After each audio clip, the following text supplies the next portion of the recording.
back, guys. We are back here live. It is coming up on Christmas. We are chilling here in the Badger Den, and we are cleaning bottles.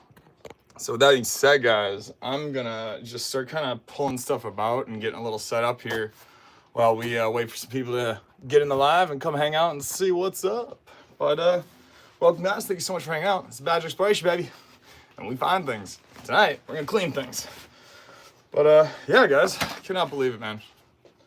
2024. It's like actually almost over, and I don't know how it really happened. What's up, Madison? Welcome to the chat. Welcome.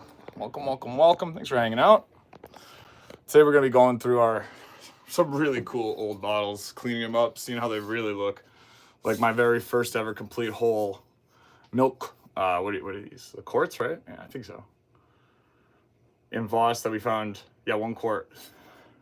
Found this in Chicago on my birthday, walking the oldest canal in Chicago. Found a bunch of really, really cool glass. Now I'll actually show you one that we cleaned up already. Ooh, yeah, look at that. I got to get the fog out of there, which big shout out to my buddy Tim, who is setting up a bunch of information for me for setting up our bottle tumblers and for getting these cleaned out. And in preparation of today's video for cleaning up these bottles, guys, I have a new technique. A bunch of these little copper here. And so we'll use the copper to, basically I'll pour this inside of here. So I'll show you some of these bottles, right? Here's like a cool, there's a really cool Invoss, like old orange crush, okay? This is a neat bottle. One I'm pretty excited to get at. In fact, maybe let's do this one first, all right? So what you do to clean the inside is once we'll give it a good scrubbing and with a brush and everything, but it's hard to get that grime in between those grooves and all those areas, especially on the inside of the bottles. So one of the ways you do it is you fill the inside here with a bunch of copper. And the copper is softer than the actual glass, so you're not going to scratch it, mar it, or like ruin your vintage, collectible glass. But we also have some nice bottle variants too, so we get to show you guys kind of what it's like cleaning bottles that have been in a trash dump, one that's been in a large dump and burned, some that have been in a privy hole, or some that have just been discarded, along with the ones that have been in like rivers and waters and lakes for a really long time and have developed like water sickness, algae, and mold, and all sorts of things. We're gonna go through today and see if we can't get at it. Hello, Finn, Madison, thanks for hanging out. Again, do a quick roll call if everyone is here. If you haven't already, make sure to like, comment, and subscribe. It means so very much. We are coming up here on the end of this 2024 treasure hunting year, this season, and you can expect a whole lot of these processing videos because, well, I gotta show you. I'm sorry, I got to. Let me just show you all of the actual bottles that we have just in the den right now, okay, everybody? From bottle hunting, bottle digging this year, 2024. Everything you see here was found 2024. All of these, and I'd say there is majority 1800s, turn of the century bottles in there. And then all of this insaneness. Oh my gosh, yes. Literally, guys. That's right. These are all full whole bottles, and that's 2 giant bins stacked on stacked.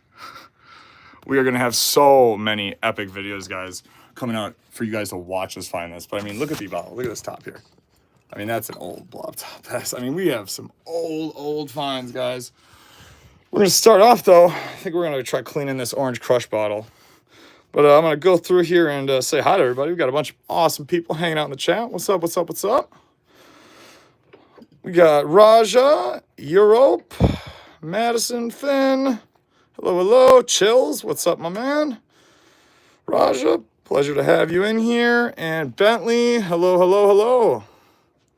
All right, gang, let's get. I have my little handy dandy arm here that I'm gonna kind of set up for y'all.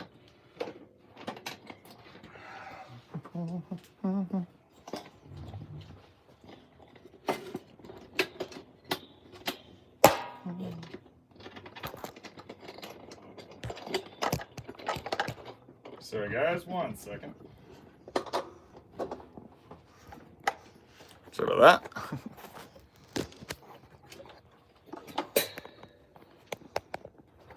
Okay. Oh, I like to get kind of just warm water, to be honest, right off the bat, but we'll see.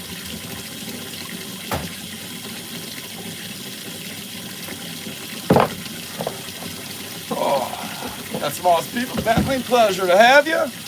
You guys are new to the channel again. This is Badger Exploration, and we freaking find things. Today we are cleaning bottles. We have, relics. 4 days, guys, behind me. A shockingly large amount. So be prepared for some fun. What will you do if I donate? What would you like, man? I can do a shout out for you. I know if you join one of our programs here, become a treasure hunter enthusiast. We have sticker packs. We have all sorts of awesome giveaways coming up. Actually, at the end of this year, we have our 5K giveaway coming. There's going to be a magnet kit for magnet fishing to get out there and treasure hunt, along with my custom made and unreleased. You'll be the first one to have it. You can win those ones, guys. So make sure to tune in. Thank you so much, Bentley. I appreciate the sub. It means a lot, man. Appreciate it. Guys, we are like 200 measly hours. Like, we could get it tonight. So share this live out, hang out, chat. Let's have some fun, guys. This is Badger Exploration, and we find things. Tonight, we're going to clean all those things up that we found. But also, we are building out our Badger boat, guys, which is going to be our new treasure hunting rig. We've been working on it now for about 1.5 years, 2 years. And I am beyond ecstatic. Ecstatic to get at it, like really at it.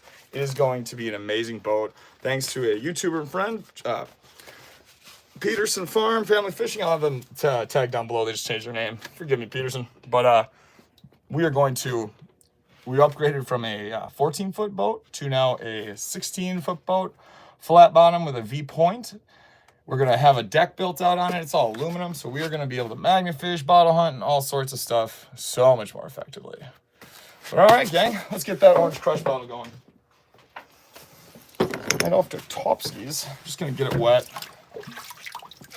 Oh, man, look at that, too. It is like... Oh, that is a super, super neat. The orange crush bottles, man, they went hard in the paint. That looks really cool. Like, dang. All right, gang. Hope you guys are having a wonderful holiday season. You are with loved ones. Merry Christmas and Happy New Year to you all. We're going to be doing a New Year's live the day before New Year's, doing our giveaway, and I'll actually have that all set up and posted before the end of this weekend for everyone. So you'll see that on the channel. If you want to make sure you stay up to date, you got a big PP. Oh, jeez. Thank you, Finn. Appreciate it. Good Lord. But yeah, it's actually a very good angle, I feel like. Let me know what you guys think of the angle. I'm kind of trying to work on these lives so they're a little bit better for you. But right now, we are kind of scrubbing on here. We've got this, like, it looks like it was burned a bit, maybe. I don't know. It's got a bit of ash, like blackening. But I'm trying to think where I found this one. I'm going out four to six times a week, guys. Like, and some of those days we're out all day long. I've filmed several videos, me and the Fox. And luckily, the boxes and everything are labeled and put in my system. So you'll know for the videos, which is why you have not seen a ton of these creek walking or bottle hunting videos come out yet. You've seen some of the shorts and you've seen a few of the videos. But I haven't wanted to release some of the really crazy ones, guys. Like, you're going to see some of those bottles tonight that you haven't seen yet on the channel, which is one of the benefits of hanging out here in the lives with me, guys. You get to see stuff that really no one else does. Thank you, Chills. What's up, man? Appreciate it. Some bottles from U.S. internationally? Yeah, I do. Yeah, man, I'd love to. Yeah, here, private message me, however you'd like to, if you'd like my email. I'd love to chat, man. That sounds amazing. Maybe I can, send some that I have that you're interested in. I'd absolutely love that. Maybe you can hop on and let me know what let me know about it, because this is my first year officially bottle hunting, guys. Like, before this, I mean, I had done it at Bear, like, I'd always found things, and I'd done this, magnet fishing, mail tech, and whatever else, and I kept them when I found them. I loved them. I just didn't know this was like such a thing. And so this year, thanks to people over at Pike River Prospecting and the Wasaki Prospecting Club, I was able to linked up with a gentleman named Tim DeBro, who has become a very good friend of mine, and we spent the whole, pretty much the whole summer, damn near, and fall finding locations, metal detecting for bottles, and finding privies and digging holes that, you know, you could bury a man or two in. What's up, Cribby? Hello, hello. All right, and so if you guys are curious what I'm doing here, actually, let me pull up my funnel so it's easier. I mentioned a little bit earlier, but I try to collect and hold on to like copper when I get it, some copper wire, whatever else, scrap, you know. And I cut it up real tiny to put it in here. And this was a tip from my buddy Tim, Bottle Digger. You'll see him in a lot of my videos. And the basically what you do is you just shoot those puppies in there, and the copper is less abrasive than obviously the glass and softer, so it doesn't scratch it. I was like, brilliant, but it has enough actual, like, you know, scrubbing texture with just the weight of it to do a really good job of scraping out all that gunk in between these little grooves. Because like that was kind of my thing, right? Like, how the hell do we clean these when you have these tiny little grooves and on the inside of, you know, this little brush that fits through that head just ain't gonna work. Thank you so much, Bentley. I appreciate it, man. We'll be making sure to I'll add you here right now to our list. Thank you, sir. Bentley, you're gonna have your little YouTube channel name listed on our Magnafishing deck. We're gonna have all of our donators and members each year are gonna be put onto the deck, and at the end of each year, when we do our whole cleanup, which you guys will see when we officially end this season, when I'm doing our giveaway, I actually clean my hat, do a once-a-year cleaning. I appreciate it so much, brother. It means a whole lot. It'll go right back into conservation and treasure hunting like this. I really appreciate it, brother. Thank you much. It's a pleasure to have you all here on the channel.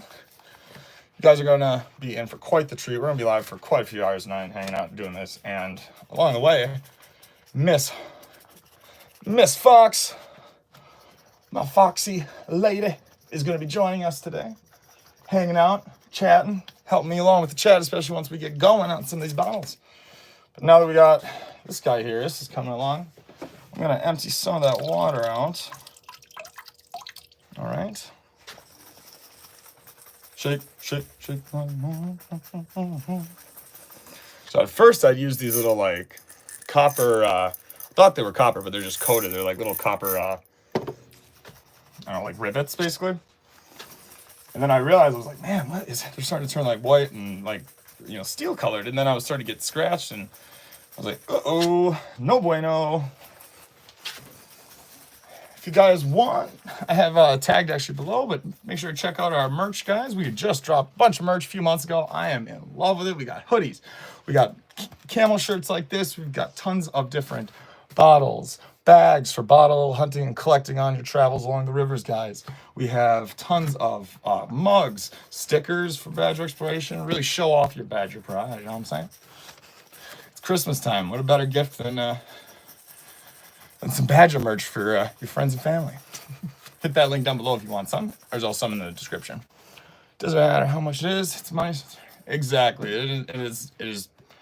And even if you can't donate, guys, just hanging out here, coming in the lives, chatting with me, engaging, and being a part of this community, that's the most important thing above it all, man. That's why we do it. So thank you all for hanging out. We got 19 awesome people in here, man. It's a pleasure as always. If we can get this up to 50 people in the live today, I'll do a full giveaway. I will give away one bottle that you guys vote on tonight from the stack at the end. So if you stay along here, once we get 50 people at any point, somebody comment down below, let me know if we get 50 people in at one point. And if so, I will show you all the bottles. We'll go through and I'll show you guys. You can select which one. I'll go through and like point at each one. Whichever one you guys want, I'll clean up for you live. And we'll do a little giveaway at the end of here. Ooh, all right, guys. It's getting a lot cleaner now. Now I just got to get all the stuff out of the neck here. Oh. What's up, JP? My name is the Badger.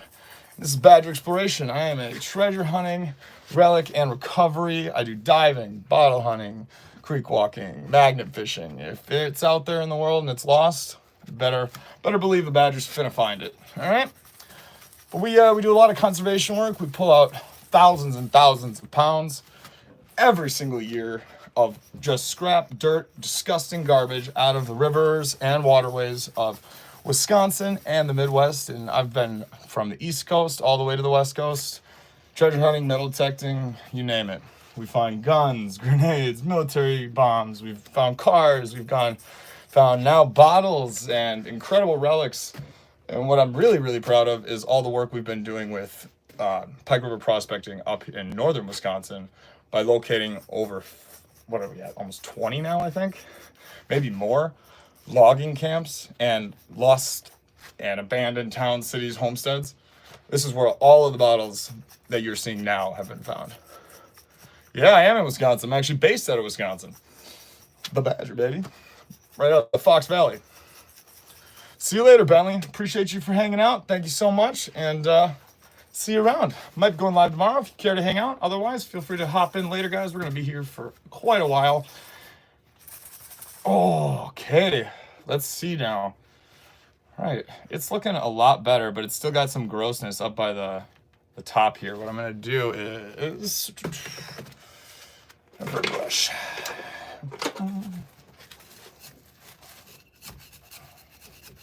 See, the brush does work, obviously, but it's just, you can't always get into every spot inside of these brushes. Or the real issue is the actual, like, mouth, the little lip in here, and it's completely, might be too brittle, or I might be worried about breaking it, and it's just too small for the actual brush head itself. That would, like, work if it was in there. Does that make sense? But, see you later, everyone, or Bentley. Appreciate you much. Oh. So let me know, guys, what are your plans for Christmas? Love to hear what all my mates are up to this holiday season. Hope you guys are hanging out with friends and family. Hell, maybe you're even super lucky and get to go treasure hunting. Oh. Okay, now we got that in.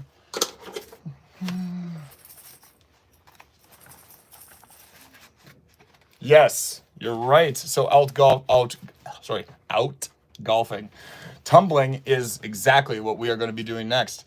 So I'm going to be meeting next month in just like 4 weeks and planning out the video, getting all the information from a gentleman, Tim DeBro, my good bottle digging buddy here. You check him out on our channel, guys. You'll see, we've been all over Wisconsin doing this.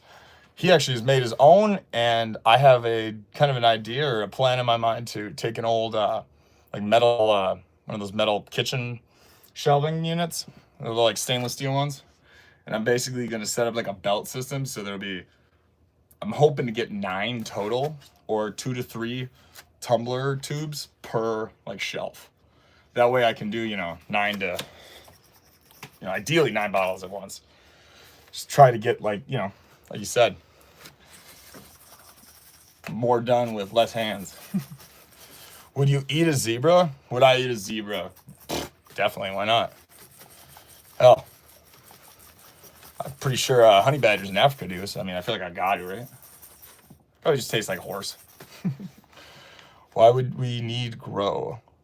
Going up to northern Michigan to visit my grandma and grandpa. Oh, wow, nice. That's epic. That's super cool. I lived up in the UP for 3 years. That's where I went to university. Love northern Michigan. Absolutely love it. I definitely have some hopes of getting out there in the next few years to go up there and do a lot more metal detecting, treasure hunting. I actually filmed a video up there hunting Uperlite and showing y'all how to do it. Survival situation.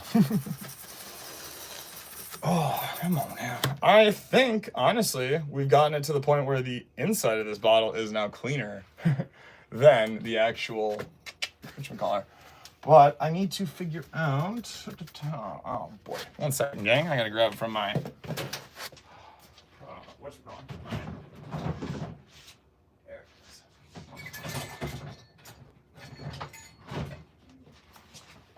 This little guy here. And so you can take this one. And so with all the copper bits, so I of course can reuse them, and I'll just dump right out there. That works well. Works real well. Gosh, this is a cool bottle, Now it's pretty much just getting all the grime on the outside.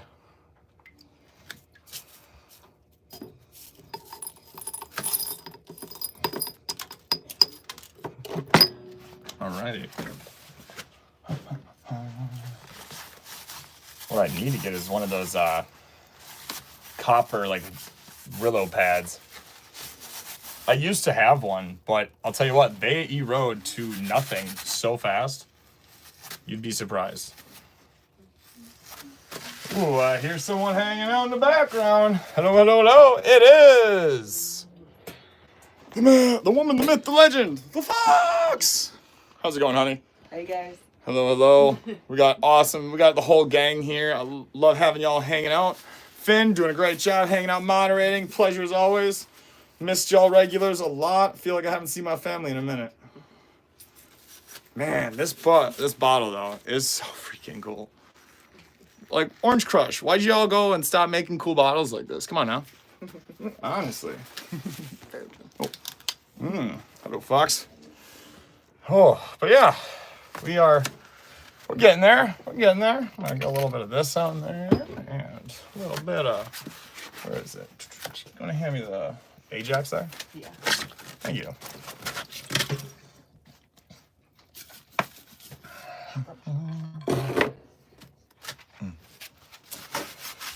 Oh, so Fox, what are you gonna be up to? Hanging out. Well, I brought my laptop over. Ooh. I'm gonna cook it up some things. You hear that, guys? We have picked up the Cricut. It's here, and we have some epic stuff that we have planned, guys. And if, like I said, that giveaway that's going to be coming in for the end of the 2024 treasure hunting season, that is going to be quite a few items in there that we actually Cricuted, along with our new release of our poker chips. Ooh. And we're even talking about doing something super, super special, but we'll see how it goes.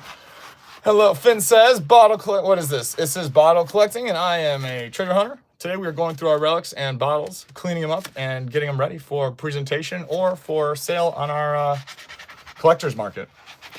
Speaking of which, guys, if you're in Wisconsin and you like this kind of thing, which if you're here hanging out, I'm assuming you do, go ahead and save this date. I believe it is. Let me actually get it so I know for sure I get the right date. Sunday, February 2nd, guys.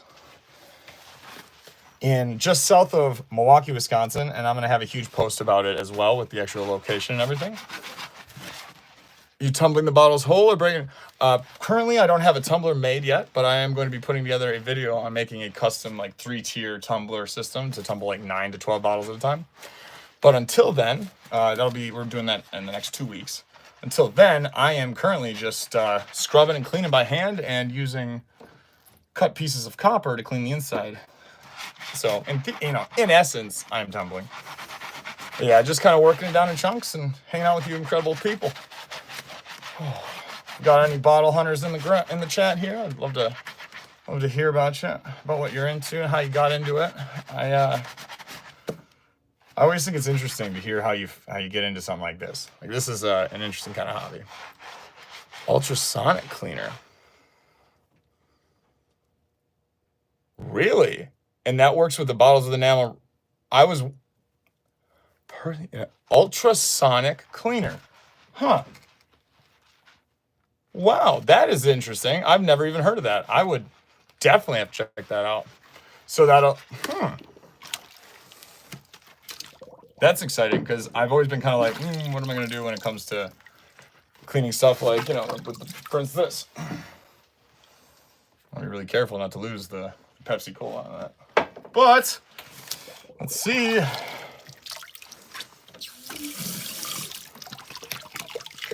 All right, it is almost there. Definitely needs to be tumbled. I could sit and scrub this for hours and hours and hours, but for the most part, it's pretty dang good. There's a couple little pieces in there that once the tumblers and everything's set up, I'm gonna run those all through there and clean it up, finish wise. But actually, hey hon, when you come back through, could you pull that our green screen down? Yeah. Thank you. But let me see if I put this black on it. Yeah, maybe that's I think what's better for you to see it, but oh, that is neat. The embossing on here, guys. Patent date July 20th, 1926. Orange Crush Co. Bottling Company. Whew, that is so neat. First one I've ever found, and it has, oh, that's neat. Has Iron Mountain, Michigan is where it was bottled from, guys. So there you go, Finn. Made up into Oopie.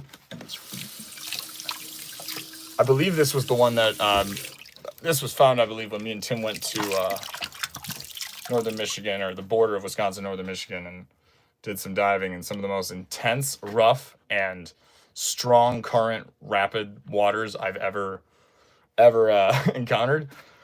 But that location, while it is remote, hard to get to, and a pain in the ass, the minute that I go underwater and I see all the bottles, I instantly feel better. Alrighty, let's see which one's next. Let's do this one. So this one, guys, was not found in a river. This was found buried in the woods, out in the public forest at an old abandoned homestead here in Wisconsin. That dates back to 1800s to the 1910s is when they kind of shut it down, and then the CCC camps and stuff came in. So we have a nice little top here, little what you call it? The line only comes up to right here. So we're looking at a pretty old bottle, and we have quite a few 1800 bottles. And I didn't really know at first how actually kind of rare or how kind of hard it is to get onto some of these. For instance, I had found several parts of Hutchinson's bottles, which if you're a bottle hunter, especially in the US here, it's a $200 to $600 bottle, depending on the shape, condition, and what's embossed on it. Same thing goes for some of these really, old bottles here. And even though this one doesn't have any embossing, I wanted to hold on to this. It was the first amber corker that I'd found from that location, that area, and also from this time period. This beautiful bottle, and look at how much that cleans up. I essentially need to rinse this off, guys. The sand up there is, immaculate. I don't know how to tell you this. It makes everything that we find up there from, well, here, I'll show you guys the grenade. This was found in the same areas that we metal teched, and I go bottle digging and found all these. Found this, grenade there. Who knows why? Like, there's so much that has just been forgotten and lost to time. Right in everyone's backyard here, to be honest. Just got to do some research and put in a little effort. But this is awesome. Look at how well that cleaned up. So there you go. Boom. That one's perfect. Nice little amber.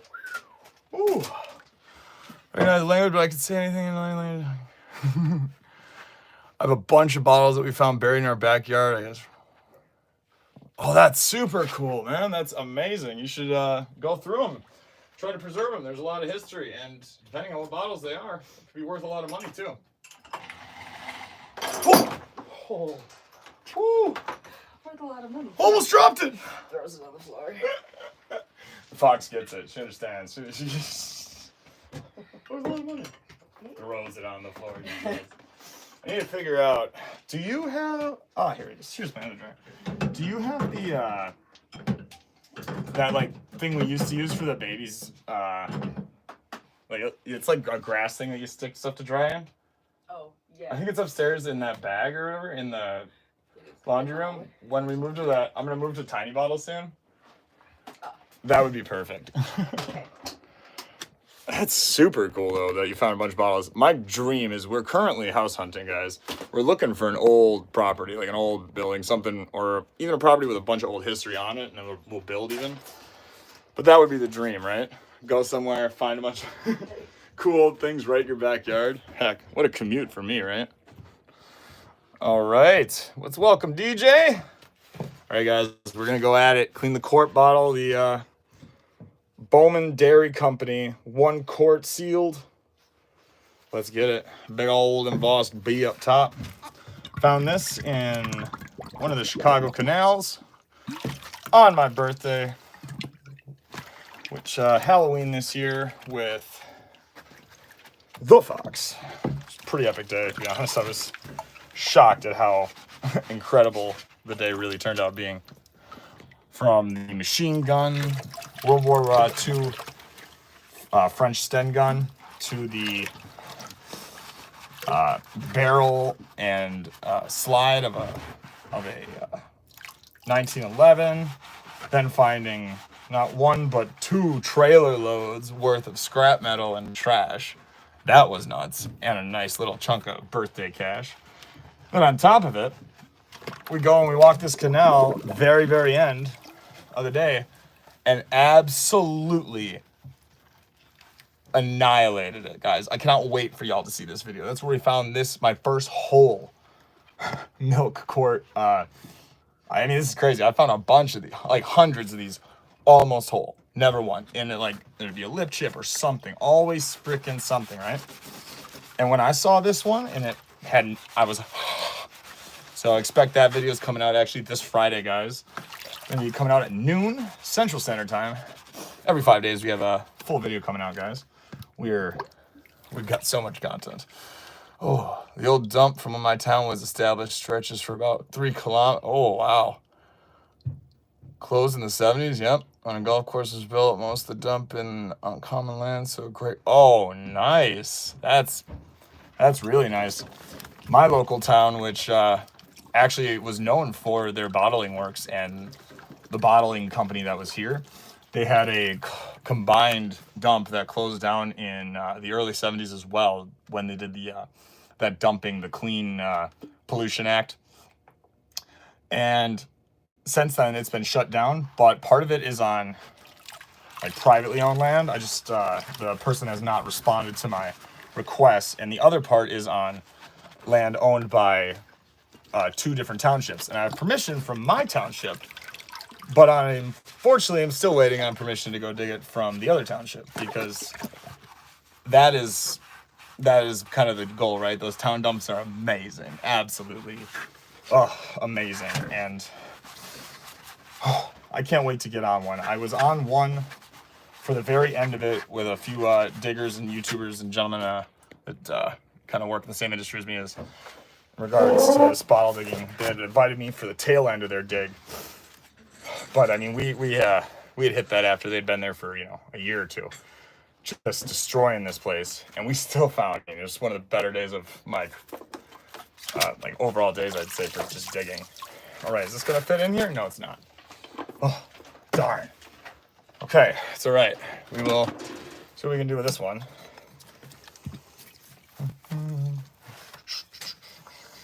Thought I knew who that grass was. Apparently I do not. So you knew, huh? the grass, the drying rack thing. Oh, it's. But then I looked. Huh. And I was like, wait, what? Where are all the other mods, Finn? Oh, well, they're probably, a lot of the other mods that you were talking about are also YouTubers and content creators. And a lot of them are probably either live or watching or doing guest lives. I know several of them are my buddies that normally are in here. They're preoccupied with Christmas stuff, whatever else. So, but it doesn't matter, Finn. Fortunately, I have you. My number one solid. Rock 'em, sock 'em, kick 'em out of the live chat. They be acting up. Yeah. You must do the job right in true fashion. Chill, it's a great place to go hunt. Oh, I bet. It sounds great. Oh, there we go. Sup, Northern? What's up, man? What's up? Welcome, guys. It's Badger Exploration. We clean things. Oh, this jug's cool. We're gonna throw all this copper in there. So it's gonna be, I wish I had like a huge cork. And so see, look at that. You can see the copper spinning around in there, cleaning this puppy up.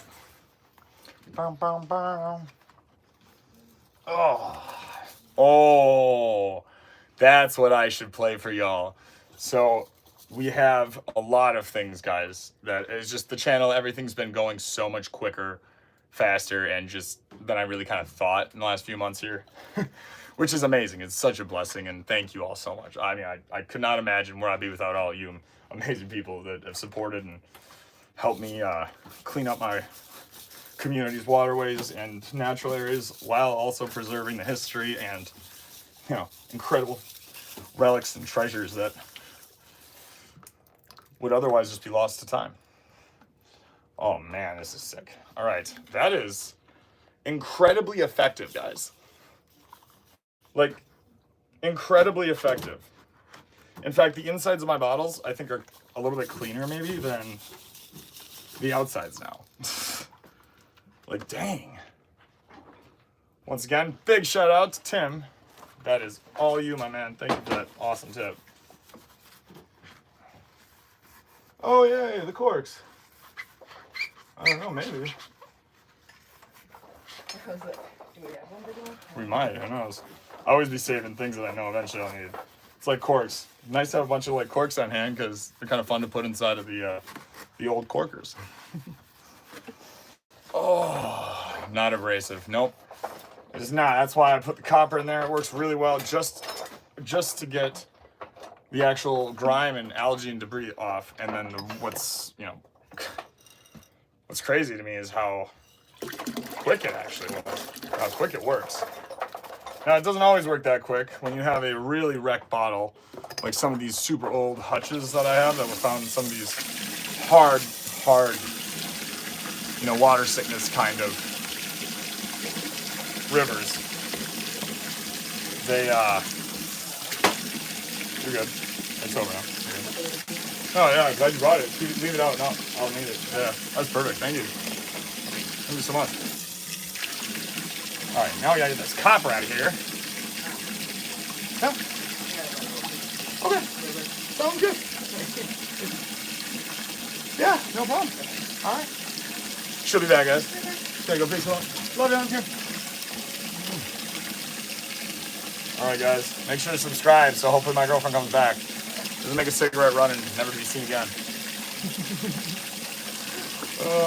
Well, honestly, I'm already, like, my hands are so gross. I'm gonna do it without gloves for a little while since I'm not using any crazy harsh chemicals.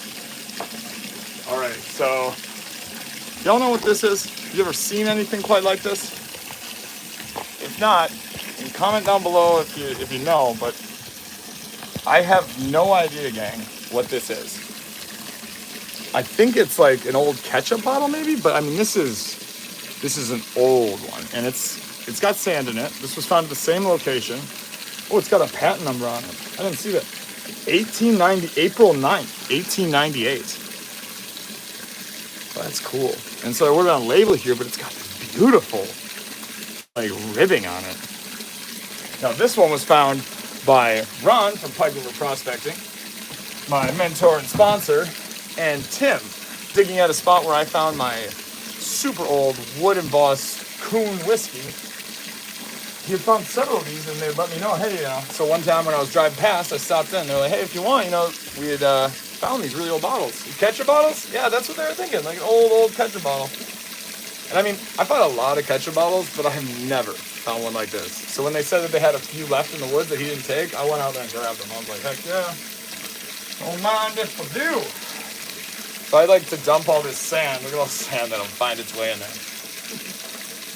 Dump it out into the garbage here so I don't pollute my water too much.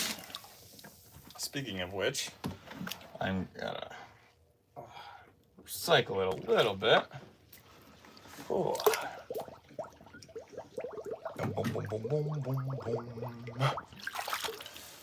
Man, the next thing though is once I clean all these, we're gonna be at a bottle show down in southern Wisconsin.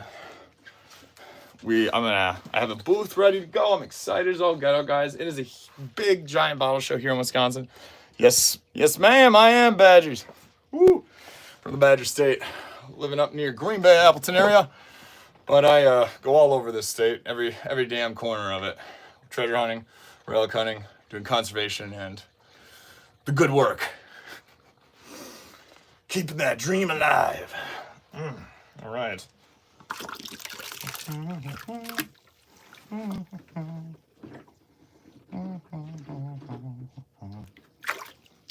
Oh, perfect. Guys, we are also closing in on our epic full monetization, guys. We need 200 hours. And honestly, I might just keep it going tonight until we make it. Because right now we are crushing it, guys. If we continue to have like 20 plus people in this chat for the next like hour, I'll have it. So thank you all so much. It's amazing. And I promise you, once I hit it, you'll all know. I'll post 100 times thanking you. We're going to be doing a massive giveaway for all of you incredible people. We're going to be doing tons and tons of brand partnerships coming up here during these winter months. These are the months I really kind of hone in on the channel and editing and getting all that ready to go and uploaded here for the next summer. So you'll be seeing all of these videos and digs and all sorts of treasure hunting content, along with the sponsored content and different companies and their giveaways and collaborations that we're putting together to kind of give back to y'all so we can get you out there finding things. Now, let's see here. All right.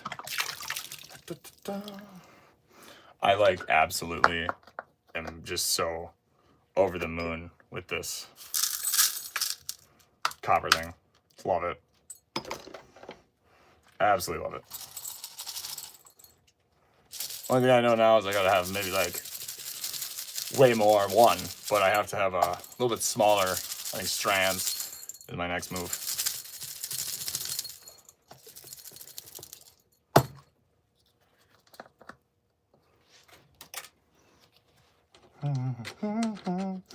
Richard, Sir Smokes a lot. Nice, sweet. Northern Illinois. Hey, heck yeah, right on, mate. Northern Illinois, I go magnet fishing, treasure bottle digging down there. I mean, I practically, one of my main stomping grounds for this stuff. It's epic. I was actually in the North Branch of the Chicago River, walking the canal and off runoff of it, one of the oldest ones actually, where we found a lot of these bottles, like the couple ones I claimed earlier. I don't know, do you do any bottle digging down there? If so, I've been trying to link up with some people down there. I'm trying to meet some people to go dig with. It's, you know, one thing to dig alone. It's a lot more fun to dig with a group of people who are passionate and, you know, enjoy the history and everything. Let me know. It's the largest bottle you've ever found? Oh, bottle? Okay, so largest like glassware thing would probably be... So I hadn't found a whole crock this year. And then just a few weeks ago, I did it. It's amazing. I don't want to give too much out because the video is that crazy. But that is not really a bottle. However, I'll show you the two biggest bottles that I have. I have them right here, actually.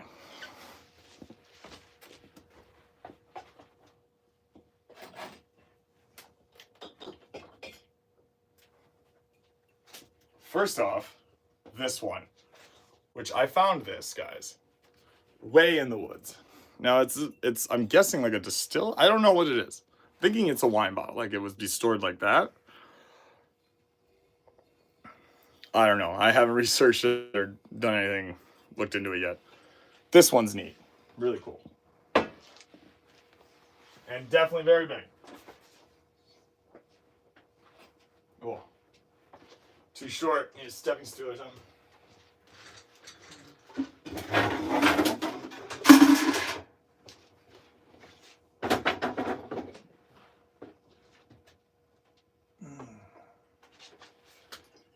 Oh, the 1 galloner. Now, this was an awesome dig, guys. You can check this video out on the channel. Pulled this puppy out whole in a hole that's about 6.5, 7 feet deep. Oh, this was a neat one. We were hoping it was a dad's root beer, which is a very rare jug to find. They're very valuable, pretty sought after collector's piece. But this is a, what is it? You can see right there. Pretty neat. That Ohio bottling company. Yeah.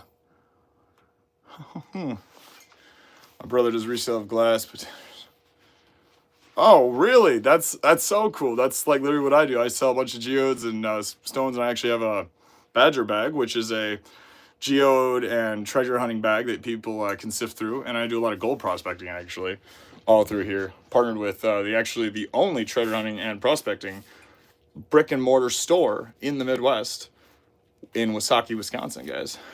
Check them out, Pike River Prospecting. That's super cool, Sir Smokes, man. We'll have to, maybe I'll have to give him my information or send him my channel. We'll have to link up. I've got quite a few geode and really cool locations here up in Wisconsin for some stone collecting, and I have a couple spots. I mean, I've got a ton of spots for gold, of course, but I have a ton of spots for all bottle digging and whatnot. But what I really have been getting into is this anything to do with the bottle hunting, really. But I'm really getting into the digging, going into the deep holes. That's a lot of fun for me. And then the other one is I love walking the rivers and the creeks. I absolutely love that. I mean, it's so much fun. Plus, I get to see a lot of beautiful, beautiful areas. And I mean, that's when you've been doing the magnet fishing and everything, I'm not really in beautiful places a lot of times. I'm oftentimes in very dangerous places. And because of that, I definitely, definitely am not as relaxed as when I'm doing this. So the vibe of these videos is a lot. I feel like I put a lot more of my creativity and my skills into these. So yeah, the missing is the XXX. Oh yeah, I know, right? That's, oh man. Speaking of moonshine jugs, that is still on my bucket list to find, guys. I've not found one yet, but I had to go and keep the first one of these that I found, guys. Oh, can you imagine, man? And when I dug this out, it looked like it was like this, and I felt down to this one like side, and I thought it was whole, or yeah, the bigger one here. I thought it might be whole, and then right as it comes out, just poof, this. In fact, I didn't even find the bottom half. I don't even know where it was, but this is kind of neat. I'm not sure what I'm going to do with it. I'll probably end up just getting rid of it. But until I basically keep or find my bucket list item, I keep fragments of the bucket list items that I come across as kind of motivation to, keep at it and to remind me that I still have to get it. Got to pluck that puppy out the mud. So, yeah, I mean, I don't really, I'm not going to hold on to this longer than it takes me to essentially find one. Yeah. Old port wine, really? Really? You think so, Chill? That's. I thought it was a wine bottle, but damn, that would be amazing if that's an 1830s one. And I'll tell you what, that would make sense from the dump that's a city dump that I'd found way, way in the middle of the woods, like where an old town used to be, right? And I mean, all the bottles are around that range. So to hear you say that, it's giving me chills. Get it? Because your name's Chills. Oh, gosh. Sorry. I swear, it's my last dad joke, guys. Sorry. So the only thing that does stink, though, is I didn't notice it before when I picked it up, but it does have a little bit of a lip chip here. Just ever so slightly. The only reason I noticed that is because, put my thumb on and it kind of hurt. All right. I think it's cleaned up, baby. There we go. Got there.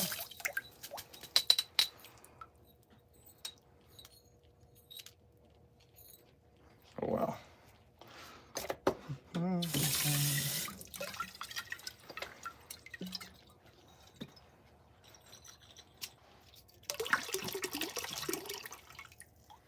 Perfect. Yeah, look at that patent date on there. Oh, let me.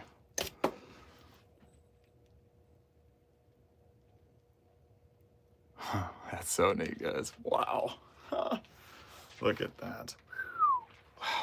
Wow. I know it's just a ketchup bottle, but like, damn, what a cool ketchup bottle. Yeah, do we have a cool cork to stick in her? Not really. Oh well. It's gotta dry anyways. All right, what next? You know what? Let's do medicine one. Now, it is a screw top, and that's, gonna be probably turn of the century, 19, 20, 30s, probably 30s or 40s. But I kept it because it's got Heinz honey and almond cream. A.S. Heinz Co., Bloomfield, New Jersey, USA. So what an incredible, mostly broken honey. I found a ton of that kind of glass in like what could have been shapes of that jug, that blue jug. Or sorry, my ADHD's acting up. But yeah, I'm pretty excited about this green jug, especially after what you just said there. That's got me pretty, pretty happy.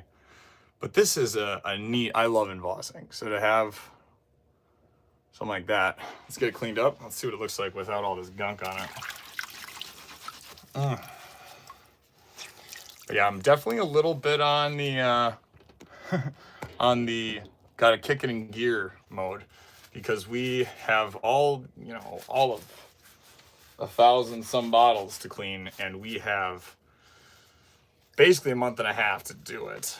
A lot of these are going to be going up for sale, guys, especially any replicas. So once we get our collection, my goal now after this year, I've decided I want to collect every single embossed state I can on it's like soda bottle. I want to get every soda bottle, a beer bottle, and then I want to get some of the meds if I can. But for sure, every soda or beer bottle with an embossed, the name of, every city in Wisconsin. I'd love to put that collection together. That'd be epic. So once I have, one for the collection, then the rest I do for giveaways to people that'll really appreciate it, or I sell at my trade shows or to some of my private collectors and clients I have.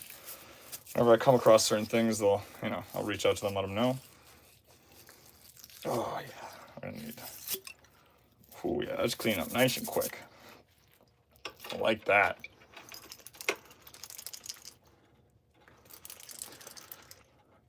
I used a few pipe cleaners.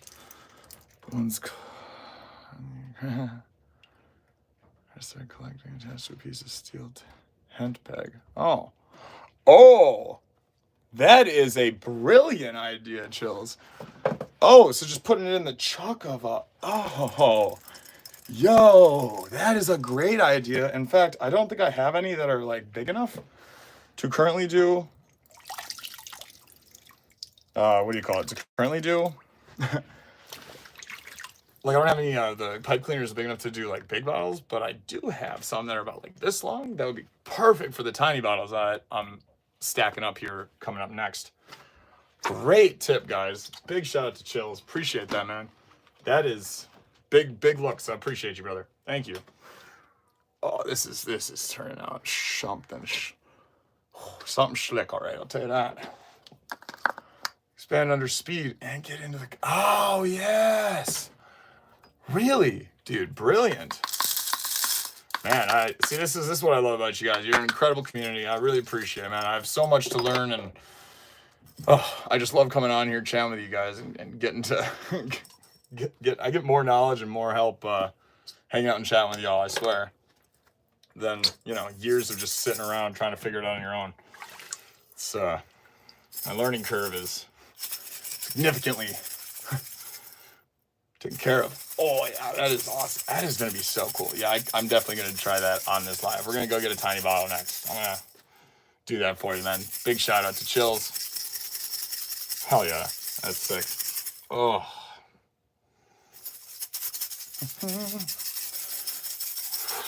This one is gonna be a cool one, guys. Oh, that might be why it's not.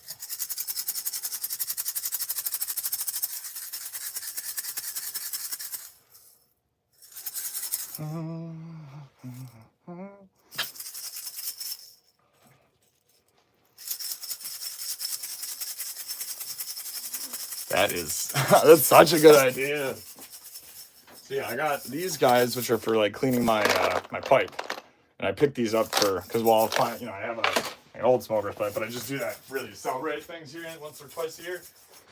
The main reason I got them is because they were going to be great for doing, my mind at least, they're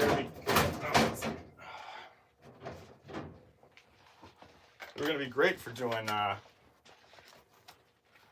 different projects, but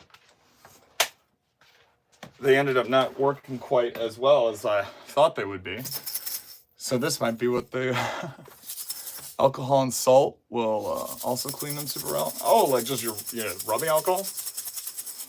Or like denatured alcohol? Heck yeah, thank you. Appreciate that.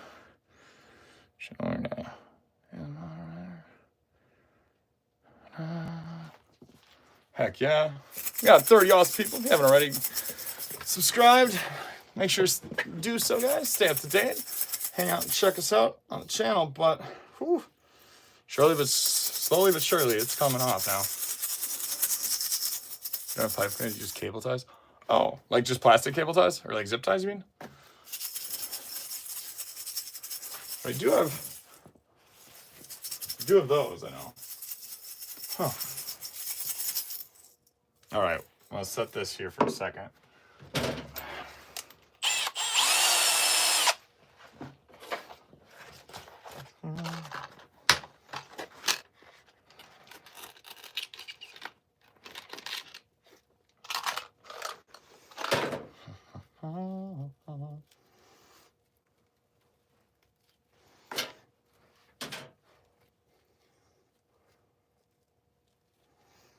I'm gonna twist this end. Thank you, Garen. I appreciate it. Means the world to me, my man. We are closing in, guys. At the start of this live, we were closing at the last 200 watch hours that I need to be fully monetized. And it's going to be a game changer. We already are doing this full-time. Well, I'm going to be getting another part-time job in the winter just as it slows down with the weather. But to be able to devote even more time and energy with y'all this year has been such a blessing. And, well, this is going to be fun. I'm excited. Oh, yeah. Oh, yeah. Oh, number 2, it really gets whipping on. Whew. I'm having too much fun. All right. Heck, this might be big enough for in here. Let's just set that there. Oh, stay tuned, guys. We're about to do something nuts.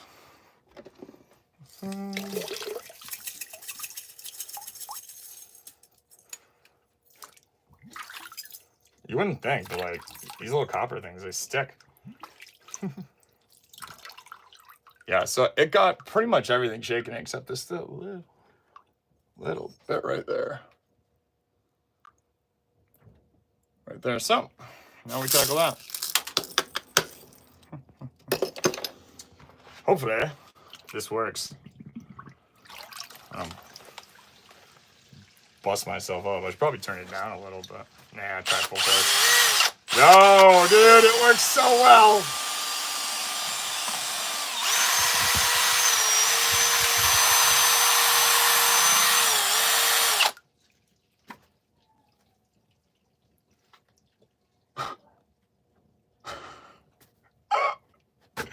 You have saved my life. Holy cow. All right, guys, make sure to check out Chills. If he has content, subscribe. I'm going to be. That's epic. All right. Holy moly. Okay, lit. I literally am like shocked. Heck yeah. That is awesome. Oh, and it is scrub-a-dub-dub time here. Oh, man. So next year, guys, this is the real talk we need to have. What's up, Outdoor Influencer Jeff? What's up, brother? Oh, just got done with an epic trip down to all the way to Kentucky, damn near. Or not damn near, we made it there. So what a cool adventure that is. Gonna be coming out with a lot of those videos are gonna be coming out, hitting the market soon. Ah, there's just this little bit of grime in here that's like, yeah, that's not working. All right, let's try these. See, this is my issue. It's always one tiny little thing. Hey, 45, almost to 50. Oh, got 5 more, guys. 5 more people hop in here, and we're going to be doing it. Oh, 54. I got to stop where I'm at. All right, let's do it, gang. We're doing the giveaway. All right, everybody. This is great. This is epic. Okay? But in order to do the giveaway now, I don't mean to delete this. You're good, no problem. So to do it, I'm gonna have to set up something real quick. I'm trying to think. Actually, so I can do a randomized giveaway then. All right, let's go through everybody. And what I'll be doing is everyone comment down below after we figure out which bottle y'all would like. We will go through and basically, we're gonna just go through a few bottles right now, okay? And see about giving one away. Is there a specific type of bottle, like a beer bottle or a soda bottle, or would you think about like a nice little, like a smaller bottle? So we got, some of these, a little perfume, a little round back. Oh, thank you, appreciate it, Shane. Means the world, man. While we're doing that, I got this is a cool little Listerine and Voss bottle. This one's from turn of the century. This one's neat. Listerine Lambert Pharmacy Company, kind of neat. We got, this one is an older bottle made from the Ohio Bottling Company. Corker. It's an old bottle, but it is slick. Now this guy, this is cool. Green Bay Beverage Company. That is a neat little bottle.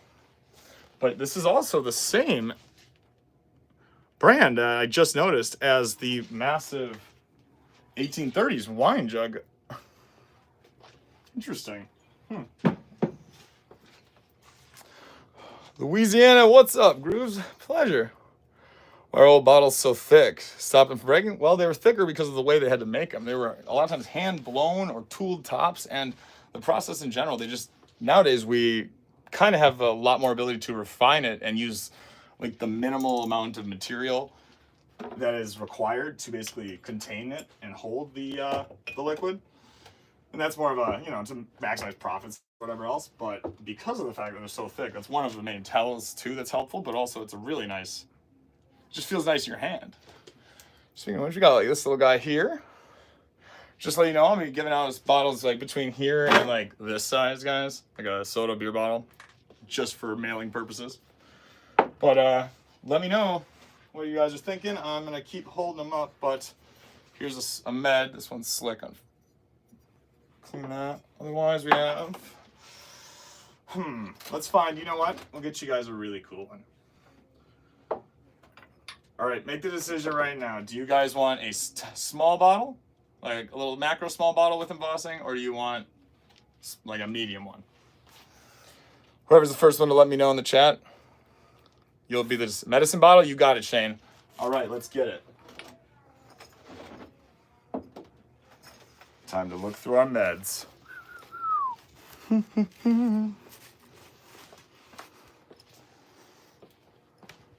Chills, you have done so much today. I owe you that. Done. We will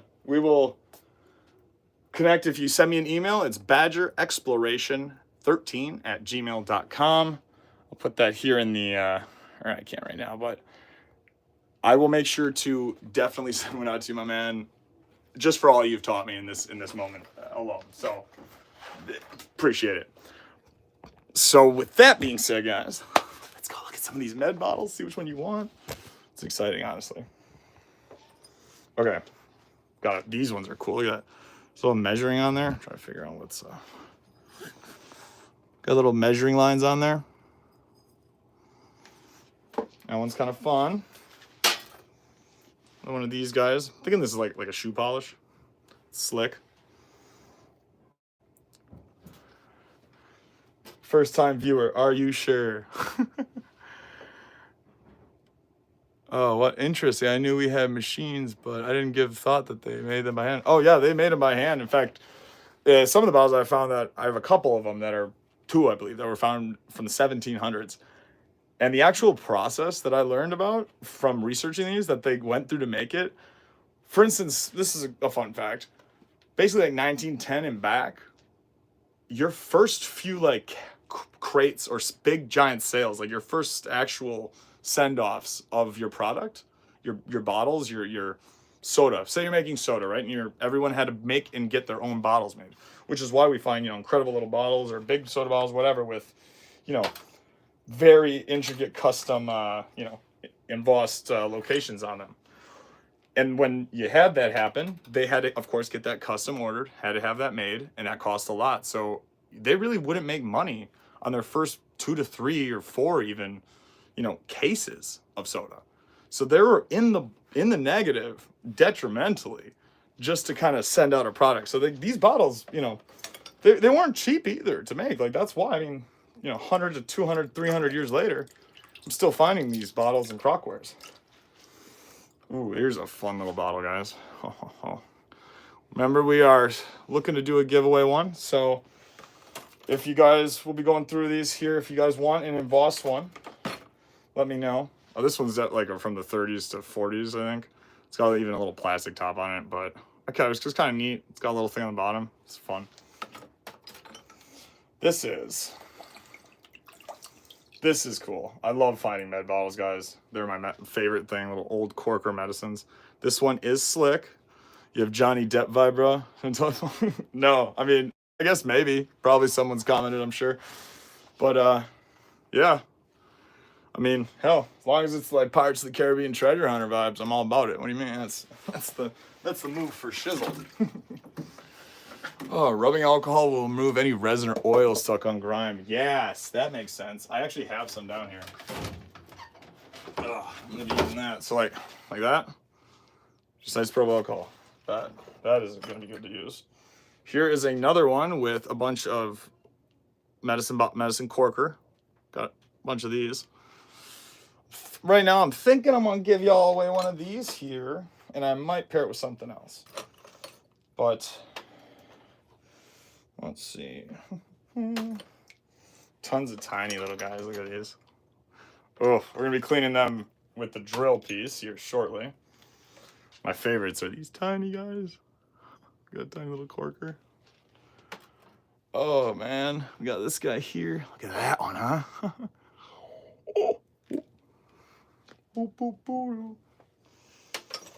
Oh, this one's funky. So this is a weird one. I've never found one like that. It's like super thin. It's a cork, but it's got this nice like grotto piece in there that essentially is for, the print off. Oh, I forgot about this bottle. All right, this is an old, I'm thinking like perfume bottle, but look at one. How did this survive in a dump where the newest thing we found was from the 1890s? How did this little tiny thing survive? This beautiful, I mean, my goodness.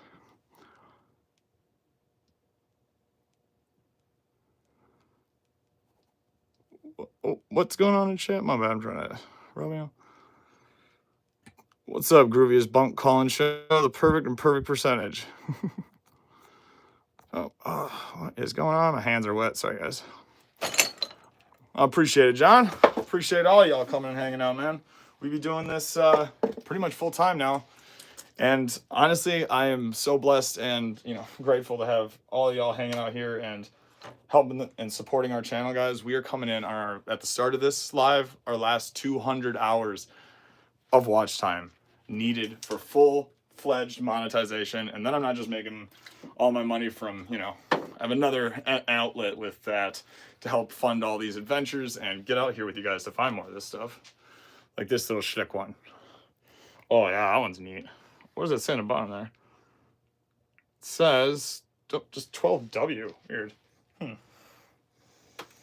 Okay. This one's neat. Look at that. It still has a little oil thing on top. And on the bottom, it has embossing that says, what does it say? Quick stick patent. That's cool. Huh. Yeah, I believe it is a perfume bottle. That is my initial thought. The other thing that was mentioned is it's a perfume bottle, but we also found a ton of cocaine bottles from that era.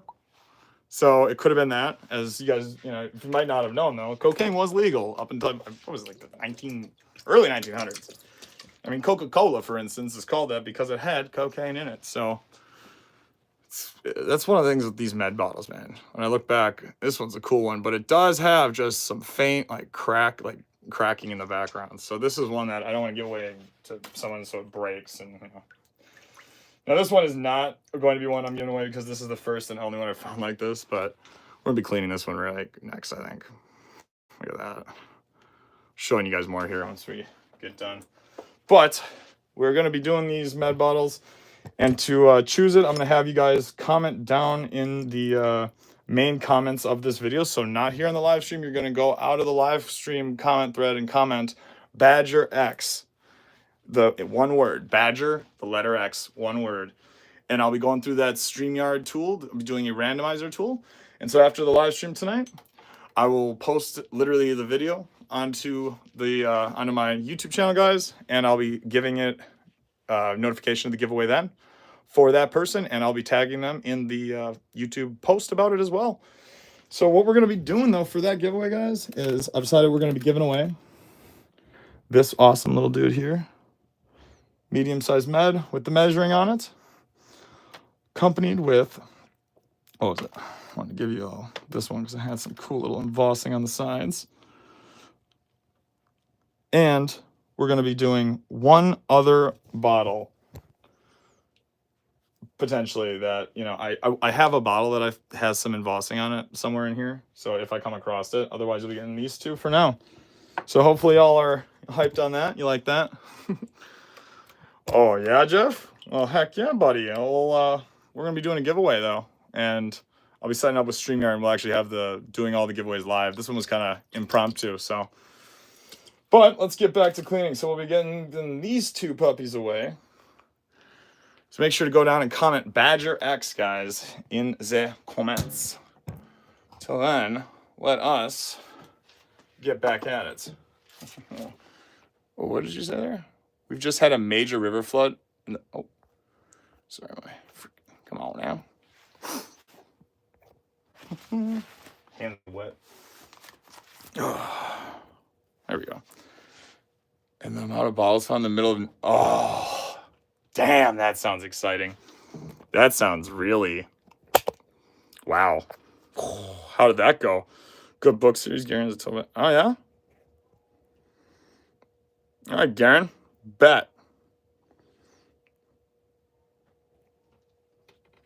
I'm looking that up after this.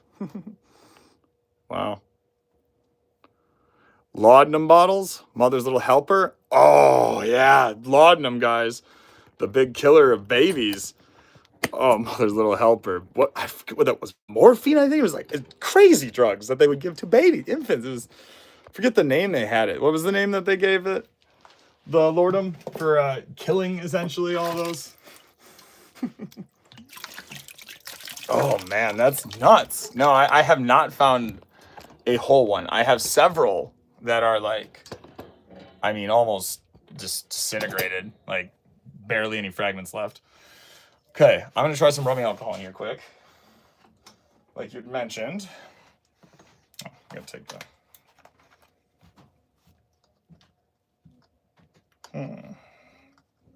What a fun way to spend your Saturdays. I love this. I've low-key been looking forward to this time of year.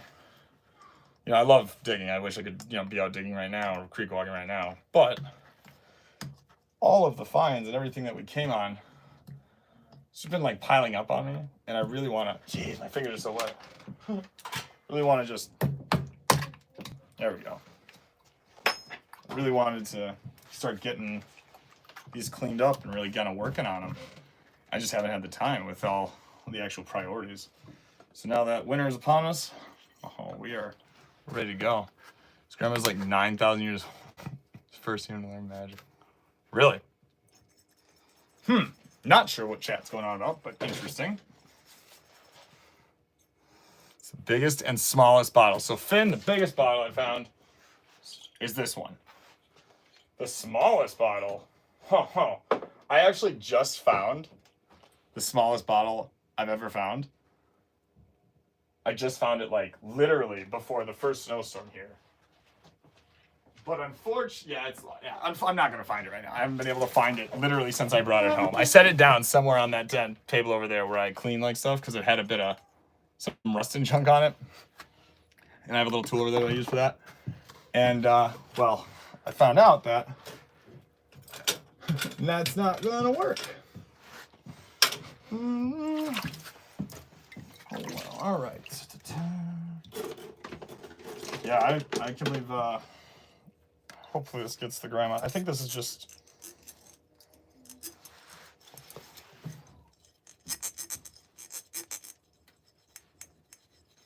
gosh, it's like so freaking ground on there.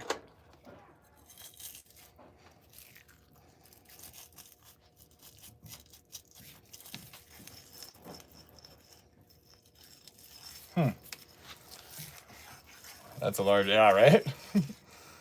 Don't tip the used alcohol down the sink. Put it back in the bottle. Oh, yeah, duh. That's a great point. Thank you. Man, you guys are just filling me with tips. Appreciate it, man. Appreciate it so much. If you guys enjoy this, I'm really liking this. This is a lot more fun than cleaning bottles all by my lonesome. So, if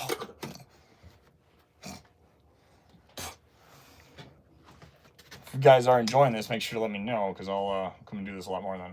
Actually, you know what? I'm just going to put it into a bigger jar, so I don't have to do that putsy stuff right now with all y'all.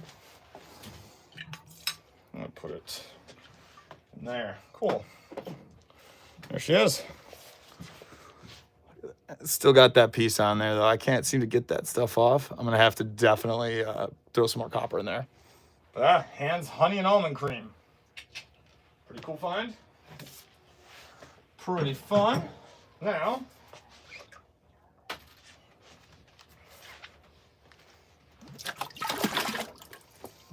I'm going to now do a quick water change. We got one of the first ever, I'm waiting for this water to come down. I can use this epic method from Chills with the drill to clean this out.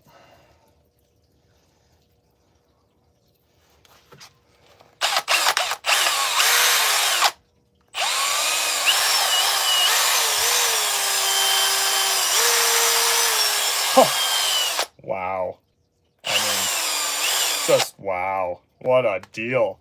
This works almost too good. Old plastic Coke bottle tip that used the alcohol in. Use an old plastic Coke bottle to tip the use. Oh, yeah, that'll work. Yeah. I was just using my old, just using this Bowman one because I need to put alcohol in it to get this. Wow. Yeah, that alcohol takes that green algae, the water sickness, like, wow. That works way better than I thought. Man, I ought to start taking notes. You guys are crazy out there. All right. That literally cleaned that bottle completely. Boom. I'm done. Look at that. No embossing on it. It's got this cool little triangle on the bottom. Pretty neat.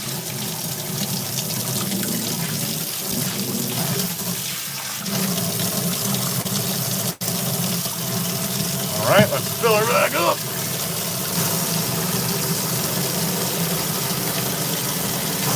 Oh, heck yeah. I don't know what this is, but it's pretty neat.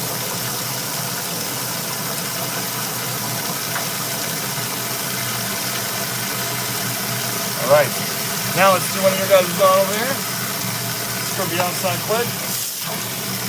Splash me up.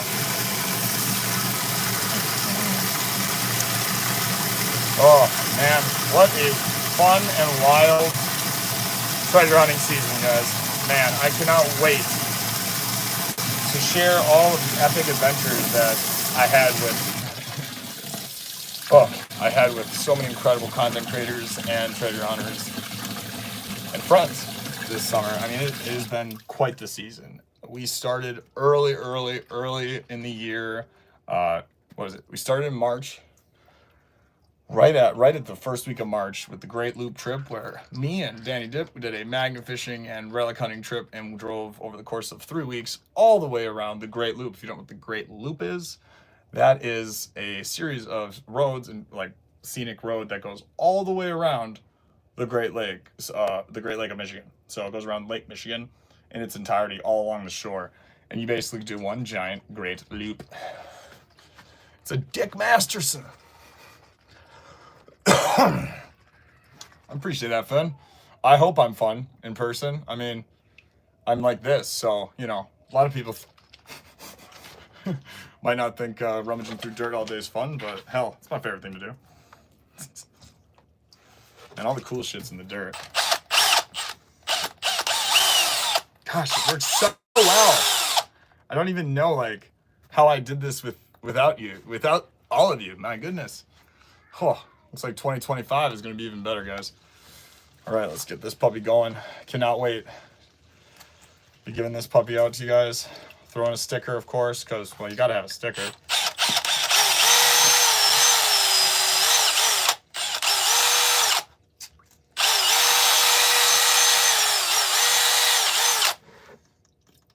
So it's working real well. I just have to get in the groin there, that groove that I just can't quite reach.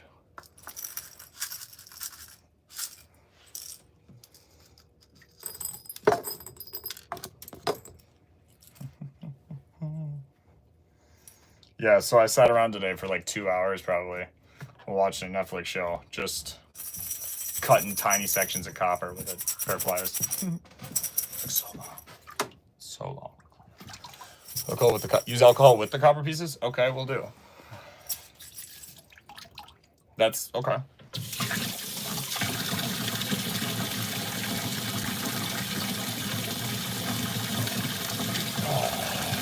When I'm always oh yeah, definitely.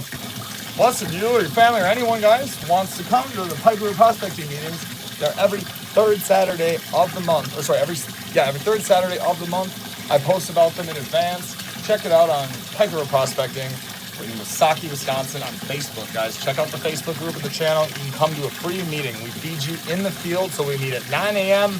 out front. We take you to our special locations for metal detecting, digging, and then also gold prospecting.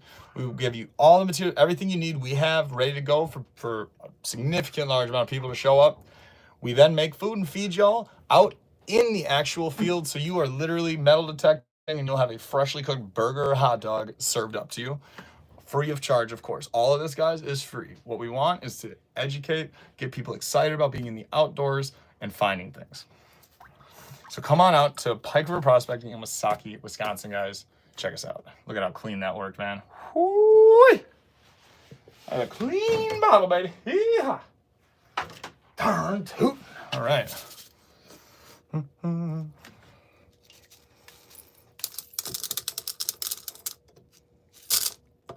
Put that back in there. A little.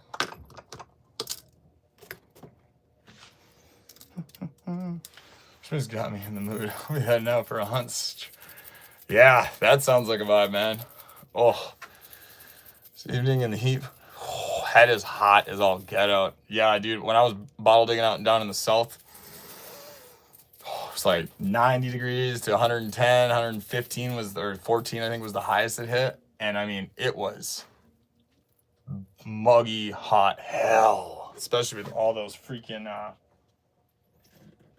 like spiders and mosquitoes and stuff. So I'll be wearing like those protective, the protective stuff. But you'd be living somewhere way more crazy than that even. Like we just had a few snakes, a few venomous shit. You live in Australia. That is true adventure, my man. You live where everything and its mom's trying to kill y'all.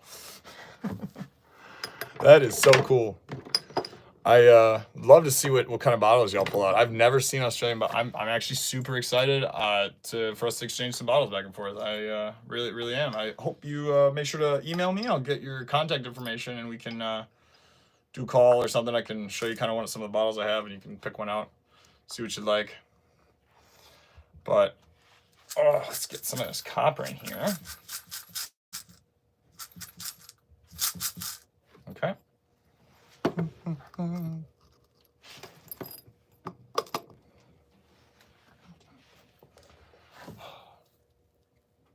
Yeah, that's cool. That's good that you love being outdoors. I was like, Finn, I don't know where you're located at, but if you're in Wisconsin and you're into treasure hunting and whatever else it is, definitely come up with your family or friends or whoever you want to bring up or go to it with at Piper Prospecting. And we do meetings. We also serve y'all dinner. So Ron, the owner, and my mentor, and whoo! Oh, she groovy. She good. She just slipped out the hands. Yo, guys, this has embossing on it that I didn't know. This has super tiny. See it just ever so faint. Little number 10, like etching letters on the side of it, and it says a little number 3 and 2 S's on there. That's pretty cool. Oh, I forgot to put the DHR alcohol on this one. Shoot, I'll do that next time. On this one here. All right. Okay. Oh yeah, that worked out nice.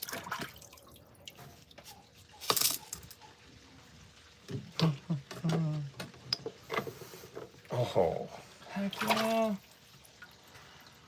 I have to say, these little bottles were what was freaking me out, but thanks to you, Chills, I am... Check out the torpedo bottle. Brilliant. I have been wanting... That is like... Okay, so I have a lot on my bucket list yet. Because obviously I just started bottle digging and showing y'all all of our finds this year, really. Not, you know... Have I found bottles and done... Yeah, before, but I didn't know, like, digging for them or looking for them was, like, a thing, right? I didn't know you could do that yet. So, finding these and learning about all the ones out there, the torpedo bottle, man,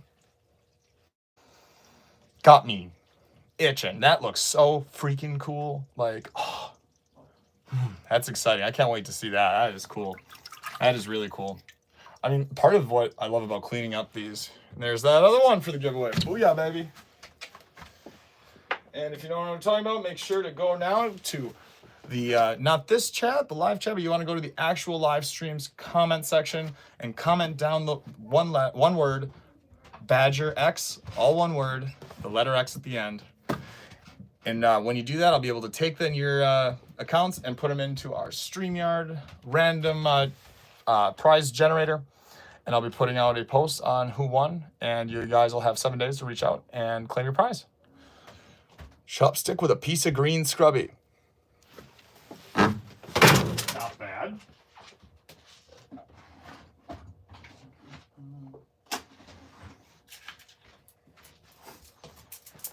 Good idea. Very good idea.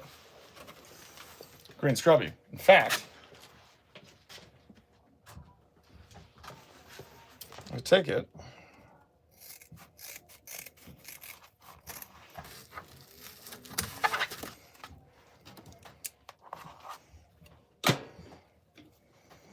And skewer it down the middle, maybe? Since these aren't chopsticks, they're actually like skewers.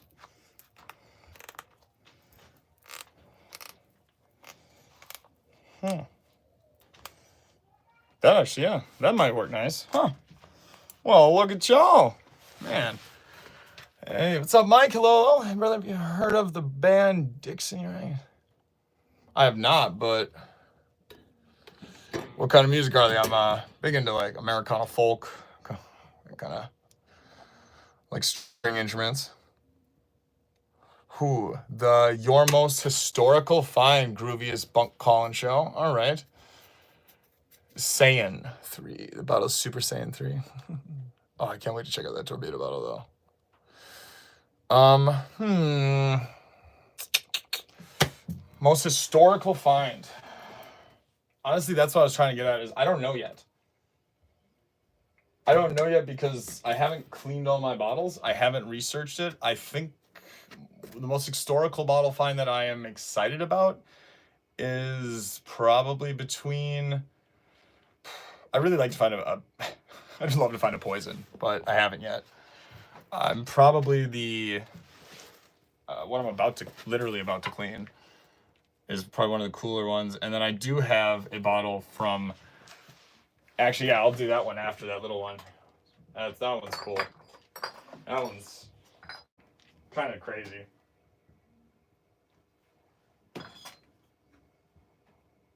I am definitely keeping this bottle. Like, I've never... Like, this is what's crazy about the past, right?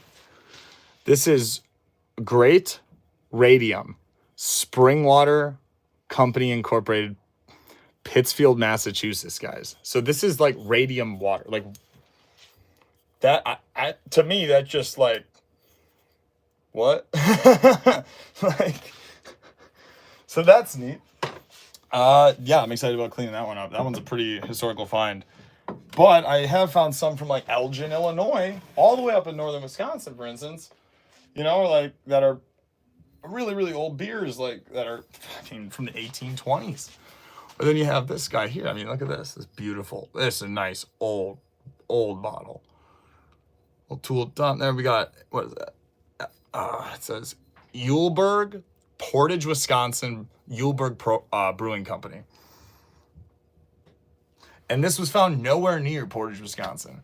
Portage, Wisconsin has probably got some of the oldest, most embossed and ornate bottles that I've found found in Wisconsin at least, have been Portage, Wisconsin made bottles. So I know Portage, Wisconsin was a big exporter of a bottle works. So pretty cool. But again, huge shout out to y'all for this idea. This is literally the game changer of like cleaning these tiny bottles. I mean, I'm ripping through these suckers now, guys. This no longer seems like a task so daunting and horrible that, you know, you'd only wish it on your worst enemy. I mean, my goodness, I've been literally staring at the shelf of like 1,000 bottles for the last couple months. Every time I'd add a whole other box, I'd be like, oh, great. You know, double-edged sword, but whatever. Oh, this cleans so quick. I love it. Oh. What a vibe, guys. What a vibe. Thank y'all for hanging out. It's been quite fun. We're nowhere near done. Don't worry. It's only 7:40. The night is young. And it's a Saturday, so we're going to be definitely be getting at it. So there's this tiny little, like, bump in here that just can't get the, they're not getting in there that well. But luckily, perfect for my little...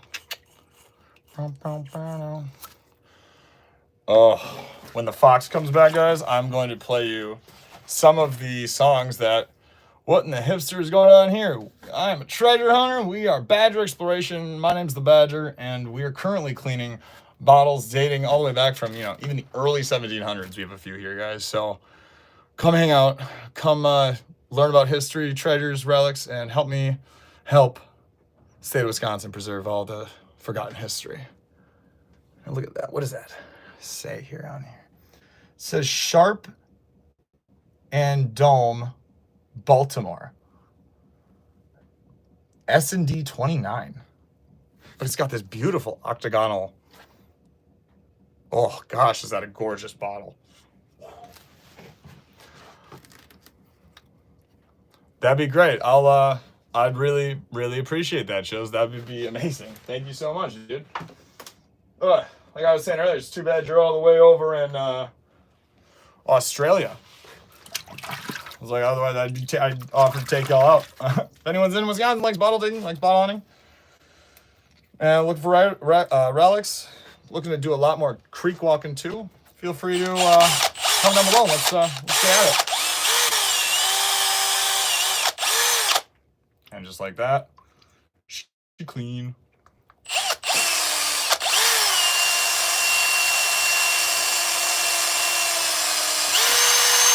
Oh. How does that work? Yo, hon, these people have been helping us. Literally, this trick, babe, the two of us with our two drills now and taking pipe cleaners in here, I mean, we're ripping through them. Then the denatured alcohol, all this other stuff, I'm like, whew, hats off to y'all. Fortunately for y'all, this is the one who will be making sure all those awesome packages are shipped out to you guys, so... Thank you, because now she's gonna be very happy to do it because it saves us what? I mean, I'm crazy about how much time we're saving right now. I am like, ooh, you want to go do me a huge solid, hun, and grab the, like, you gotta take them off the top of that little thing, that yellow box. Okay. We need to bring all those down to clean those little discs. Oh, okay. Yeah, so I can get the box behind it. Anyway, let's do a little square bottle, and then we'll go to that radium. What was that? Oh, okay, don't try to grab them all. We're just having a break. Just a mason lid top. Hopefully it's not one of the cool ones, but... Oh, well. Luckily, we have like 200 of those, guys. If you know about that, I mean, creek walking especially. My God. The hundreds of freaking that we have. I like keeping them out because you never know when you have fine masons out you need a new lid for.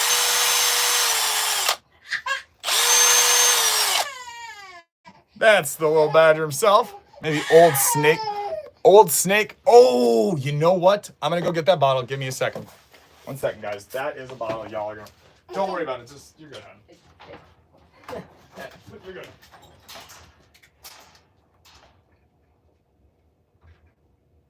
Hey, yeah.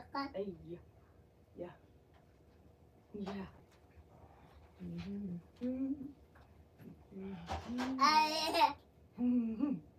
Yeah.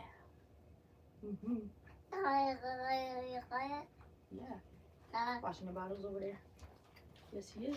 Washing the bottles over there. All right, guys. This. And actually, because of all the stuff you've taught me tonight, I can finally get this fog out of it. This Hamlin's, it is Hamlin's Wizard Oil. What? Found this, guys.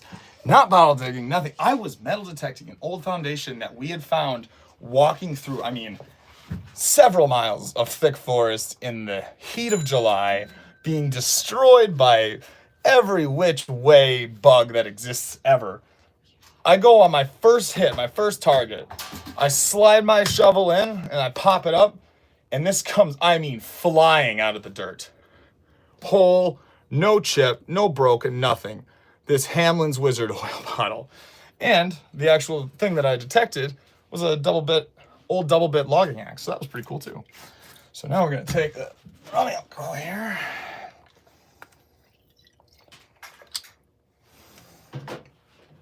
I can already tell the rubbing alcohol's got it has a way better, I think it's gonna do way better, like you said, at cleaning off all that grime and that junk. Holy Templar, according to my calculations, that bottle's old AF. Darn tootin'. According to my calculations, we're gonna be going through a lot of old AF bottles tonight. Won't do it again, sir. Oh yeah, that is super nice, man. That is just, that rubbing alcohol is cleaning it right up.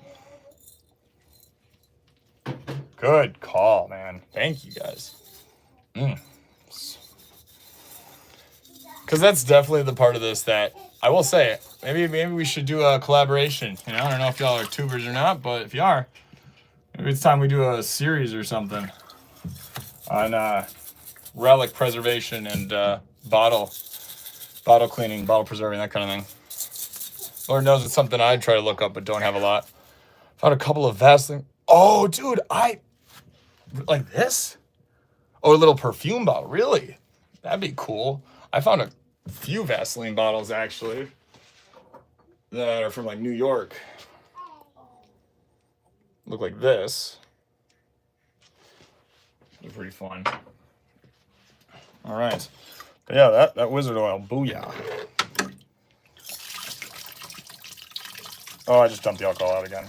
Definitely going to have to get a bucket or, like you said, a plastic bottle on the side to do that. But yeah, that cleaned it up nice. All that. Look at that. Wizard Oil. Yeah, this is like one of those bottles that I kind of forget about, I think, when people ask me, like the questions y'all been asking me, like Finn asked earlier. What's my kind of favorite? But that definitely is one of the top. Oscar, you're back. Welcome. Hey, Finn, you the bomb. Oscar, pleasure to have you, brother. Holy Templar. Dan, I didn't know Vaseline was that. Oh, yeah, bro. There'd be some old bottles. You know what's really crazy is if you think that's funny, let me, I just cleaned an old Heinz bottle that was from like the 1800s. Or I have a bottle that's Listerine. Yeah, old Listerine Lambert Pharmacy from Michigan. I'll clean that one here in a second. Man, the copper thing I'm so surprised how well it really works. All right, we'll pour all that out. I'm gonna put more of you in here.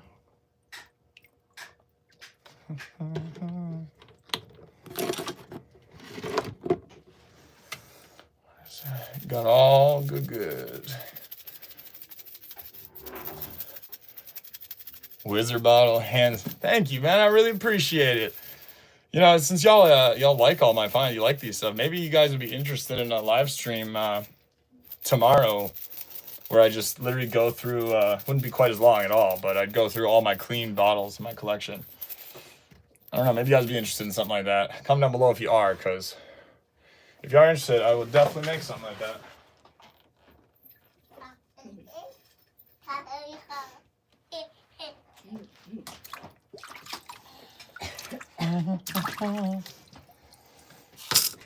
Oh, yeah. I'm so glad I cut up all those bits of copper. I've been, like, telling everyone basically I know, right, hon? Save a little copper. If you have a little spare copper wire, hold on to it. I probably sound ridiculous, dude. They're like, what are you doing? What do you need copper for? Are you trying to scrap it? Nope. Trying to clean bottles. You know, your standard.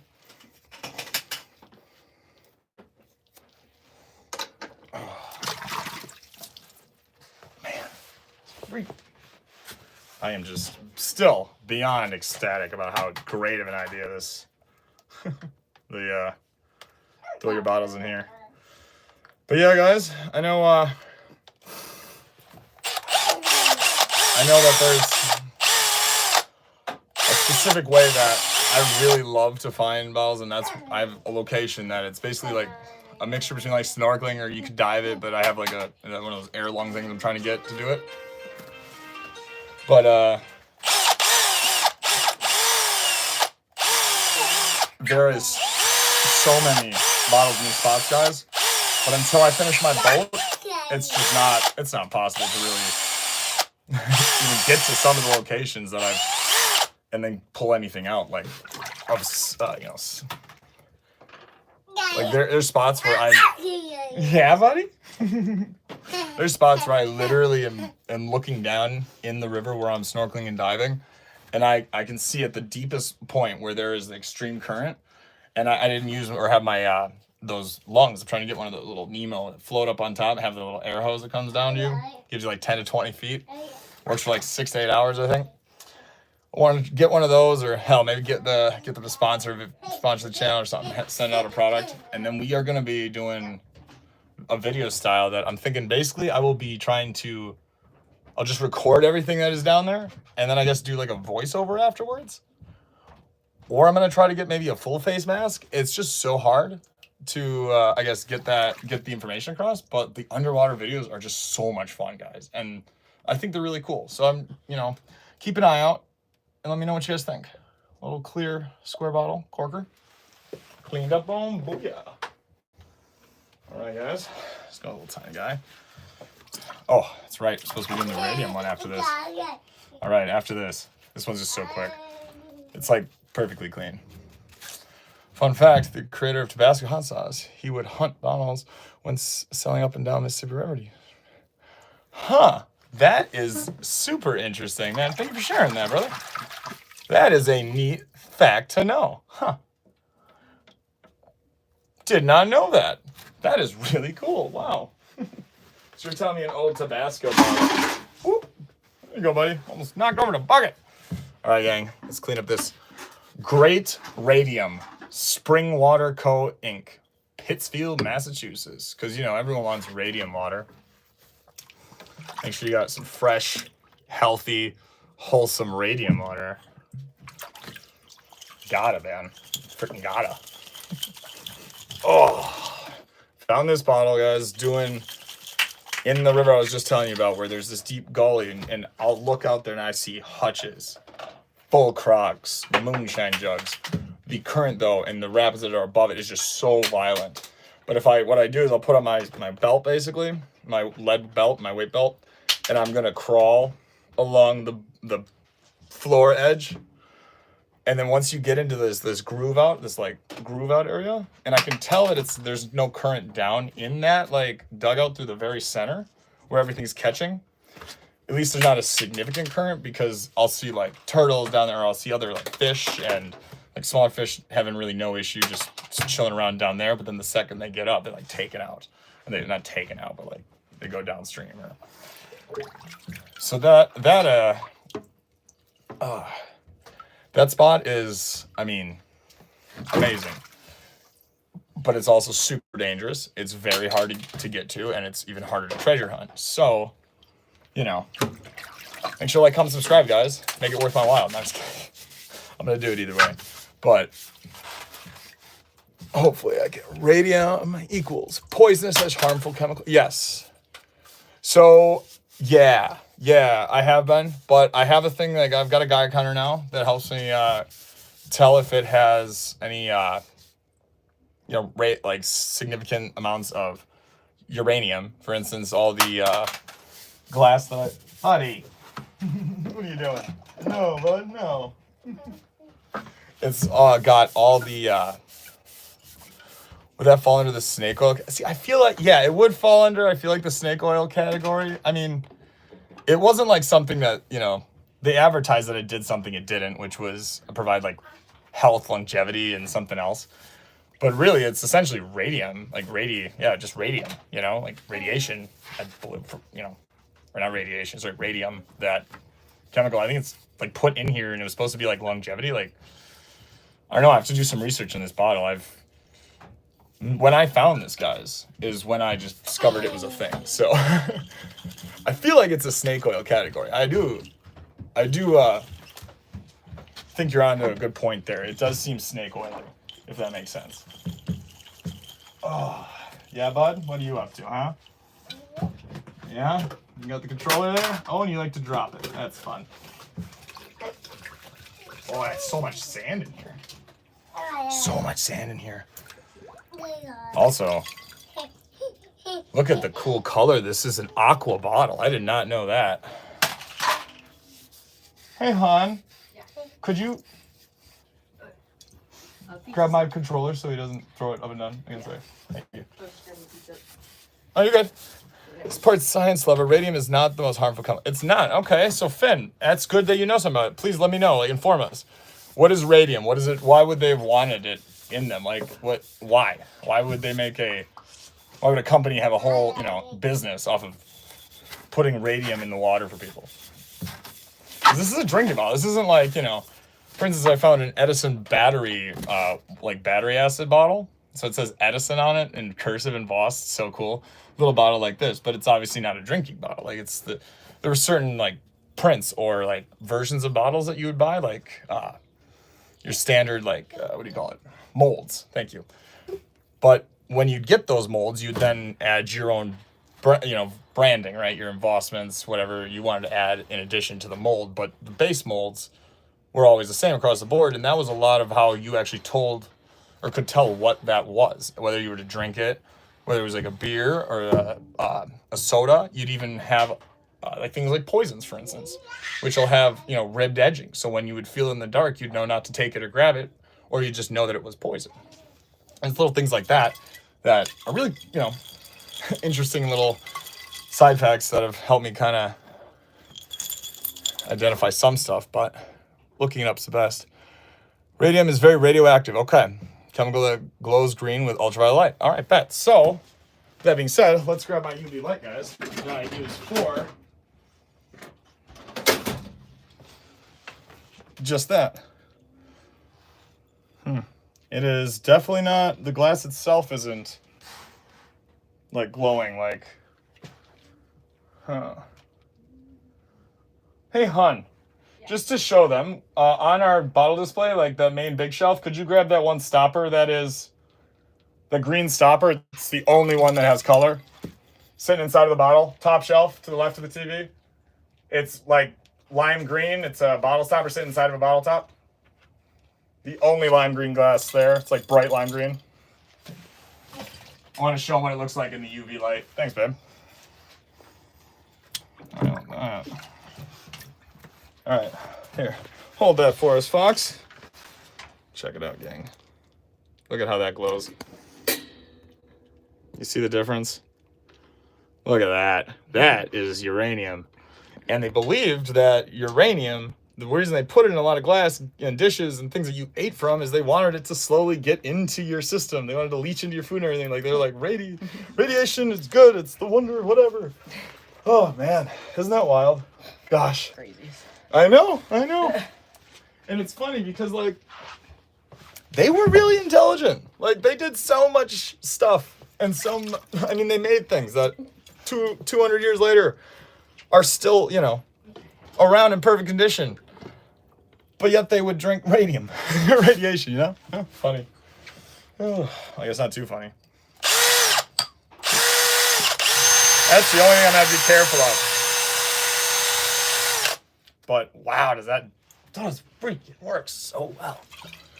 Might be only radium glass that glows. Yeah, no, so yeah, it's only the glass that glows, but for instance, like if there was stuff left inside. So like if this was sealed, I'll sometimes find bottles that have, we call it toilet water.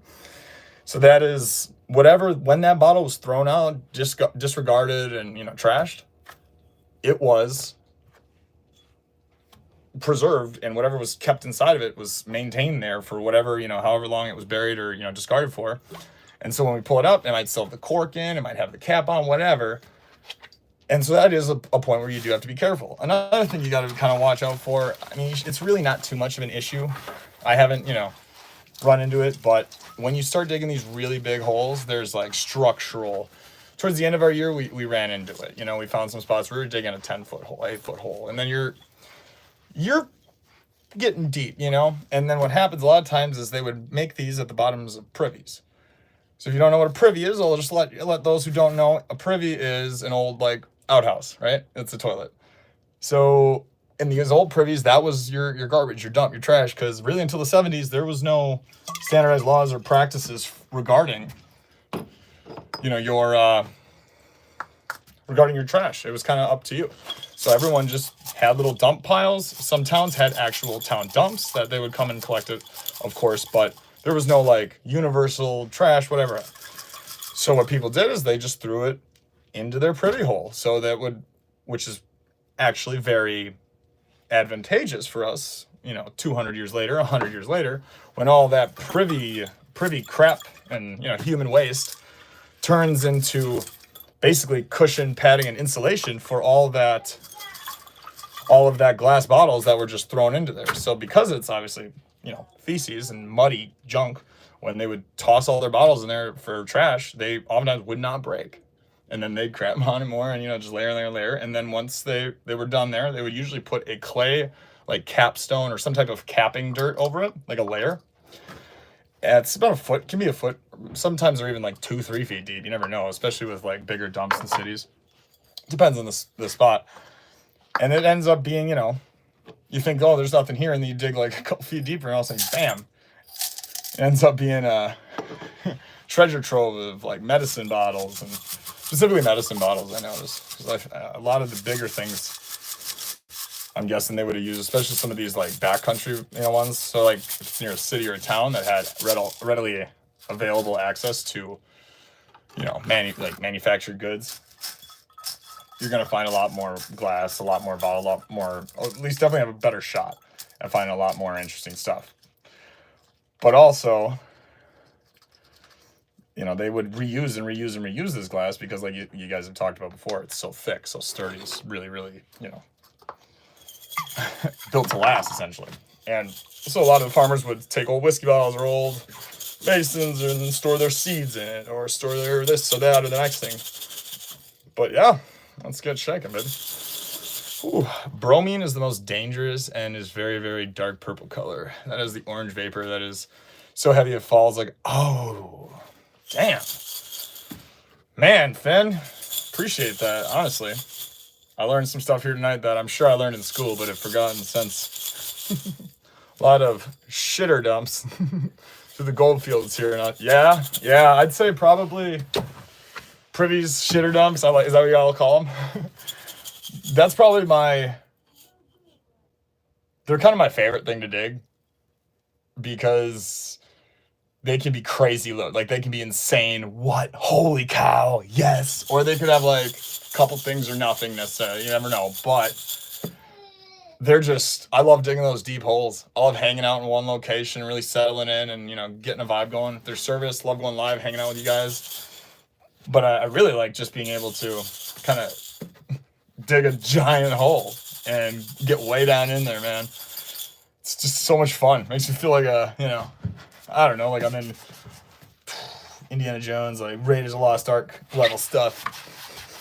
It is crazy. You have to check those videos out, and if a lot of you guys are bottle diggers, so y'all know how deep those holes can get. And I'm wondering in Australia, like, do you have like a lot of super deep holes like that? Is that a common place, or not always as deep? Why MBA? Huh? Oh, 50 people watching, only 3 people in the live chat.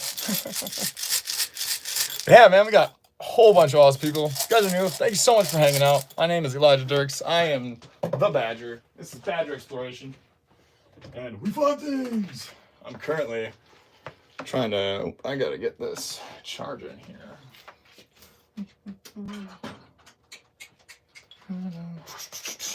Sorry, guys. I have to figure out real quick.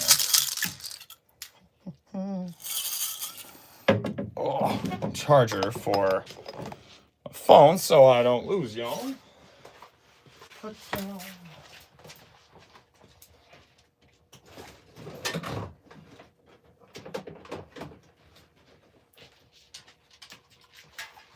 Oh.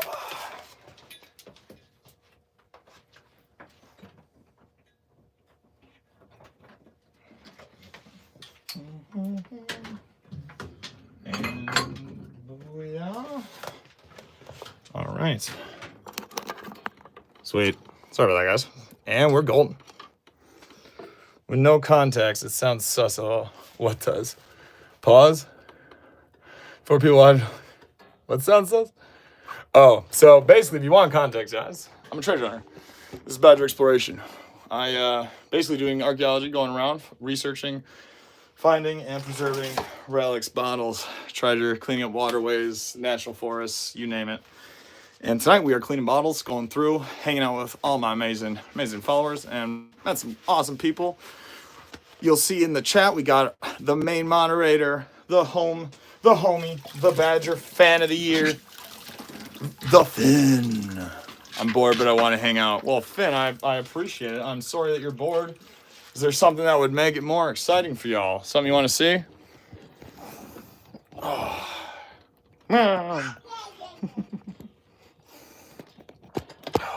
There we go. Have you found any of the old Chinese clay? Yeah, I have found one Chinese clay one, but I have a bunch of German ones. And I'm glad you said that, because yeah, that's right. I literally found one at my very last shot here before the winter struck and got bad. I had my literal last bottle digging day, and I found a killer pipe. This one is not the best one I've ever found, but it's the one with the longest stem on it. It doesn't have any name or anything on it. A couple of them I have that say Germany here. One has a face engraved up on the front. Another one has a little crest on the side engraved and says made in Germany. And then I have one that's super white that has a stamp in it with blue that I believe is the Chinese smoking pipe. But yeah, these are epic. When these pop out of those privy holes, and these are the same places that we're finding bottles and digging these stuff up.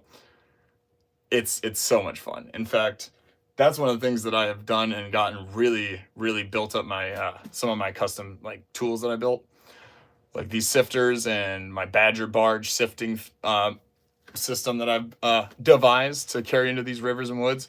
When I'm digging these areas and stuff, I'm gonna be now sifting through all the dirt that I do dig up once I actually hit those areas, because I've been finding silver coins, wheat pennies, buffalo nickels, clay pipes, buttons, all sorts of crazy stuff. Alphabet backwards while doing a handstand, just trying to make a laugh. Well, I can't do the alphabet backwards. Not even going to attempt it. But I mean, I might be able to do a handstand. I don't know where I'd do it. Everything's so wet.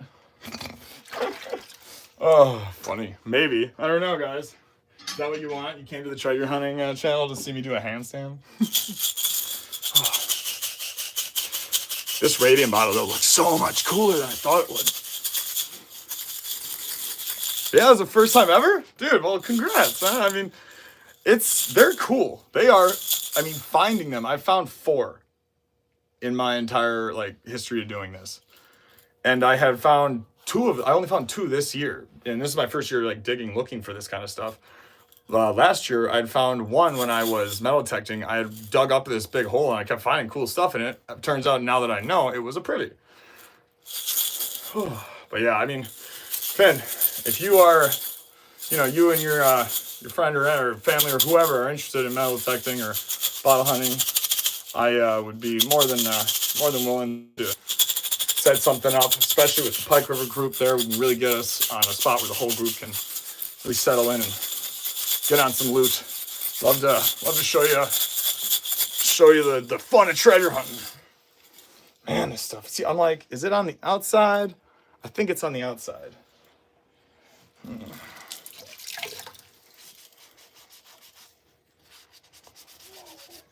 It's like, what is that gonna be? It might be a denatured alcohol one. Who knows?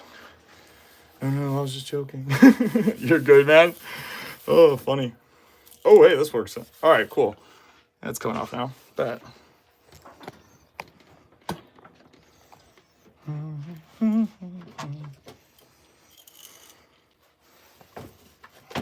There we go.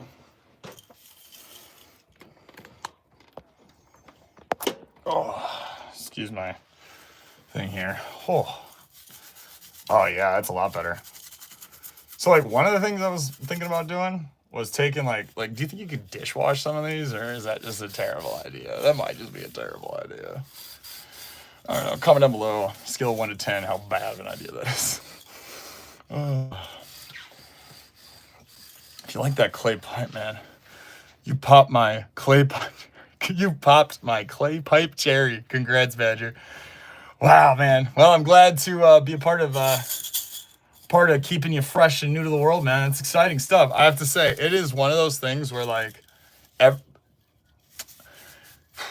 say the pipes, this thing called a caltrop, which was used basically, like, it's like a giant metal jack that they would throw in to stop horses and, like, men from running around the Civil War era and earlier. Those are really neat. And then I'd say, like, as far as, like, historical, really, really old, like, really incredible, cool, like, things that are pretty rare to find, that I've only found a couple of, would be that, the pipe, and I'm going to show you one other thing.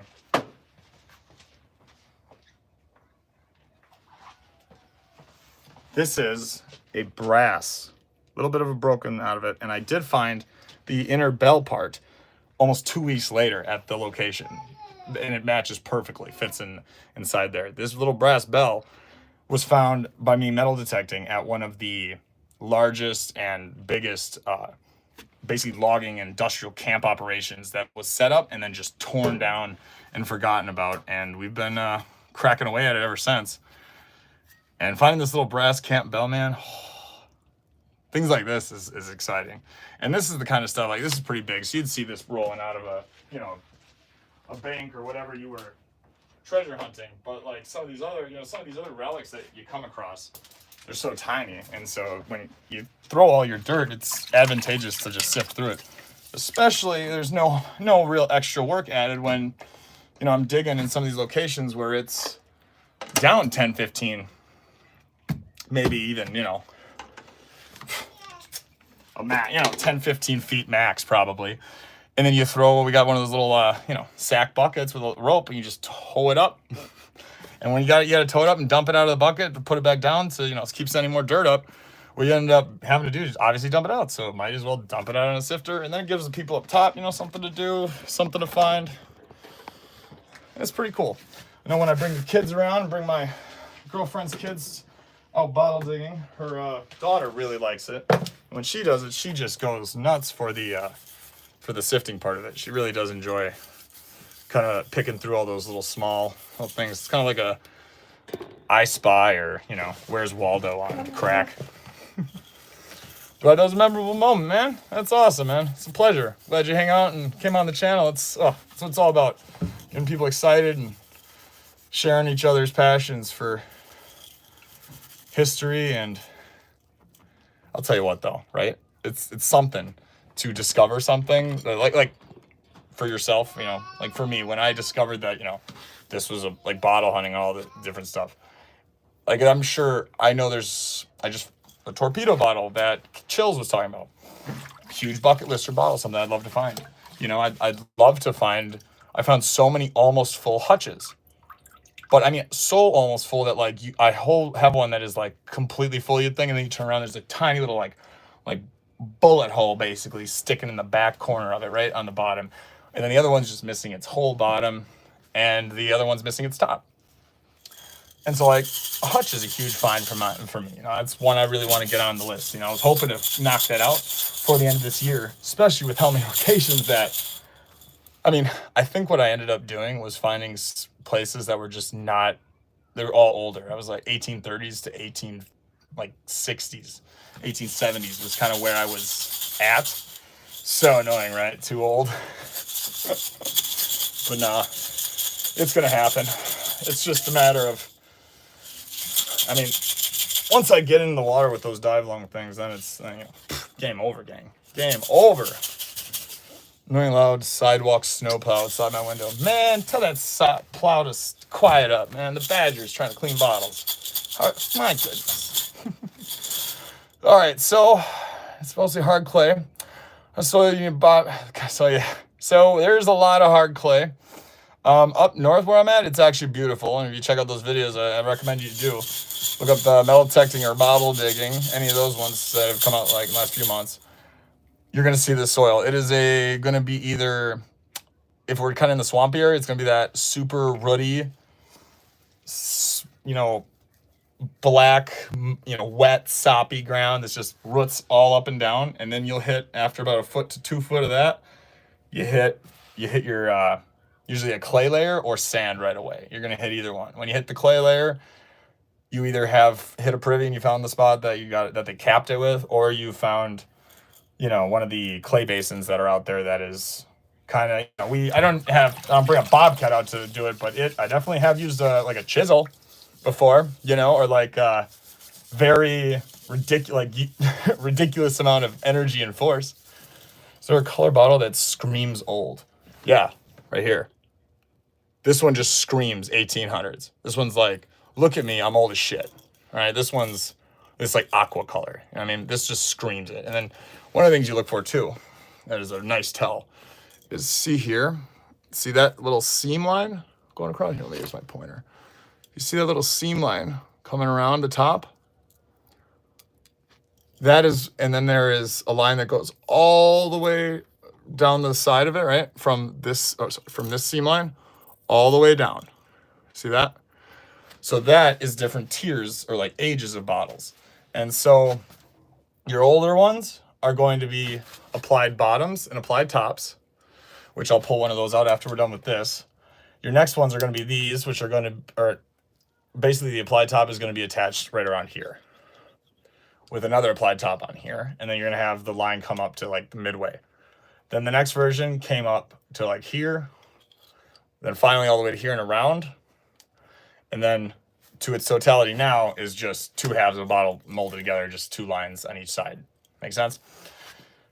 And of course, that is not a end all be all or the, accurate truth for every bottle maker, every solution, every scenario. So there are tons of oddballs and rare, scenarios, rare, misprints even, or like mismolds that, you'll find. So one of the things that's really neat and why I'm so excited for one of the locations I've spotted for my hometown, which had a bottle works, is a lot of times with some of the bottle works or like one of the bottle works and bottling company that made their own beer bottles, and what I would go out behind there, snorkel, and find the old clay beer bottles, right? The old clay jug, clay bottles. Those are old. And then I also found quite a few bottles that I grabbed them because they're really old, embossed, bottles from probably 1860s, 70s to maybe early 1910s. But they were misprinted. So a bunch of them have a smear, someone the embossing or whatever. It I don't know if when they took it out of the mold or what, it smeared it or did something weird. And so then it has this weird strike through it. And I actually just thought they were weird bottles or whatever. I thought something happened to them. But then I looked at a bunch of them after I cleaned a few and I was like, oh, this is actually all the same.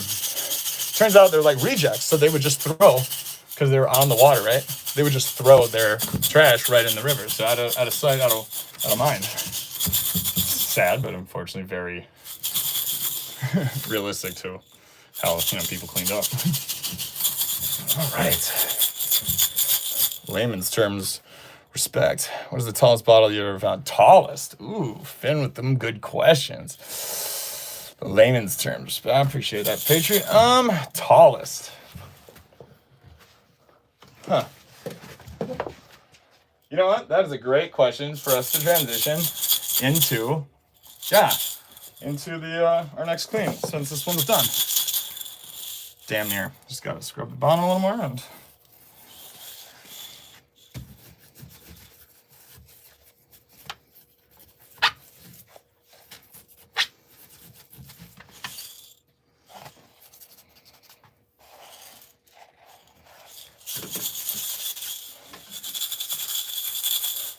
Shake, shake, shake. Like just Macarena. Make it like a mojito. Oh. All right, so now what I gotta do though is I gotta get right in this part. Last time I cleaned a bunch like this and I forgot all the actual like part up here that you shake. Got to do the part that's pretty crucial. All right.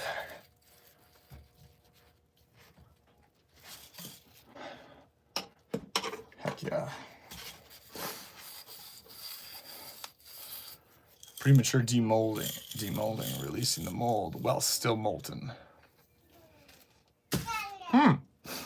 Wait, are you asking me a question? Premature demolding? Is that a question? I'm sorry. Chills. Forgive my lack of ability to keep up there with you. Sorry. But yeah, so the tallest bottle is going to be a whiskey bottle that why are you doing that? Elijah, my goodness. Psst.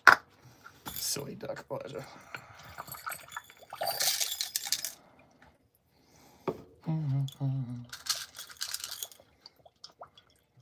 All right.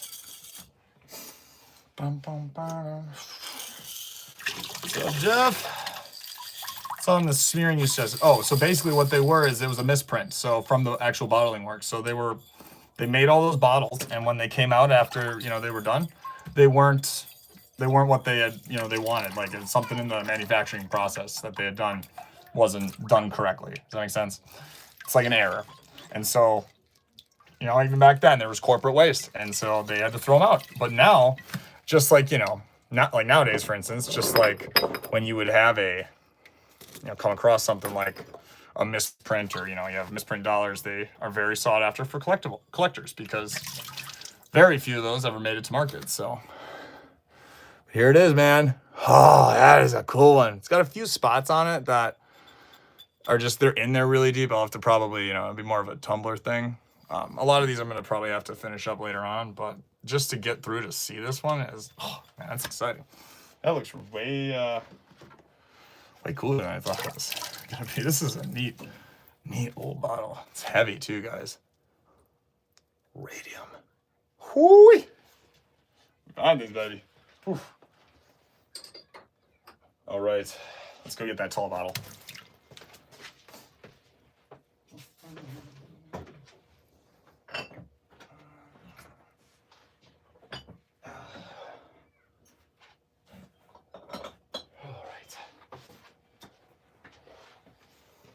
You're about to see, guys, 3 very, very old bottles. And the last bottle I'll show you, these are like the tallest ones that I have currently. The last one that I'm about to show you is very possibly either the oldest or second oldest bottle that I own to date. Or not own, I just found. Oh yeah, own, whatever. All right. This one is really freaking cool. There is a number 5 and there's a little tiny heel chip on it. But the amber on this one is super, super clear. And I mean, there's almost no scratches on this too, so. OMG, are you the guy that puts stuff, what? No, nope. More of a whiskey man myself. I don't know, what's the guy that puts stuff in vodka? What does he do?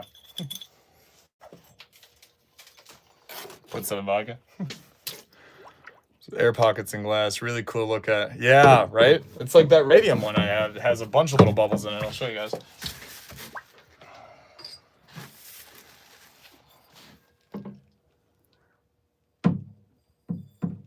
There's a little bubble there. A little big in there. There's a big one right in the front too. That's like you mentioned, that's an air bubble, guys, from when they made these molds and handmade this glass. It's an air bubble from from that. That's pretty cool. All right. And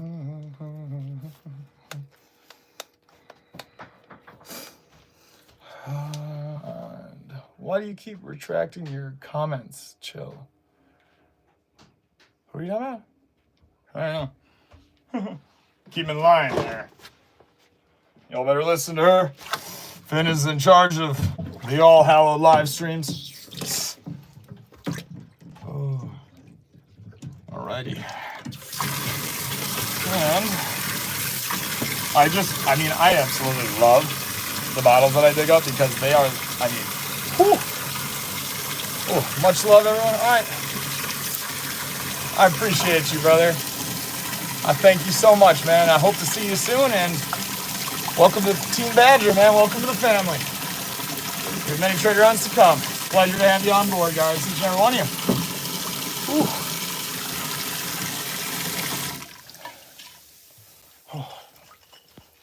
Yeah, you're fine, Chills. As long as we're not, hurting anyone's, getting on people. You're fine. No worries. I didn't even notice, to be honest, that you were retracting. Oh, man. That's so cool. I just don't. Oh, man. I got so lucky, man. This bottle, there's, no dirt that was inside of it because it had the remnants of, might have been the cork there or something. So because of that, there's only dirt was, in here. The rest of this is, it's clean as can be. Look at that. Look at that. This is straight out the mud, man. This is straight out the dirt. So this is found in sand. But, regarding what you spoke about earlier, Chills, the clay that you basically is like rock almost, right?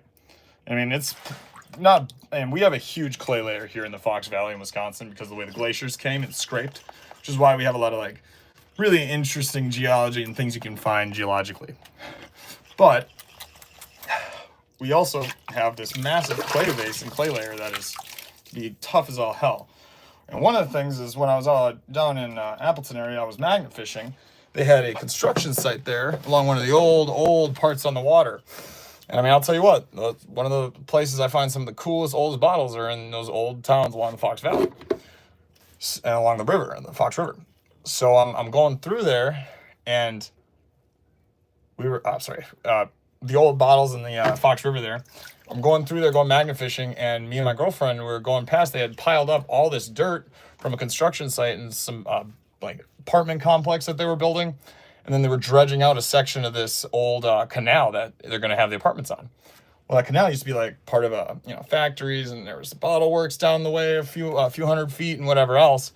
Well, we started looking, and there's just, there is no glass that was, nothing was newer than, I think, 1870s. Not a thing, there was no glass shard or bottle, anything in 1870s.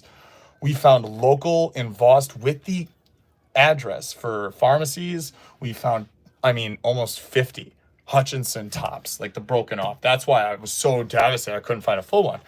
But we found so many small to medium-sized full bottles in this pile because it was 3 giant, dump trucks, probably 6-7 yards each pile of dirt. That's a measurement of dirt if you don't know. And digging through that was solid clay. That wasn't dirt. That was, you'll see in the video or even the shorts, I have a tiny chisel, and I'm chiseling the side of the dirt to get this bottle that's stuck in it. But yeah, here's that guy, and that one cleaned real nice and quick. But this is about 17 inches tall, this one. But don't worry. They get taller than that. Here's the oldest, one of the oldest bottles. Look at that applied blob top there. Look at that, look how crude that is. That is old. And what you see on a lot of these ones too is, I actually have one here that's not quite as old, but is very old as well. This would have been corked, right, with a cork. And then see that residue, that metal that's around the edge? That is the remnants of lead. They would dip these in lead, just like, for instance, how you would dip, say, a, Maker's Mark whiskey in wax to, seal it. What's up, Two Brothers, Two Treasures? What's up, man? Two Brothers, Two Treasures, an epic magnet fisher and treasure hunting channel. Been watching them for a couple years now. It's going good, brother. Hope you're doing well. We're out here bottle cleaning, hanging out with my epic compadres here. Welcome aboard, man. It's been a while since I've seen you in the chat. Oh, clean up this old applied top, man. This is a oldie. Jeez. Yeah, see right here, there's a little bit of remnants of like lead speck, like, oh yeah, that's cool. What's up, Jeff? That'd be mean. There's no badger loves doo-doo for nourishment. Badger. Well, I mean, sheesh, I do dig a lot of privies for these bottles. I mean, but yeah, no, I don't know really what you're getting at there, but cool. Anywho, let's get this. Oh. All right. I don't know. Do I have to put in my... Is that gonna fit? It is. So am I cleaning it for Jack Sparrow's boat? Yeah, you mean my boat, man? What do you mean? I am the Sparrow, bro. God. Like Indiana Jones and Jack Sparrow had a love child. Making Perca-Colas IRL? Damn, I wish I could use me a Perca-Cola. Some stamina up. Wash through these 1,000 bottles I got a bit quicker. Oh. Got some new people. Still finding coins. Oh, what'd you say? Still finding coins, all etc. from an old stream boat. Yeah. Dude, yep. That's freaking cool, dude. I love the stream, like going to the streams. There's literally a stream that every single time it rains, like a not even a legit hard rain. I mean, even a somewhat light rain. Like as long as it rains for half the day or more, I go there the next day or whenever it's done raining. And I oftentimes will be able to pull away in a 3-4 hours, 2 to 4 20-minute plus videos that are, good, like crazy finds. Like those rivers, man, they replenish. And I mean, that's, if you're into gold prospecting, you understand how rivers work as far as, classification and the weight and, variance of these materials. And so the glass, like, will start to accumulate at certain sections. So when you walk these rivers a lot, you start to kind of notice where to look. And also you see in these barges, like that just turns and constantly turns until, something that might be 10 feet down in the river, under the soil there, and that river could get circulated and pushed up and then pushed all the way back down within the same year. Let's oh. All right. So yeah, you see a little bit there. That is like some stick from, I'm assuming what would have been lead. Let's see about doing some of that good natured alcohol on it. Rub it off. Oh yeah, that took it right off. Big shout out again to Chills and Gavin for that idea. That is a huge help. I mean, this has been one hell of a productive cleaning session. I mean, just tripled my productivity, gang. Thank you so much. Oh, we got 50 awesome people in the chat again. We got 44 likes. Thank you all for hanging out, man. If you guys enjoy this, which it looks like you do, I'm gonna probably be doing at least 1 or 2 of these a week, until all these bottles are done for sure. So stay tuned. Let's get at it. I think Saturday nights are pretty solid ones. I like this time. Oh, perfect. This is such an old bottle, man. Oh. Yay, Marcy Collins in the house. Love old bottles too, man. If you like old bottles, y'all are at the right place. And speaking of old, we are talking one of the oldest in my collections. Applied Tool Top, baby. Ooh. Only thing that makes this puppy better would be the fact that if it was, I mean, this is, by the way, look at here. There is no line going down the side of it, right? Or the edge of it. This was blown, guys. This is like a blown with a tool top. Handmade, baby.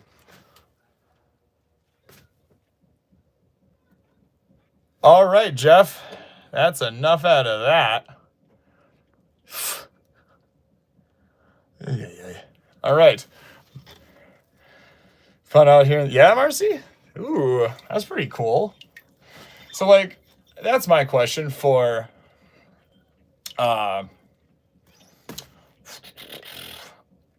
for Marcy, and honestly, it's my question too for anyone that, you know, like you and Chills, for you and being in Australia, digging in that sand. I know you have all that hard clay, I guess, but what is desert treasure hunting like? What is that like? Because I mean, I've been to the desert, but not while I was, you know, doing this stuff. I'm curious. Is it more, is it easier, or is it just?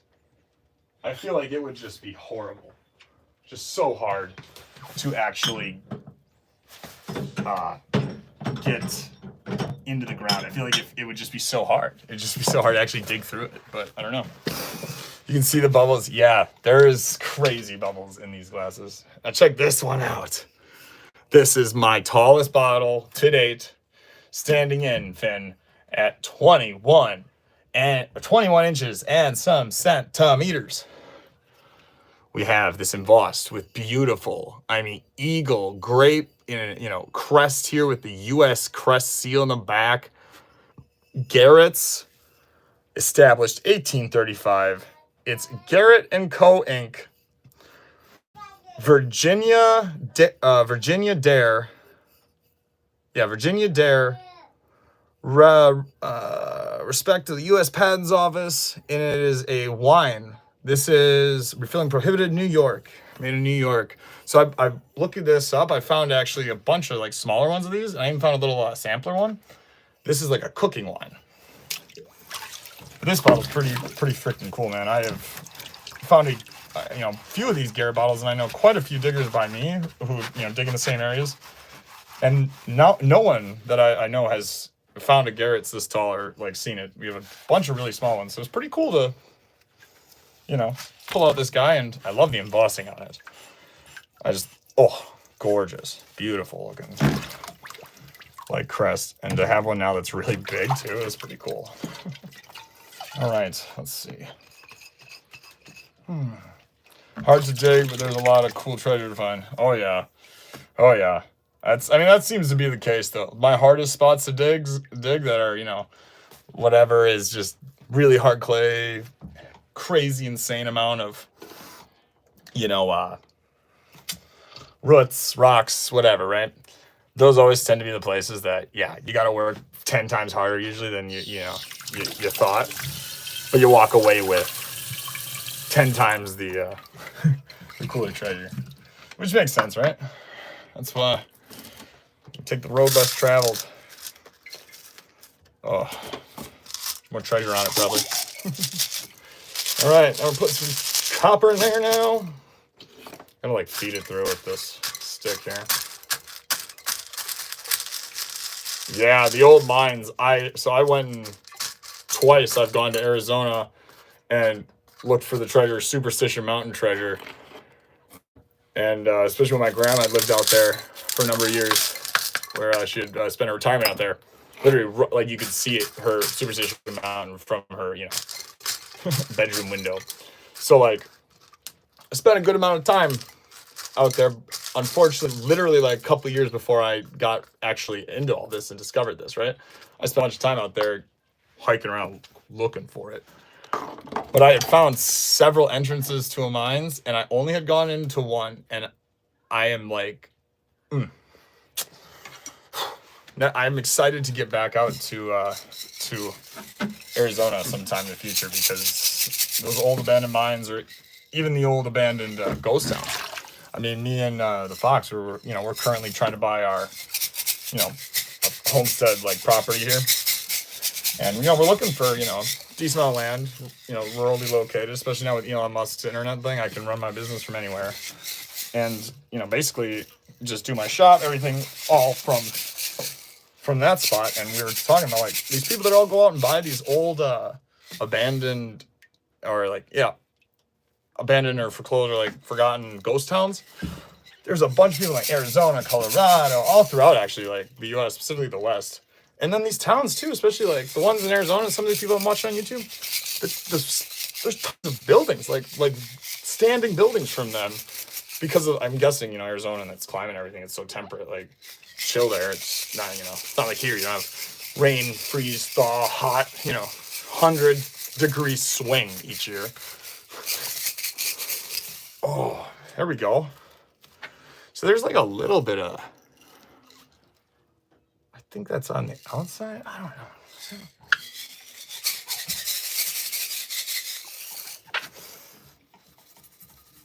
Oh, it was on the outside. All right. Yeah, that one cleaned up quick and nice. Has a couple little like scrapes, like scratches in it, and a little like scrape back here. But other than that, I mean, she mint. Where I hunt, which is mostly old dumps, so it's pretty loose soil. Yeah, right? That is fun. That is so much fun. And a couple times, that's why I have in my videos, you'll see when we dig down, you can see the, like you're saying, the layers that they were dumped, especially the ones that do every like few years that they would do a burn at. Now it sucks because a lot of times that burn melts and destroyed a lot of really cool bottles, but a lot do survive. State, I'm the Badger, so the Badger State, baby, Wisconsin. Right in the logo, eh? Treasure, baby. We find things. But I do travel all over the U.S. I mean, I was out to the East Coast 3 times last year, treasure hunting, gold prospecting. Did a show with Discovery Channel. Did a bunch of metal detecting all through the Midwest and the South. Been working my way now for the next probably couple of years. I'm going to be going all up and down the Mississippi and hitting Wisconsin especially very hard. Been to Omaha, Nebraska. I've been through Omaha, Nebraska, but I have not been there and stayed there. Yeah, lots of ghost town buildings left in those ghost towns. I was like, it'd be pretty badass. Buy one of those, you can get them real cheap. Hey-oh. Whoa. Got excited and just shot water everywhere. What's up, man? Welcome from India. Hello, hello, hello. I'm from Wisconsin. Going to bed-o? Yeah? Mm-hmm. All right. Good night there, my little treasure hunt buddy. He loves bottle hunting. I can tell he's going to be my man. Aren't you? Finally, I'm out of help hauling all these bottles out. Won't just be me and the fox busting our rump. Oh, all right, let's go ahead. Take that.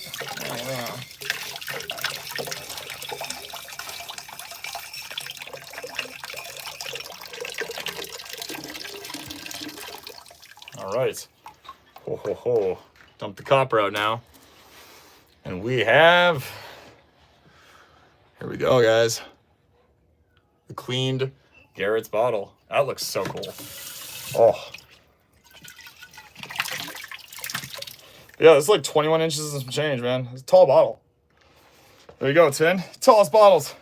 All 3 of them. Now they're done. Let's get it. You skinny. All right, guys. Let's see what to do next. Had this one cleaned already.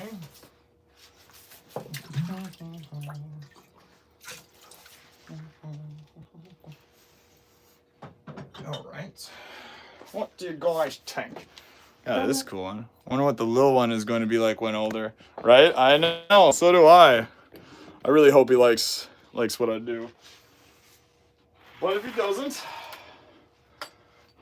just as long as he gets outside and doesn't spend all of his life on a computer.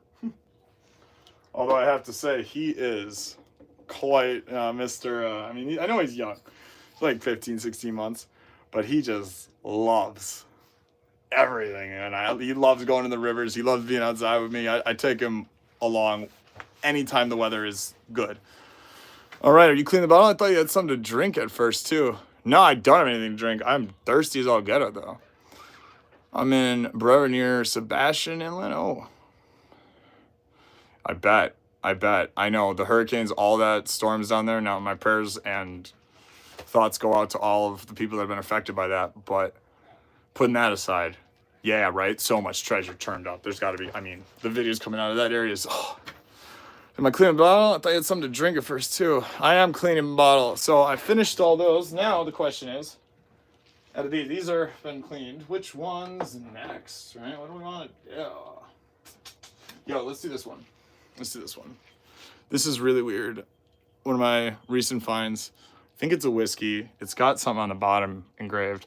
It says Distillers Peter Davidson, 55. It's got these crazy little bubbles on it, and it's got a little lady's leg. So this like neck right here is called a lady's leg neck. All right, bet. Let's clean her up.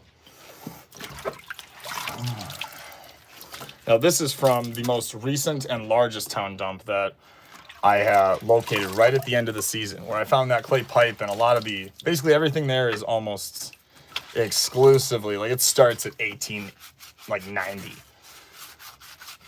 I did find a pocket though that there was a ton of, what do you call it, like 1900, like early 1900s, you know, some turn of the century stuff, like you know, like this crown top here, something like that.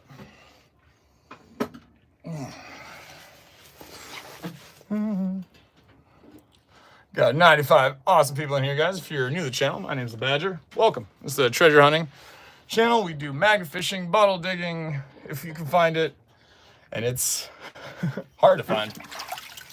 We try to.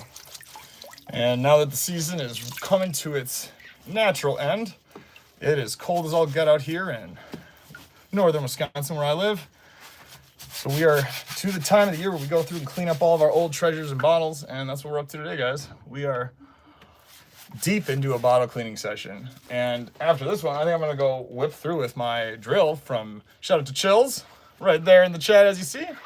Found a few really old bottles since our major flood here in Roswell. Oh yeah. Oh no, I'm so sorry to hear you lost your car there. Oh. May I know what this is for? You bet you may. So I am cleaning. These are relics and treasures and things that I have found. This is from, it's an old bottlehead corker there. Greg White, thank you so much. How many bottles can you fit at one time? What do you mean?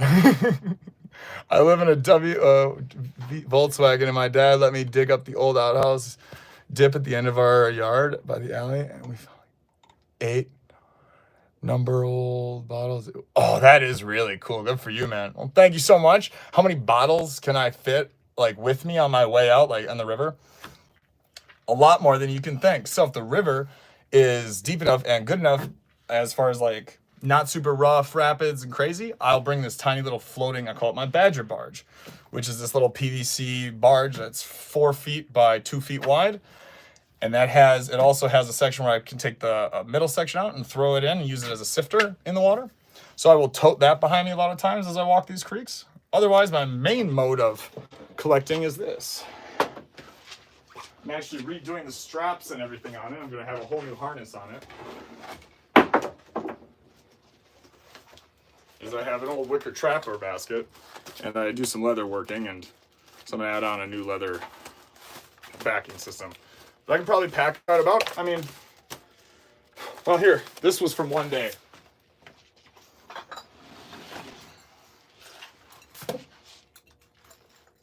This is one day, one location. And I packed this all out. It was probably 2 miles to my car. No, 1.5 miles. Not quite 2. You know, not terrible, but also not, you know, nothing. Yeah, I agree. Am I the new Captain Sparrow then? Does that mean I get to be the new treasure hunting pirate? I'm cool with it. Is that the scrub daddy? Damn right, it's a scrub daddy. Goated. Yo, I don't know if y'all saw this, but there was a scrub daddy they apparently are selling that is as tall as me. It is literally like, it's $1,000 and it's at Bed Bath & Beyond's. Like some Bed Bath & Beyond's have it. I don't know what's you're scrubbing with that, but that is the daddy of all scrub daddies. Yes, Finn, you hit it right in the head. Thank y'all so much for being here. And if you're new to the live, don't worry, we're nowhere near done. We are just getting drained here and getting ready for our next bit of bottles. I just want to get fresh water in here. Your mannerisms and look is that or Mr. Ballin, ex-Navy SEAL, who tells your mannerisms and look is that IMO of Mr. Ballin. I love Mr. Ballin's videos. He's cool. Who tells weird stories, oddly satisfying, right? Well, thank you. I appreciate that. I'm glad I'm oddly satisfying. But yeah, let's get clean, guys. you guys haven't checked out how me and this incredible, wonderful treasure hunter behind me, my girlfriend, the Fox, you guys want to watch us IRL get at this, make sure to subscribe to the channel, guys. You can watch me find these epic bottles that I'm cleaning up right now here for you. That being said, we were working on this one, and Chills, gentleman in the chat, shared a bunch of new tips with us today, so we are going to start off with this drill one.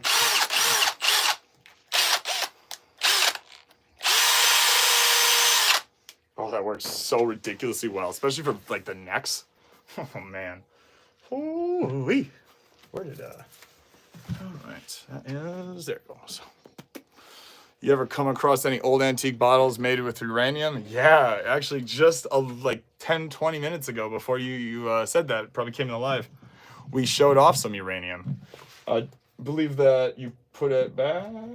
Yeah, would you grab it for me? Yeah, you can just leave it out here till we're done with the chat. Thanks, babe.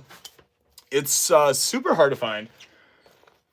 At least it's super hard to find by me recently that has been intact. I found a bunch of sections of it, and I keep it and tumble all the little bits, but this is, thank you, huh? A uranium, like, little bottle stopper, right? Like a corker. Check this out. So I keep one of these with me. Oh, sorry.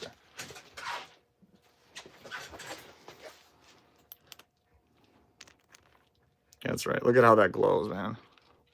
That is because of just pure, unadulterated uranium. So the reason they loved that uranium, right? They thought it had all of these health benefits, and this, you know, you wanted it to be leaching into your food, and, you know, it was a revitalizing, yada, yada, you know, whatever, right?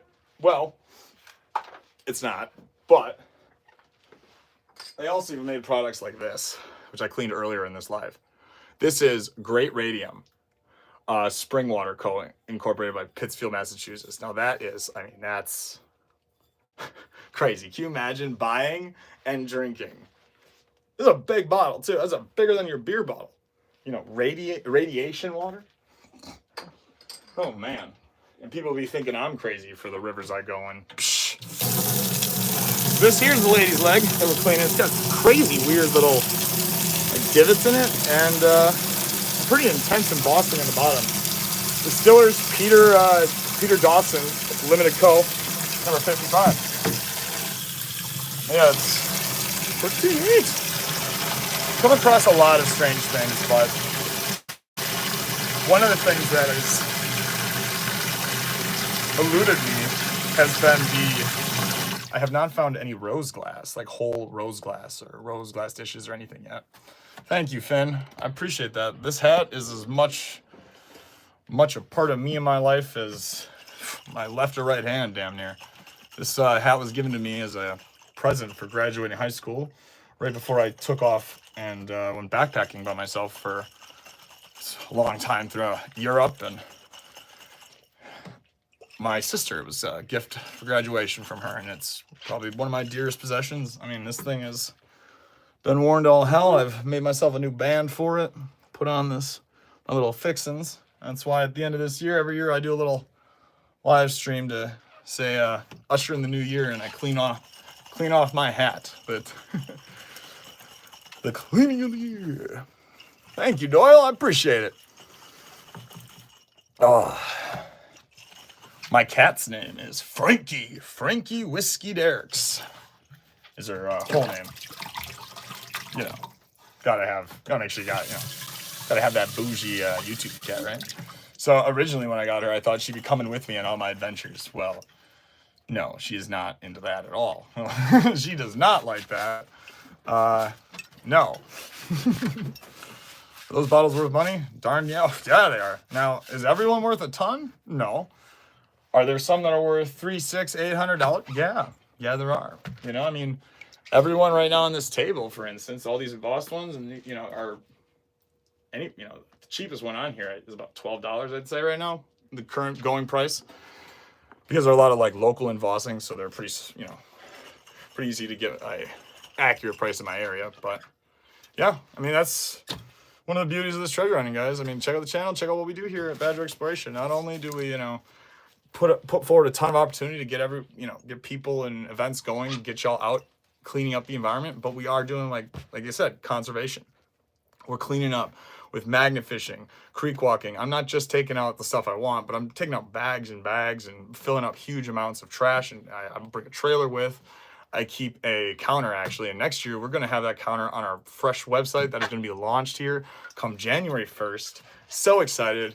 Then you're going to have a one-stop shop for our merch. You can buy bottles and relics that we found. You'll be able to go and check out all of the different events and different meetups and hosting things that we do. And also all of our meetups and events that we do and are run completely free for anyone to show up to. And we even feed you at it. So, you know, it's about giving back to all y'all incredible people and getting people excited about history, you know, and preserving these things. Because quite frankly, I mean, who knows how much longer a lot of this stuff had before it broke, you know, before it sat out there and became, you know, a piece of history lost forever. That being said, pretty cool little bottle. Let's get at it, huh? Let's do, sheesh. Let's do some of these little guys. All right, we got us a, Little Boy Blue?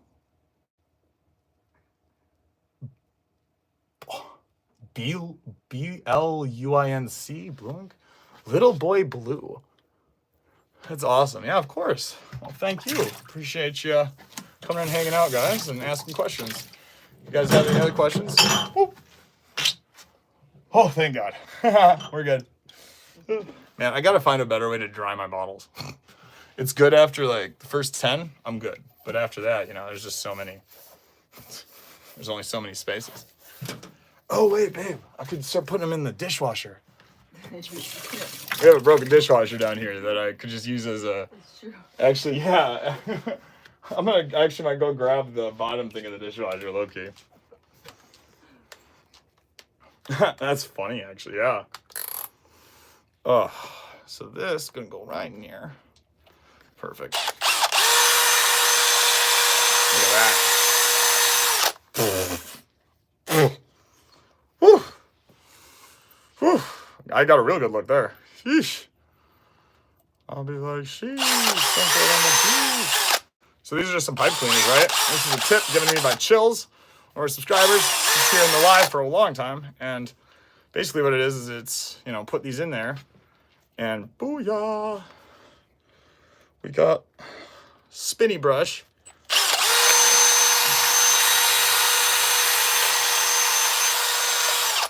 Oh yeah, look at that.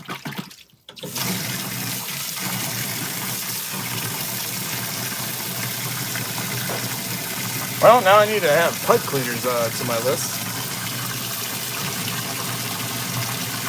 So, Little Boy Blue. I'm guessing this was a shoe polish bottle by the, you know, the style of bottle. A lot of these are shoe polishes, but I do not have one that has embossed Little Boy Blue on it.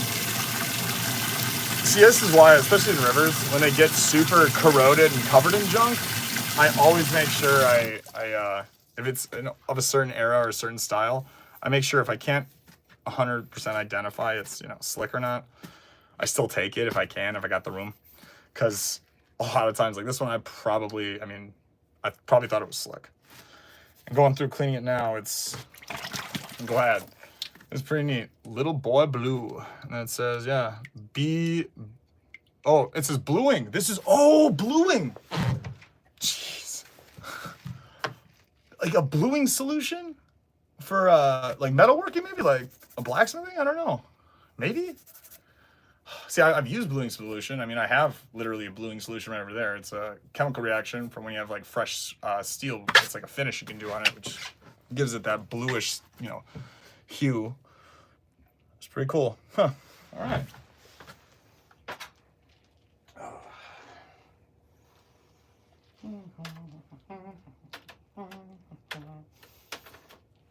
Yeah, here you go. So see, here's another shoe polish bottle, right? But this one has no embossing on it at all. But it is still, you know, I think these are kind of fun. I like these a lot, especially with my gold prospecting and like gem hunting. And I'll put a bunch of my like certain colored gemstones I find in these to display them. It's pretty cool. Like, looks pretty neat.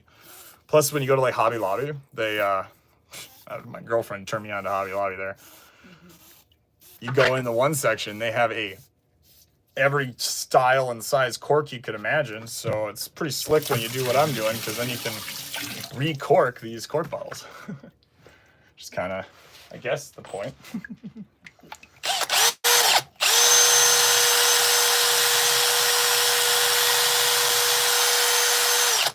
Oh yeah, look at, okay, so this is what I mean. Look at the difference, right? Look how quick that was. Half the bottle is clean, perfect, pristine, and the other half is, you know, the grime that it was. That is a system for the ages. I mean, my goodness. Oh, the only thing is I just got to find the right style of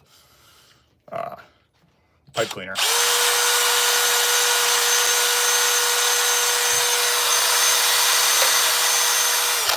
And the only thing you do got to be careful of is you can't get too trigger happy, because I've almost gotten close where I might, you know, hit the metal, and that'll probably break it. I'm imagining.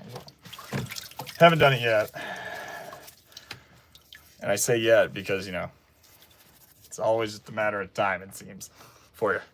Some crazy happens in the live. Yeah, it says 804 number 2. I think that's the shoe polish. Cleans up. Woo, so quick. So nice.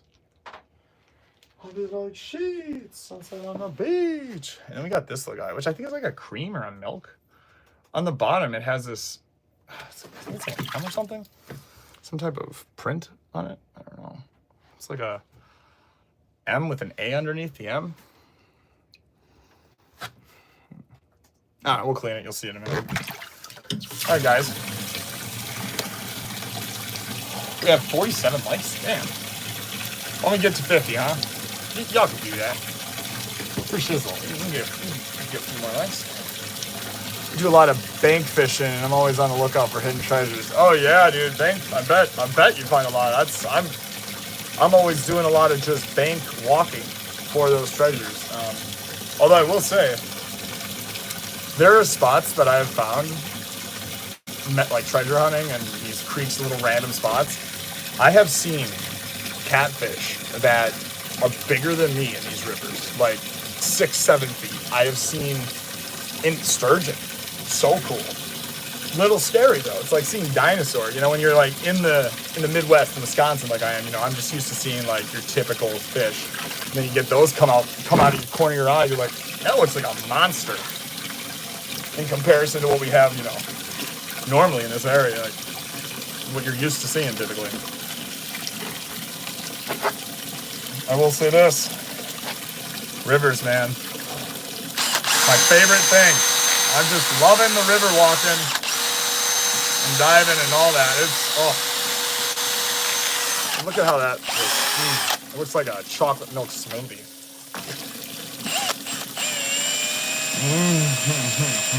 Yummy. If you guys haven't already done, make sure to like, comment, subscribe. It means so much. We are just going full time, guys. Just starting to make this puppy work. It means the whole world to all of the team here at Badger Exploration. Me and my girlfriend and our family, we've been grinding on this for, I've been doing it for about a couple years now, but thanks to all the amazing support and all the incredible people in this community, we're really on track to be able to accomplish some of our larger community goals and meetups and some of our charity events for next year and year of 2025. And not just that, getting monetized, allowing me to focus on all this stuff has been such a advantage to get to know all the incredible people here in my community and also to grow the community. So everyone that's new, welcome. Thank you for hanging out. Welcome to the channel Badger. Welcome to Badger Exploration. It's all about finding things and sharing that excitement and joy and preserving it for future generations to also enjoy. I gotta get some soap out of there. Oh, that one looks ooh, pretty. When they're slick like this, I really love using these as little display bottles for all my little treasures and whatnot. But fun. All right, John. Yeah, hit that like, baby. Let's get it. We need one more. We got 101. Oh, all right. It's good to be here. It's good to have you, sir. It is good to have you all. All right. Next bottle. What should we do? Ooh, let's do this one. This one's weird. This one's really weird. I think it's like a shoe polish too. It's really gunked up too. I mean, it's gunked.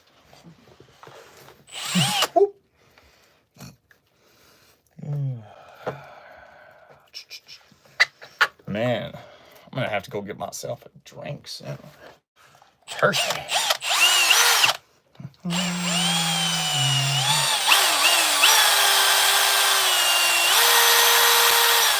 Honestly, you know what sucks is now that I know this trick, cleaning the outside, which was the easy part, now sucks. Because it takes longer. So funny. Oh, man. Wow, that is just incredible how that cleans out that inside so well. All right, bet. And then watch. Let's scrub the outer. Oh, yeah.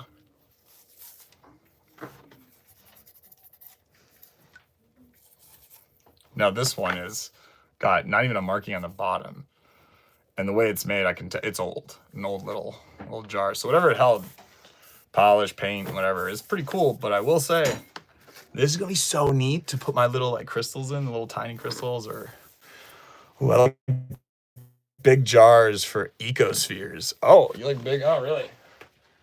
Here, I got this 1830s port wine cooking, like cooking port wine jug. Oh, we have actually I've got a ball perfect mason over there that I should clean up, because that one actually, yeah, that's what I should do. I'll go clean that puppy up. I'll do that one next if you like jars. Beer mine, say by step. Hey, nice, thank you.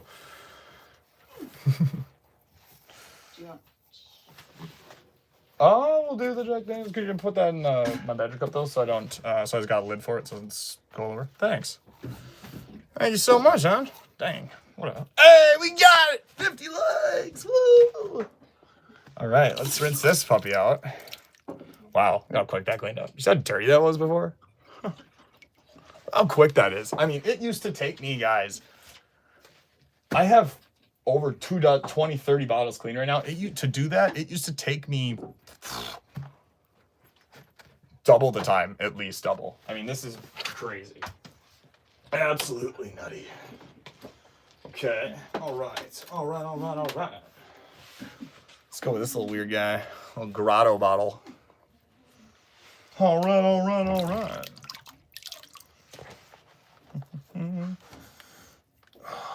Okay.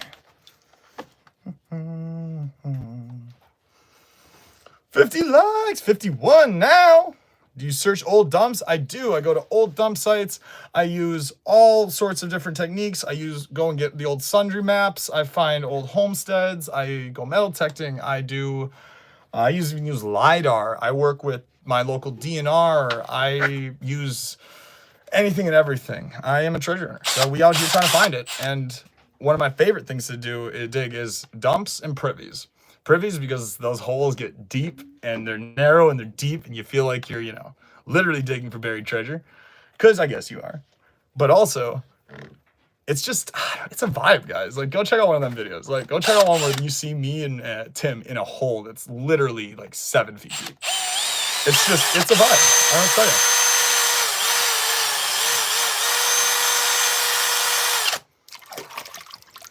Yeah, it is fun, man. It's really fun. It's a blast. Plus, the amount of junk and garbage that we clean out of the actual, environment. So next year we're going to be having a live counter. So every time I bring in, yeah, I do watch Aqua Chigger, man. I love his videos. He has got quite the way he's been attacking rivers.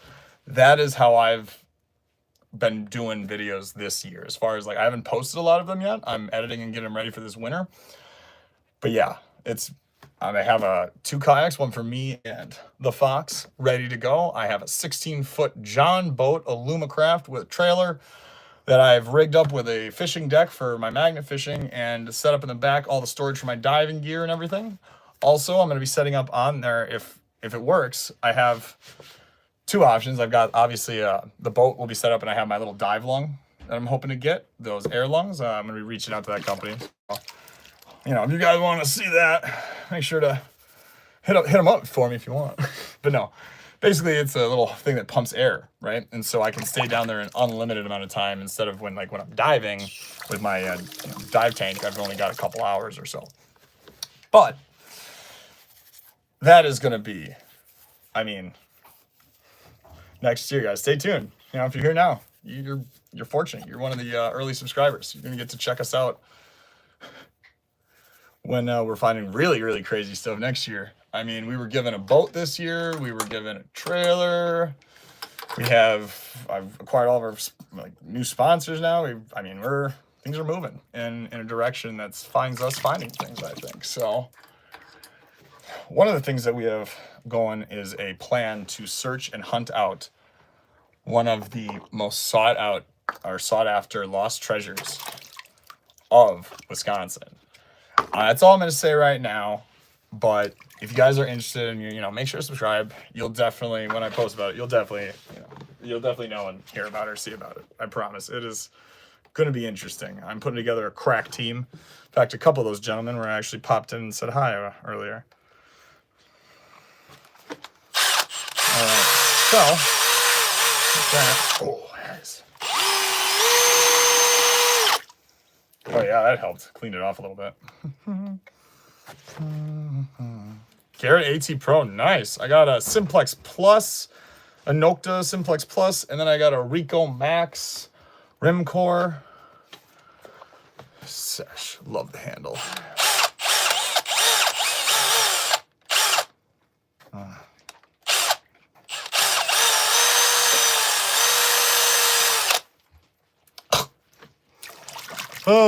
For old dogs, but all the glass is broken. Yeah, a lot of glass is broken, and that's part of it. It's part of it. You're never gonna know, but if you're digging, make sure that you dig. I always dig probably deeper than most people than you need to afterwards to confirm that it's dead, because there's been a lot of dumps that you'll dig, and the first top few layers are the ones that they burned a lot, broke, whatever. But if you go further down, you can find a nice pay layer, especially if you're finding shards, dude, that are, from the right era. You're finding little applied tops, tooled tops. You're finding the right bottlenecks from the, era, the period you're looking for. Don't give up too easy. Because, if you have a spot that is more than just a privy. So, like, for instance, I'm not going to be digging in a privy. Once I dig it all the way out, like we had that, you'll see in one of our videos with Tim and the Fox, we dug a privy that had not been dug before, for sure. We found some cool stuff, we even found like an old metal part, remnants of a metal wagon, but we never actually found like a whole bottle. Found a ton of broken mason jars and a ton of broken old med bottles, whatever else, but nothing was whole. And that's just how it happens. That's why it's called treasure hunting, not treasure finding. Even though I guess we find things. What if you fill the bottle with water and attach it to the drill and spin the bottle clean? So yeah, I did do a couple with the water in there. It just spun everywhere on me. But some of the bottle things will work well. This one's got this weird groove in it, which is why I put copper in there to grind it out by shaking it. But I just can't get to that angle without with a brush. I just can't quite reach it. Oh man, that's yeah. I'm gonna do a beer bottle next. Feeling it. Yeah, bet. Nice and done. Sweet. Cool. There are a lot of these clear ones I'm probably not gonna keep. Bring them to the bottle show or give them to some people I know that really enjoy it. Oops. A little slappery. Actually, we're gonna do one more there, maybe two more of these little bottles real quick. Look at this. Can I get a $50 chat? Yeah, I would love that. Hey, help us out, man. I would literally put that directly into a gas tank to go live with y'all and dig in the winter.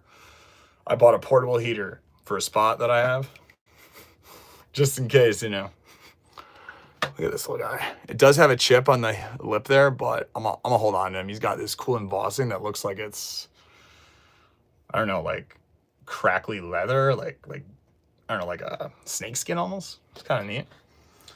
Salt rocks, LOL. Like what peeps use for cleaning bogs. Oh, yeah. Yeah, it's the same kind of, yeah, exactly. Same kind of thing.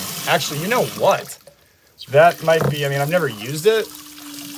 But when I was in college, I went to NMU in Northern Michigan, so that's a green state, if you know what I'm saying. So I watched some nasty glass get super clean. That is a good point. Like 80s Addy, what? Joshua Phillips. That would be cool. Hey, ask and ye shall receive, so saith the Lord. All right, gang. Hey, if you guys do want to donate or you want to join our membership program for monthly subscriptions, we're going to be putting everyone that joins it in the for this year and 2025. We're going to be putting you guys your channel name permanently immortalized on the deck of the Badger boat, our treasure hunting pirate ship. So that's pretty exciting. Also, guys, feel free to check out our merch. You guys are trying to rep some Badger merch. We got a coolest logo around, man. I'll tell you what, man, it's a pretty neat, nifty thing. You can buy stickers on our website. All that is tagged here in the video. All right, Finn, have a great night. Thank you so much for hanging out, and thank you for doing such a great job moderating. And I look forward to seeing you in the next chat.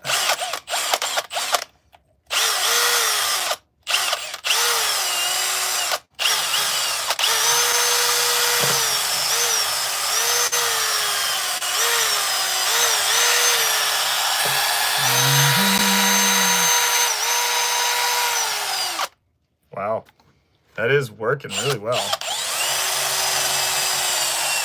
My buddy details cars. Some of his tools are next level 200. Oh, yeah. Hey, Patriot. Good call, actually. Man, did he make those tools, or are they tools that you could buy? Huh. Wow. Thanks, Doug. Appreciate the sub. Appreciate it very much, brother. It means the world to me. You know, before this live stream started, we were closing in on our last 200 hours, guys. The last goal I have to accomplish, or wanted to accomplish, I hit 4,000 subscribers before the end of 2024. I was at 1,100 or something, or 1,200 at the beginning. I wanted to reach my my first and second monetization goals, which I reached the first one for partnerships and everything. I'm just before this live 200 hours away. And based on my lives and the incredible audience that y'all are, and I have to think we probably have gotten it, guys, tonight. So I just, wow. But 2, I'll be definitely posting, going live again tomorrow, doing the same thing, and letting y'all know if we hit it or not. But, wow. Man, it's been a lifelong dream of mine to be able to do this and share my passion, joy, and excitement for history. And honestly, the state of Wisconsin. I love all the history that, you can find all over the U.S. and the world. But, man, something about, like, the place that I'm from and my family's from. Love to send you some history of my town. My grandparents own the local pub. Oh, really? Yeah. I bet. That's how if you know anything about, like, yeah, out of sight, out of mind, man. That's how my great-grandpa, he owned a pub in a little shoot of town near here that it's nothing but rivers and creeks, and it's right on there. Same kind of thing, man. That's cool, isn't it? Especially when, like, you can look back and there's a good shot, my ancestor might have thrown this in there, or, that alone. What a feeling. Or they tore down one of the oldest, on the water, one of the oldest paper mills. So my area is known for paper mills. Everywhere that I'm metal detecting currently and finding a lot of this stuff here was huge logging operations, and all of that operation was toted down to the Fox Valley area, and like Sawdust City here in Oshkosh, for instance. So it's unofficial nickname from the era. So much sawdust from all the paper mills and all the lumber mills there. And so, like, one of them was the Kimberly-Clark paper mill. My family, 2 generations or 3 generations of Dirks have worked there. And to go back there after it had been demolished and torn down, and then go to those banks and go through the rubble and dig up the old metal door for the one of the what do you call it, like the kiln rooms. I found that, was able to pull that and salvage that. I mean, tons of old tools, buckets, the scrapers from inside the giant paper reams. They would send a person in there, can't imagine the heat that was coming off, right? And they would put a giant spatula or a giant chisel and just as it would spin and scrape all the inside out. Oh, that'd be awesome, Chills. I would love to check that out. In fact, I mean, if you wanted to even ever hop on and, a ton about bottles, I'd love to hop on and go through a bunch of the bottles that we have even and do some educational chat and about what you know, and love to hear more about the history of your town. I absolutely love history. It's my one of my favorite, biggest drivers for all of this. Yeah, look at this. What do you think this is? I'm guessing this is a little inkwell. But this is by far one of the coolest little inkwells I have ever found to date. That's fun. All right, now I want to do this one for y'all. So earlier we had talked about what happens or what do you do. Oh, could I get my granddad on the liquor store? Oh yeah. Yeah. So there you go, Chelsea. I'm telling you, people would love to see that. I mean, I'm excited just to learn more about it. It's exciting. Thank you for sharing that, man. Thank you for bringing that forward. I appreciate it. So I found two of these. Got one here that has the mythical toilet water. See that, guys? That's right. That is the original cap that was left on when it was thrown out, and those are the remnants of whatever was in there. The J.R. Watkins Company. I'll tell you what, J.R. Watkins by me be making hella bottles. And J.R. Watkins loves to put his freaking name big as shit on all of them. Like, I have so many J. Watkins. I probably should make a shelf of just J. Watkins related stuff. Yeah, I love to too. Me and my buddy, when we were digging, especially these old logging camps and stuff, that's exactly how we're talking. We're like, you have these old beer bottle. You're like, what are they sitting here, out back behind the old shed? Might have been cold as shit in the middle of winter, or who knows when. They could have been building the place. Had a little drink out back, just tossed it over the shoulder. And that's kind of what's interesting too, is a lot of these places that we're at, you got to think like, the last person to be on that site was potentially the CCC camps in the early 1920s that came through, and after they had logged the entirety of the state of Wisconsin to nothing but flat land, it's clean. They went up. The government went up in there and reforested it, and hired people, and built camps all throughout there to go and dig those up, which I have dug up. Actually, one of those camps dumps. That dump is like not quite as big as that 3-kilometer one, but I mean it's like 2 acres. Say that. I mean it's huge. It's so huge. Oh, that'd be fantastic, Chills. Yeah, I'd love to check that out. I can't wait. Yeah, nothing else probably, to be honest. I mean, can you imagine spending no internet, no phone, no way to talk to anyone outside the people right there, and then you are in. I mean, back then it's remote country now. Back then it had, other than native Menominee people that were here, you weren't, you're no back, no help, nothing. You're there with your outfit and hard life, man. Hard living. I know it's hard living, especially when you go to some of the camps. They must have been a bit harder than others, because some of those camps, man, they don't always have an actual privy hole or like a dump hole. What they often have is right where the buildings used to be. You'll see these brims, like the old foundation of the building. Those brims, when they tore down and just basically they left all the buildings there, everything in them. Like we find whole wood stoves, for instance, that we could use now. We have. And they just left it there because it was easier and to leave it there than I guess move it and carry it on to the next camp, because they would build a camp, log everything in that area, and then they'd move up. And that's kind of how the entirety of Wisconsin was just completely logged and harvested. In they said it would take hundreds of years, generations, we'll never see it logged. They had it logged within what was it, like 40 years, 30 years, something. It was a crazy short amount of time. middle of nowhere in Canaveral Wildlife Preserve. So yeah. Yeah, dude. I used to rehab trails in northern Michigan along the Ice Age Trail as well, running from northern Michigan through to, well, shit, I think that goes all the way down to Florida. But when I did the same thing, man, and that's how it is when we're digging too. It is, you can watch some of those lives. I mean, I will literally freak out on bugs in them. That's why I have something I made this year for next year, which I wonder how good or not it'll be. But if depending on how big the hole is, or if there's like a side of a bank I'm working on in these like areas, I have this little pop-up deer, like it's one of those deer blinds, but it's real quick. Just one poof pops right up. Gives me about a 6.5, 7x7-ish space inside of it. And it's just all like bunch of screen in there. So I figured, man, put that up over me. Maybe that'll get like the majority of the bugs out. Because a lot of times when they dumped in wet, gross, moist land. So the reason I did that is considered junk land. It's trash land. You can't build there. You can't farm there. So we'll dump trash there.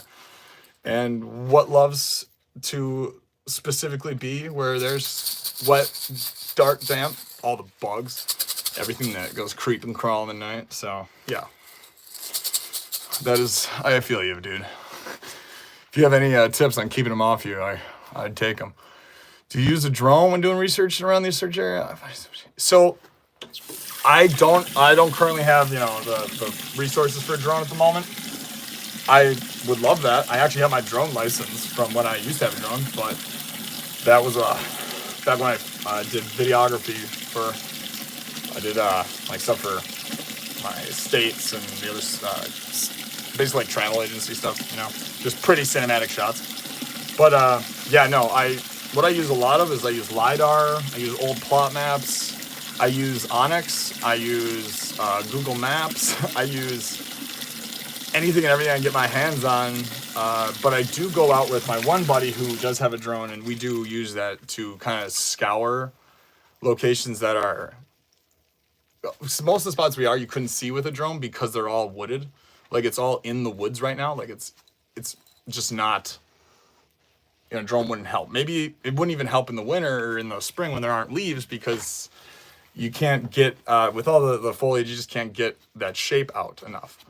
But with our state, we have access to an incredible amount of LiDAR, which is ground penetrating radar. It goes through the ground and basically cuts away all of the organic growth material, the stuff that constantly makes the landscape look different. And what it does is it takes all that away and leaves nothing but the altered state of the actual, dirt and the actual landscape. So you will be able to see old logging trails, old roads and dirt, from way, way, way, way, way back when. And, we will use those to basically find these old foundation properties, homesteads, entire, abandoned towns, logging camps, 4 days, sawmills. We found, in fact, I just found a brothel up in one of the furthest northern parts of Wisconsin. That was a brothel and a brothel, home goods store, like your one-stop shop for everything, a bar, restaurant. It was the town, essentially. Overly yeah. Oh, I believe we were talking to record fines, not locate. Oh, to record fines. Oh, yeah. So that is one of the things I would love to have a drone back in the arsenal. Specifically, I want that DJI's. So I'm switching over from GoPro to the whole DJI system now. So you guys are going to be able to be in like sort of 4K and the shit audio that GoPro has. I'm going to have I'll be able to actually hook up my Bluetooth lavalier mic, shooting a lot higher.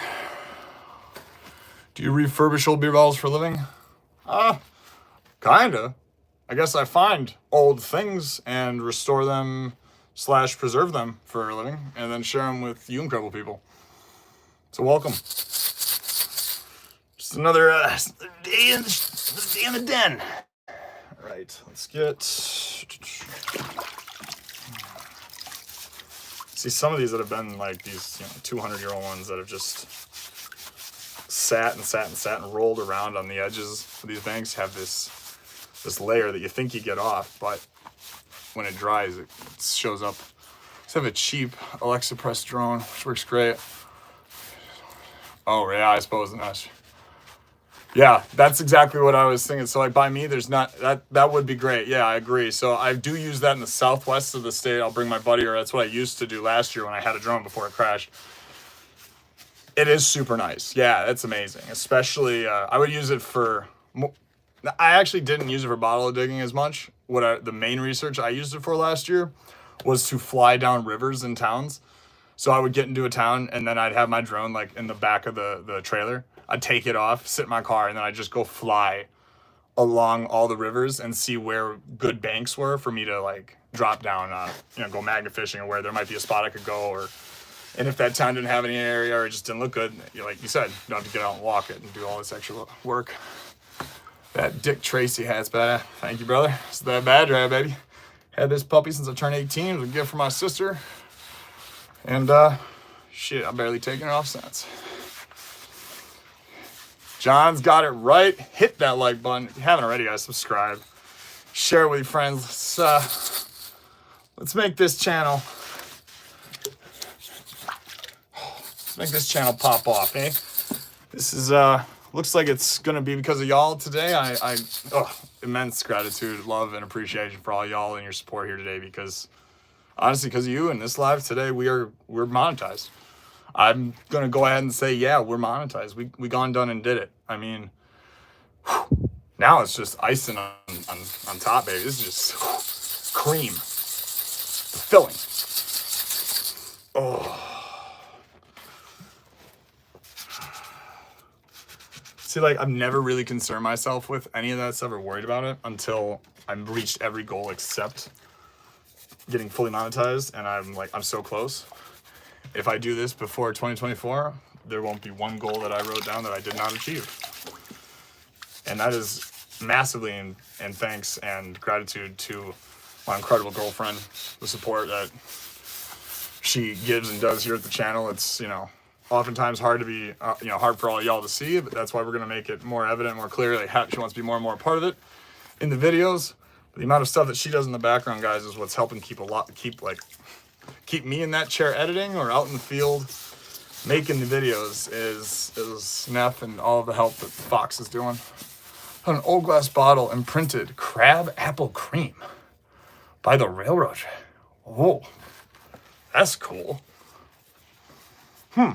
Crab apple cream. Oh, we got, this bottle is so cool. The Best What Is. Menominee, Michigan.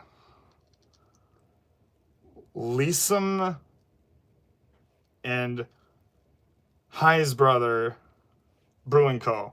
Leesom and Heinz Brewing Co. Menominee, Michigan. The Best What Is. The Best What Is. Look at that. Look at that eagle embossing its insignia. Whew. We find these, baby. Yeesh. It's freaking so cool. Oh, I can definitely reach. We can definitely reach 75 with 20 on life. Hell yeah, Patriot. Okay, dumping this puppy out. And this is like, now that it's not, literally, it was 20 to 30 minutes for a bottle like this for me to clean. Now that it's not, this isn't a miserable freaking experience. Like, this isn't horrible. This is actually quite pleasant. Like, I'll tell you what, it is, it can be a long time, a long day to, I'll spend 4 or 5 hours before I had all these techniques that you guys showed me. And I would get a couple thing, a handful, 5 to 10 bottles done. I have almost 35 bottles done now from this live alone. So now here's another one. This is my first Green Bay beer bottle, a rar Green Bay beer bottle. This is freaking cool. And in the video when I found this, 2 of them, literally, where is it? The other one's I think right here. Yeah, here it is. 2 of the raw Green Bays, right? Laying right like here. like just like this, like right side by side at the bottom of the river. And I was like, ah. So that being said, guys, let's clean it up. Ooh, I'm gonna get some of that. Said he finds and sells. Yes, I do. I find and sell locally right now. And starting on January 1st in the new year, we are going to be launching our Badger X website, where we're going to have our one-stop shop for our merch will be there as well. Like, we have merch currently available. It's actually linked in this video. But we're going to be selling, a lot of stuff. We're going to have our whole store, and you can come hang out with us and watch us clean up and watch how the butters, or no, what, how the bread's buttered, or I don't know, whatever the phrase is, you know what I'm saying. But yeah, I'm super excited, guys, to be getting to the point that we're at, to do things like, one, have the time and the ability to focus on getting these items up and listed for y'all, and preserved for people to appreciate them, because quite frankly, how sad. I mean, these are cool, incredible pieces of history. Some of these are so ornate and just incredibly made. Like, someone put a lot of energy a long time ago into doing that. Feels like just a real shame to let that, not be appreciated. That's one of the things I do too, is I'm very, try to be very diligent. If I go on any, private property that I have a permission for, part of it is I love to, if they're interested at all in any of it, I want to, offer them that first grab at it, because one, it's from their property and they gave me the ability to come out and look and do that. But two, if it is a property, that history can be directly tied and connected with them, and no matter the monetary value, family history and one's own personal history and the connection and the emotional connection that builds is really that's the driver behind everything I do here. So that's something, when I can put that into someone else's life and give them that joy, maybe I'm selfish because that just gives me a lot of joy. But yeah, it's this rubbing alcohol though, bro, great for man caves, darn tootin'. Or people that have, if you guys have one of those windows that are, you can't actually get up, those archway windows, that are really high, that you don't actually have access to, and then the sun shines through them at a point. Or here in my basement in the den, I've got a bunch of those little regressed windows that are just little, little black or blocks of glass. Put a shelf by every one of those, and then all the different colored glass, and so in the morning, just peering through the sun rays of all that, is that gorgeous too. Yeah, a lot of cool things you can do with these, man. A lot of cool things. There's a film on the outside that is just wasn't coming off at all on the other ones, and I realize now rubbing alcohol is the move. That took it, not just off, boom, done. Do I do metal detecting? Ha! Yes, I do metal detecting. In fact, it's one of the main ways I find a lot of my bottles. I have tons of metal detecting videos. In fact, last week, my video that came out was a metal detecting video where I found a Korean War training grenade from the Wisconsin National Guard. We had found several axe heads. I found a couple old bottles from the 1800s. And on my way out, as I do, just metal detect my way out to the car. I hit a 15 to 20, 18. Pretty consistent, real loud ping. I was like, so this is probably something, solid. But, I was thinking axe head or big old chunk of steel or iron, whatever. Nope, grenade. Pretty crazy. I will go grab that for you. It is definitely worth a little luck save, you know what I'm saying? It is, that thing is freaking nuts. All right, this here though.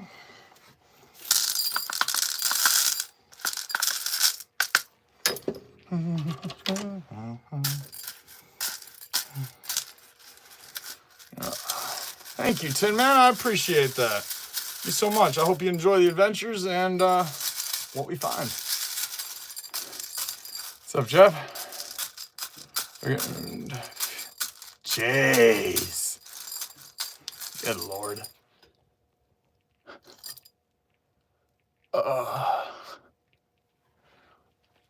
Hello, Amos. What's up, what's up, what's up? Thank you, Patriot. Appreciate that. All right. You guys are curious what I'm doing here. This is a copper These are little bits of like copper, what do you call it? Little copper wire that I chopped into tiny little like niblets, just the faintest little niblets. And then we put it in there with some of this. And I do this after, like Chills had mentioned earlier in the live stream a couple hours ago. I do that this way because I can take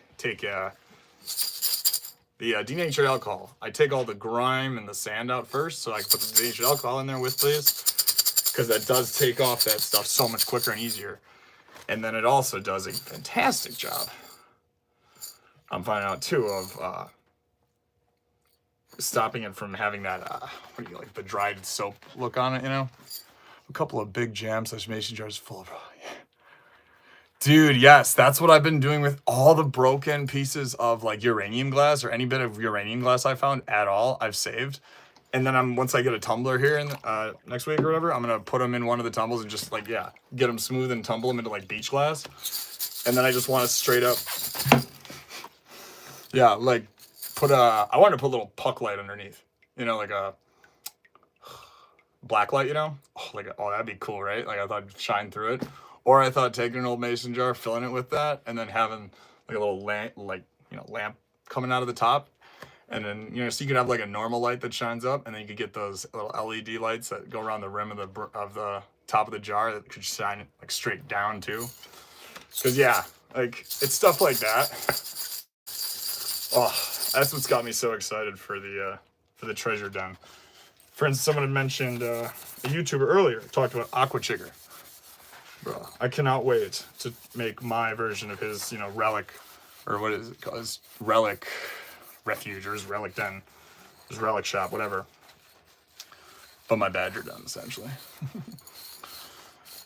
Gallagher. That's funny, actually. Yo, bro, I got a huge hammer. Smash me some watermelon, if I had to. All right, pour this back into here.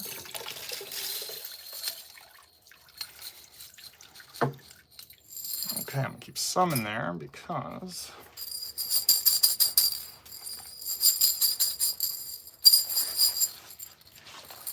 oh yeah, I have found a couple stills. In fact, I have one still that is 100% confirmed was used. In fact, I found some of the tiles, the old still tiles, you know, distilling from the distilling process, and it's linked back to Chicago's infamous, what the hell's his name right now? Al Capone. Yeah, during Prohibition. And that's what's cool about the area I'm at. Like, there's a lot of things and a lot of spots that I have picked out and ready to go with my team, like the Treasure Hunter and the Crew Badger, Team Badger, that we're going to be hitting this coming spring, guys, here. That is all related to the mobs.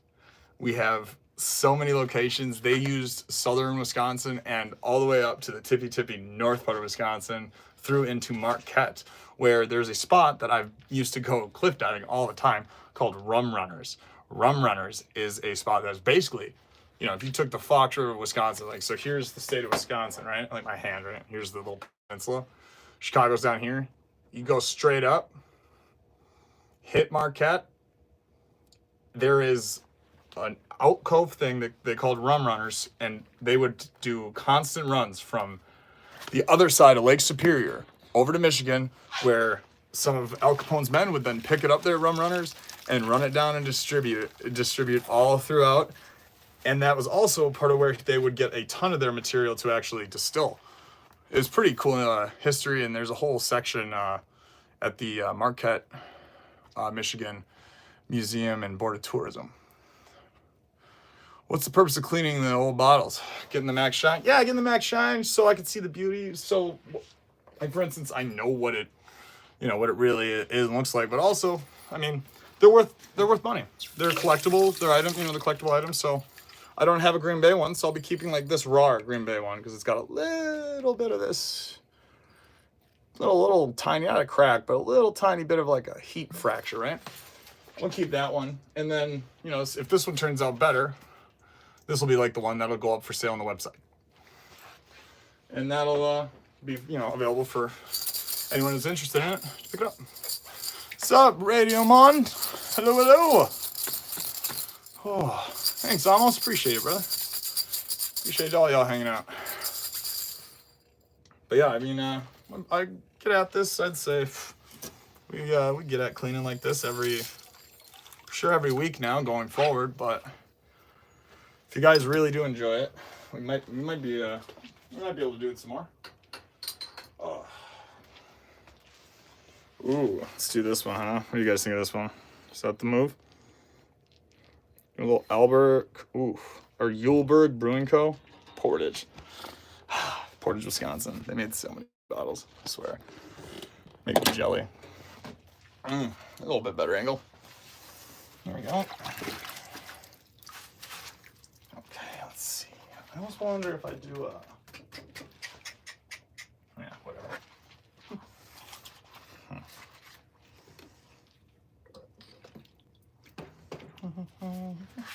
Oh, this one has some beautifully incredible. Oh, wow. Look at that. Look at how big these bubbles are.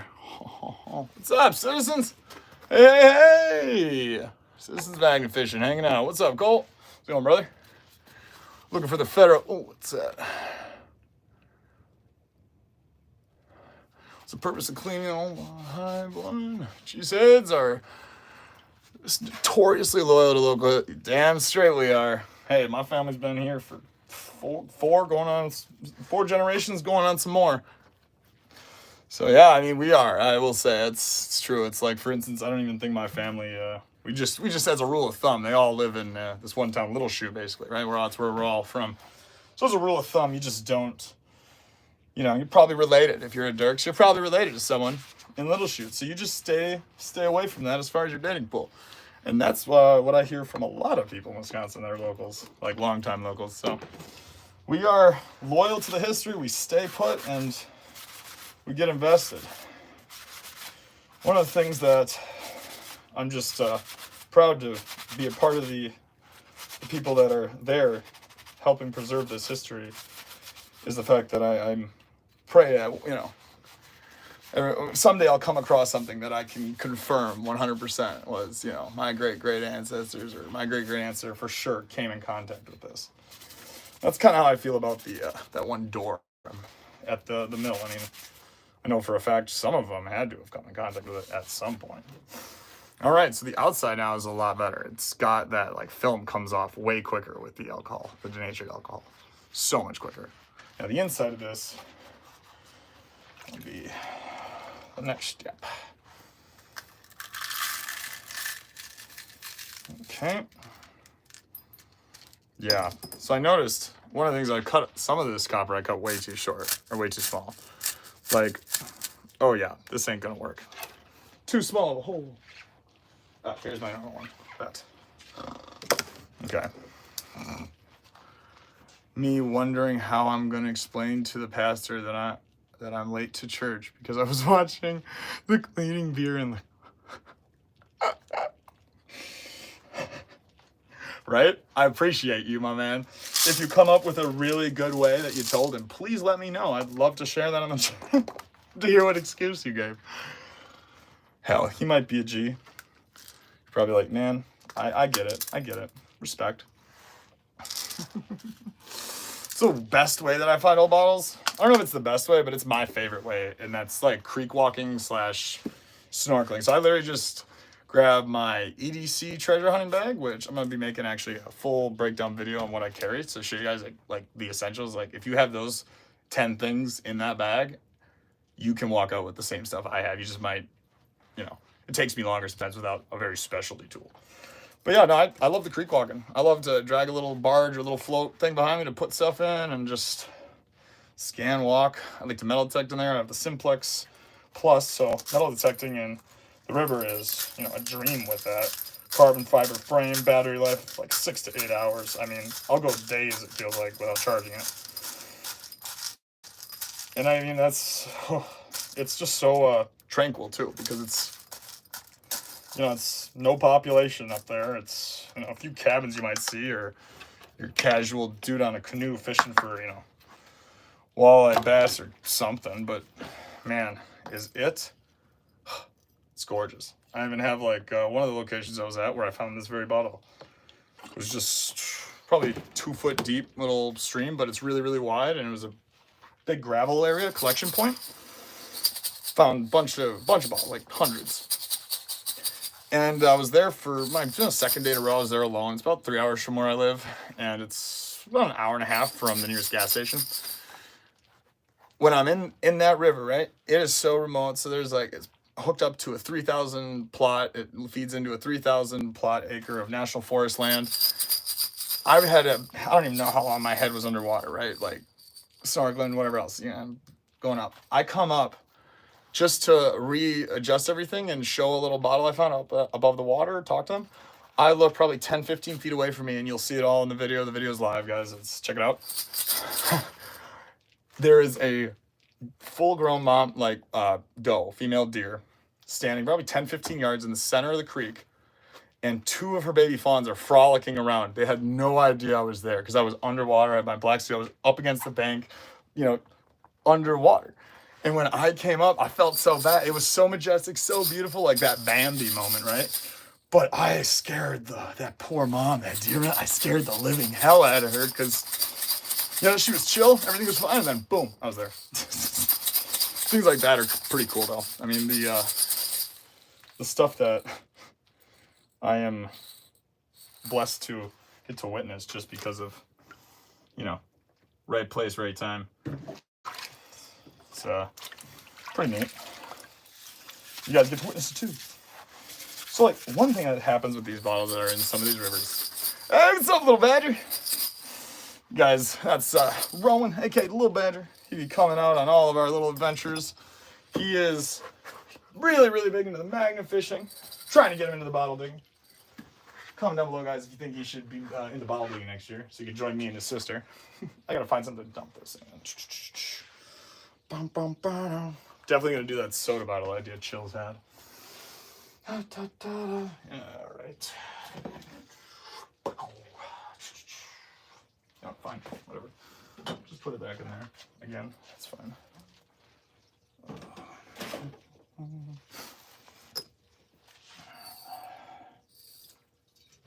All right.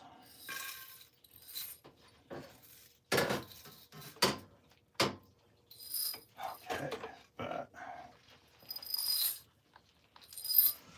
If you guys are new to the live, this is a bunch of copper. Copper is not as hard. It doesn't scratch or, you know, it's a perfect abrasive material to throw in the middle there and clean out all the gunk, goo, and crap. But man, look at how well that turned out. Oh wow, looks like we got a little badger coming down. Make sure he mutes my live though, so we don't get reverb. Yeah, look at that. That is cool. Some of these embossing, like, man, what a cool. Huh. So cool. Can you imagine just chilling, having a drink ski? Damn.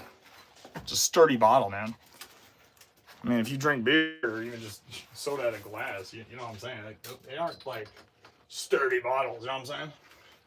All right, let's get through this one, huh? This one looks sick. Oh, that looks so cool. I mean, they're all cool, but we all know some are cooler than others, but, you know, we just don't know which one always. All right. All right, let's...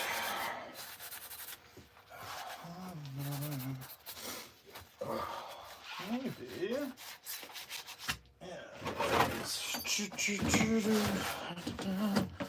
Hey, Mr. Pond. What's up? Snap and Scavenge. Hello.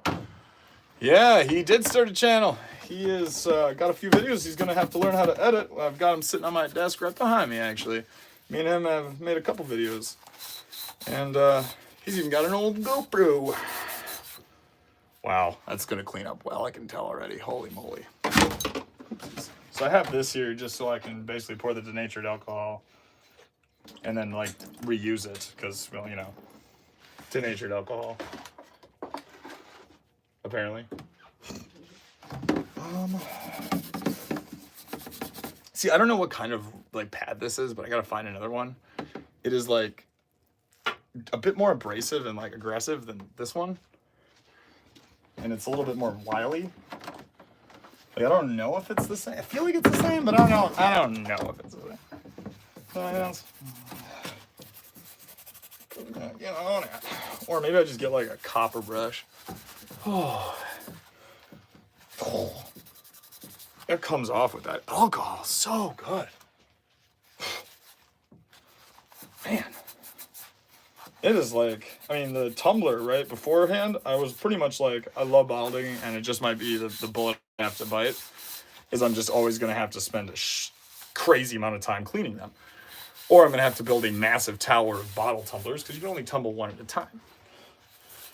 Well, dang, man. Now with all these tips y'all have given me, oh, man, I don't know. Whew. Tell you what, that denatured alcohol when you scrub it. Oh. Any tips for looking for bottles to keep? Yeah, so biggest tip is find a river and walk it. I bet you any town that has, so what I like to do is like, first thing I did for like my state, right? Find an area you want to look at. And then I go, oldest towns in, say, you know, Fox Valley, which is the little area of Wisconsin I'm in. Or you can just look up, you know, Wisconsin like I have, or whatever state you're in. Then you look up, what I immediately look for is then I find that one of the older towns that has a really developed old part of their main downtown is right along a river. Find that river, and then a spot that is basically an offshoot of that river, or a section of that river, or just that river itself will have stuff in it, guaranteed. Any off section of that, walk those creeks all around there, and that's how I find 90% of the dumps of all these old towns, is finding the old creeks. And the best way to really, I mean, if you're kind, you're curious, and you show like a genuine love for history and this endeavor of preserving it and going out and reclaiming forgotten artifacts, and you show that to someone that's working at one of these, you know, very small, underfunded historical sites / museums that every town has, the person that's there is most likely a person that also shares that sentiment with you. That they love history. They value preserving it and sharing it and keeping it alive for future generations. And so connect with that, use that. And that's, you know, what I do. I connect with them, and I get so many just incredibly helpful, kind, genuine, you know, old heads. Like the guys that did this for years and years and years before it was a thing on YouTube, before YouTube was a thing, you know, I mean, the ones who, you know, their grandpa or their parents were, you know, they remember the bottles being dumped there, that kind of thing. And they've literally given me, at my own town dump, I couldn't find the one I live in, for God's sakes. For most of the year, I go to the historical museum, and I just went one time where the right person was there, chatted them up for a while, and, you know, just really learned a lot. Had a great time. And they're like, well, here, you know, the old Seymour, the dump, it's right here. They're like, these are the coordinates you could enter from this way, and these 3 creeks lead into it. And this is where it comes in and goes down. I'm like, perfect. So now I know where to go start looking downstream to walk up. And you want to go downstream a significant way, because they'd throw it, dump it, and it'd get buried in. And so if these were in the side of the bank, right, bottles sticking out, maybe there's dirt and stuff plugged in here, but there might be air in here. So what happens is it comes up the bank, and then the back floats up, or the side floats up, and it's just barely floating down the river, and that's how it carries its way all way, way, way down. And then it gets caught up in the banks, underneath the brims and the foliage, gets caught in the kerfuffle of all the gouging and massive amounts of like gravel and like stone barges. Yeah. Tell you what, the best thing you can do is learn how the river works. And then you'll find bottles.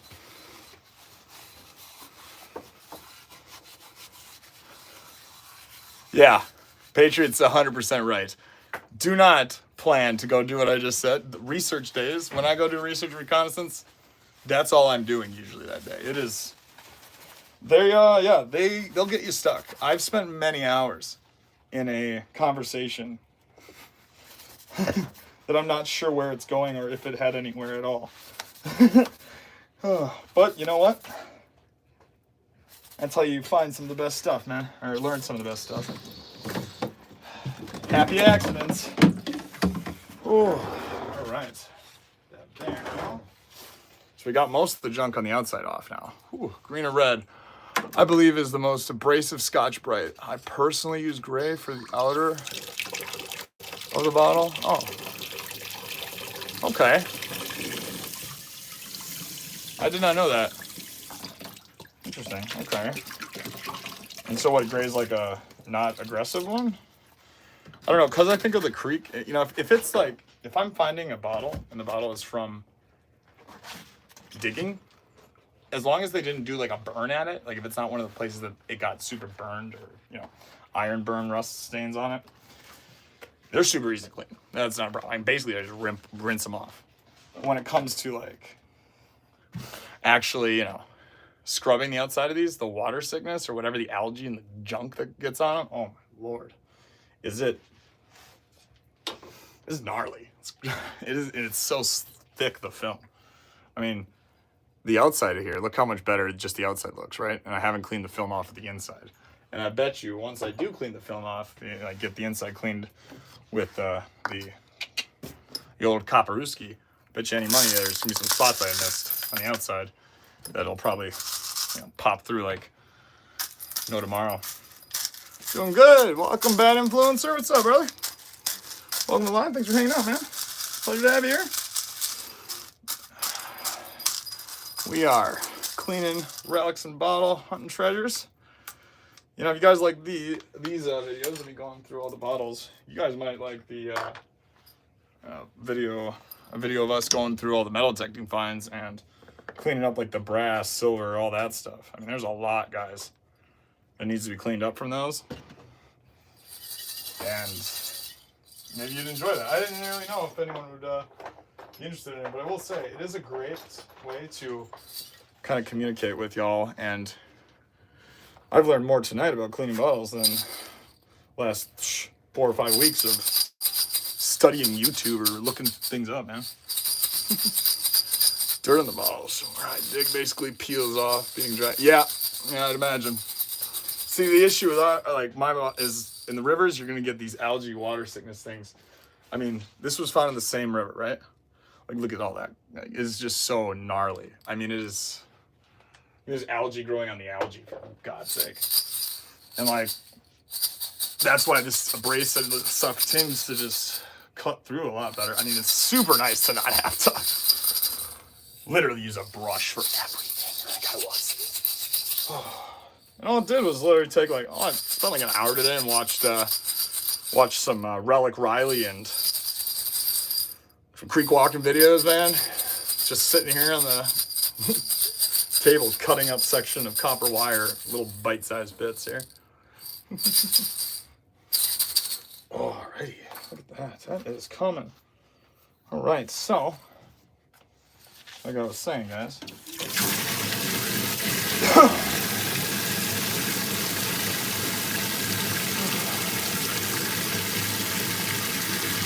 All right.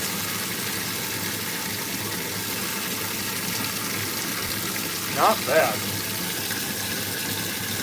Not bad at all, sir. There are the bottles from where I did. Yeah, that would be. It's kind of like that one spot in the Badger went through that the clay was super hard to make the chisel through. That stuff just popped right off. Right on. That one place on the Fox River that we were magnet fishing and found all that stuff for all the bottle dumps that they dug out of the river. You know, when they dredge that river and they just dump the pile? Yeah. Oh, yeah. I was saying those bottles are, because we're talking about how, like, everyone's experience on cleaning these bottles is very different. Yeah. I mean, even just our bottles, like, you know, here, I'll show you guys a really good example right here.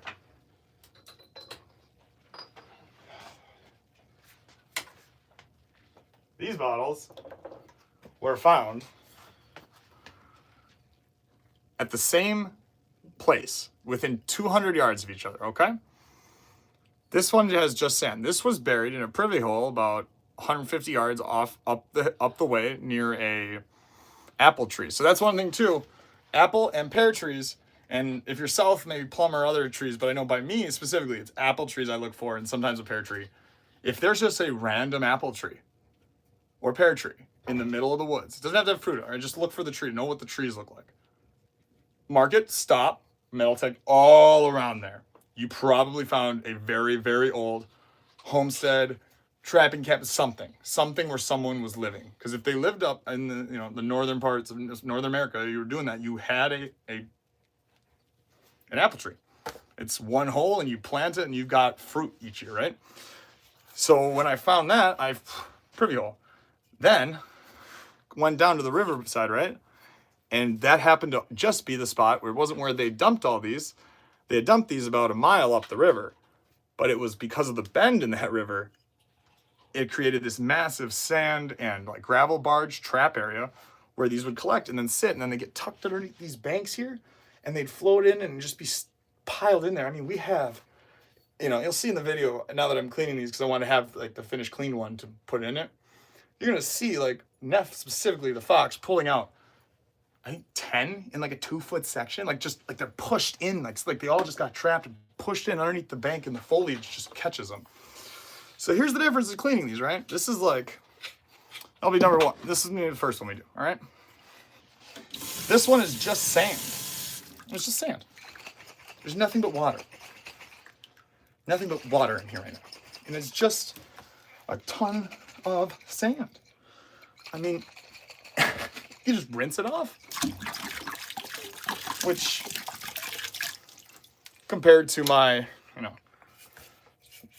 what you guys have been watching, this does have a little bit of sand that's just stuck on that edge there. But don't worry, we'll get that out here with a little.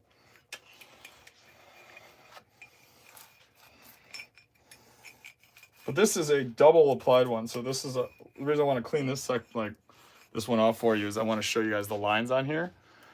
Waupun. Oh, yeah, I know Waupun. I would love to go to Waupun for bottle digging, man. Hit me up, Bad Influencer. I think you got my number. Definitely. If you're, I know where Waupun is. I actually have a spot marked in Waupun for some metal detecting. Huh. Okay. Let me see. Does this fit? No. Well, we're just going to put it in. The copper works so well. Just so well. Ugh.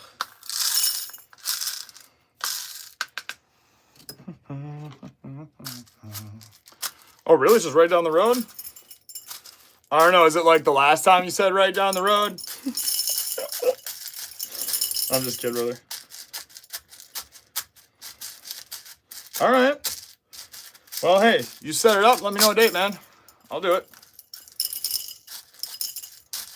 I have one of those Mr. Buddy heaters, and I have to film one video this winter digging in the winter. But I'm really. I hope it's not too new of a dump. I don't know. Waupun's an older area though, so it could be good.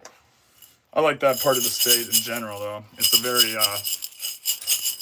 because Wisconsin has also got the added benefit of having tons of stuff from all over the world gets kind of trapped or has been lost and forgotten in these canals and waterways, going all through, starting in Marinette, Marinette, right? Yeah, no, Menominee. Right? No. What's the one that, Manitowoc. That's it. Manitowoc. Sorry, guys. Manitowoc was like, it's a mini Ellis Island. There were so many immigrants that came from, the boat all through the Great Lakes into that inlet. And that inlet takes you in through the rivers and all the systems.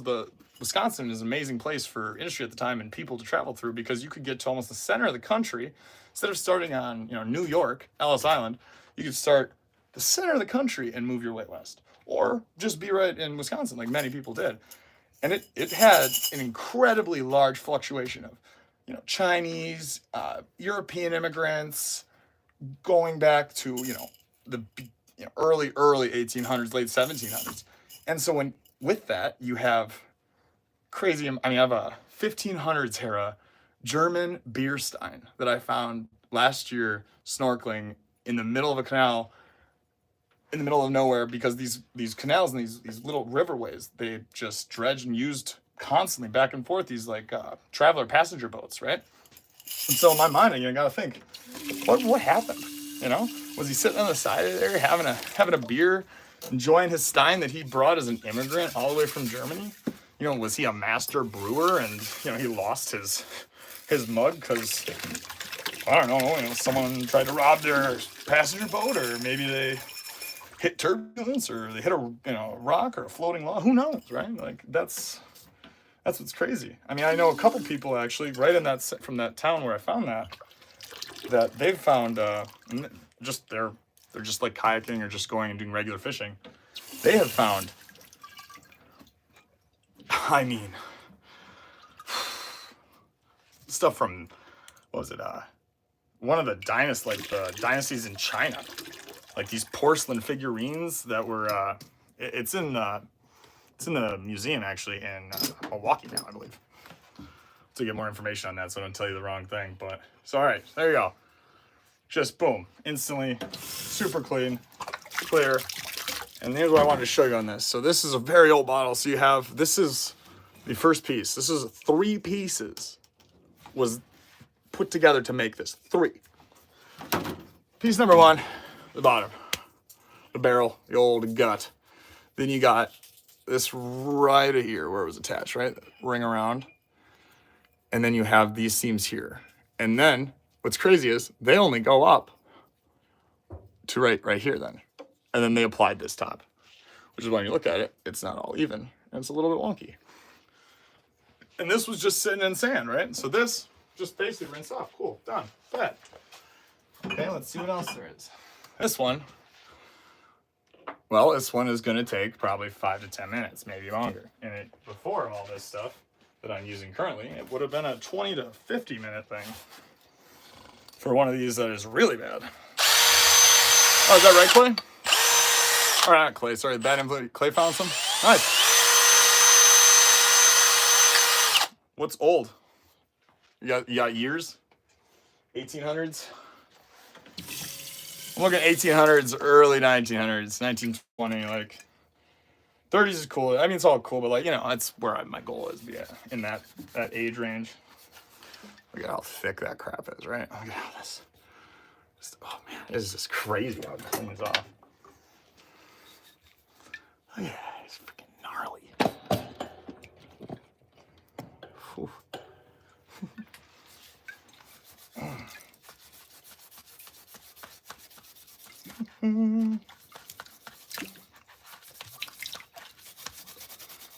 This is one that I found quite a few of, but are actually worth like 12 to 16 bucks a pop. So I was super excited about that. And all of them I found are in like excellent shape. Only one has a heel chip. So with that being said, the Okanto Brewing Co. Actually, you know what, Chills? Maybe this will be one of the ones I send you. You might like this one. This one's cool. It has a really neat embossing on it. This is from Okano, Wisconsin. It's the Okano Brewing Company. I have such an appreciation for the artistry though. Like some real care went into this. This is a refined product. And it's a consumable. Like this is a consumable product. So this is made with the intent that it would be discarded and thrown out. And we talked about that actually earlier in this live.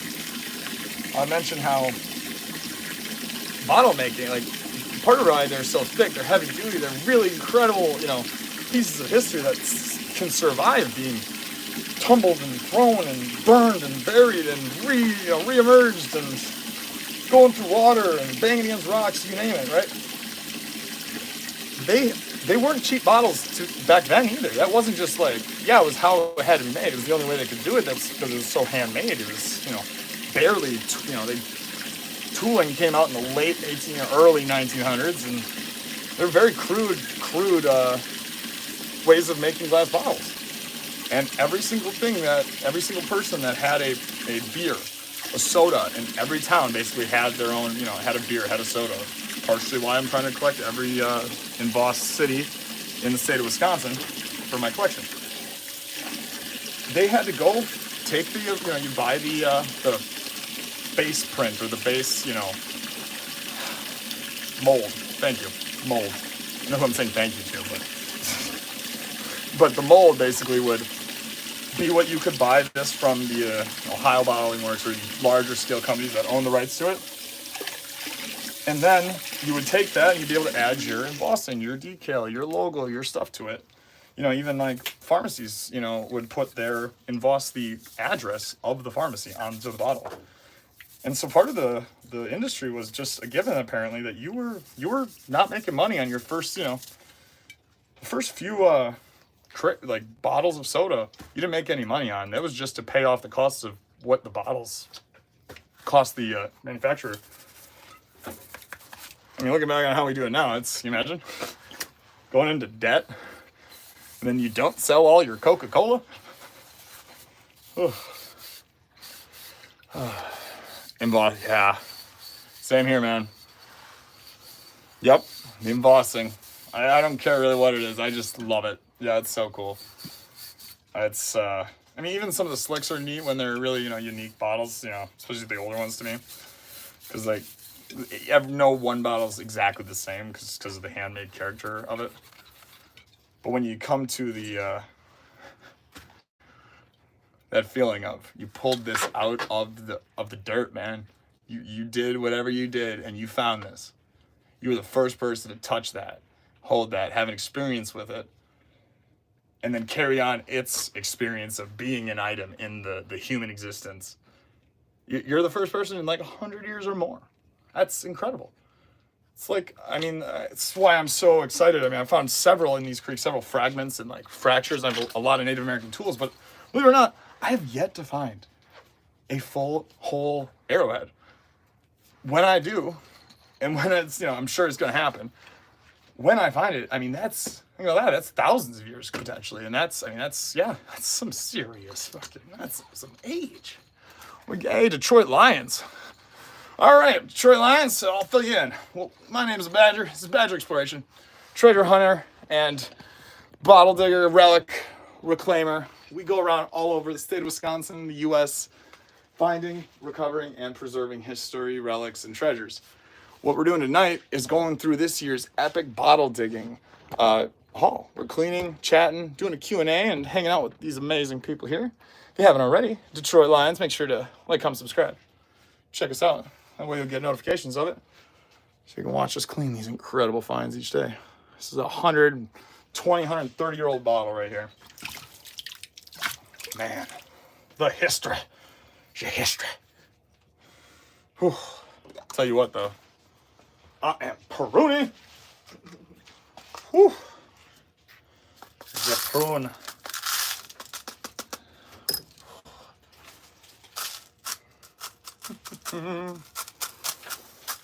Yeah.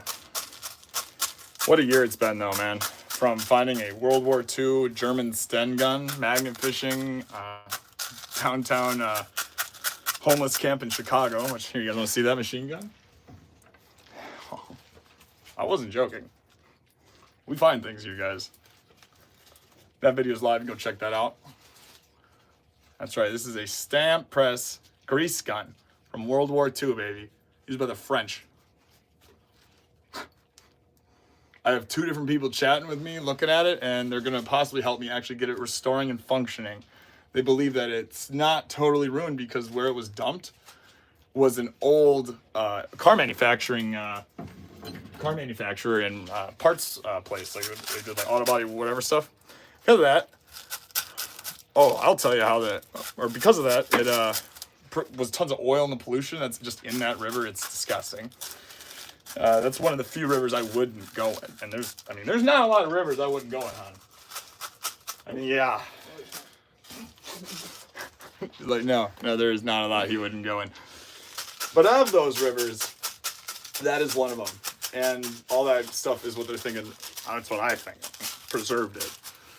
I wonder how they made the bottles. So, yeah, there was depending on the year, there was tooling, but a lot of it was like handmade or applied tops. There was very minimal machining done. And that's why it was so crude. It's a lot of it was done where you would go to these main manufacturers who would sell the rights to a basic mold, and those molds are what we come to know all across the country as the Hutchinson bottle or the Crown Top or the Plum Top or whatever, right? The Lady Leg. You'd buy those bases, and then you would be able to add your own style or design on top of that. And that would be completely up to the person. You would just put that onto the mold yourself, or, you know, depending on probably who you bought it for or what, you know, through. But there's also, you know, the fact that a lot of people would blow glass, for instance, or do their own versions of it. Also found out that this is way too small of a funnel. I'm sitting here for like way too long trying to get this conference. All right. Let's find the other one. Where the hell? Oh, I get it. I get why I did that. That makes sense. I'd cut one that was too long of a... Where did it...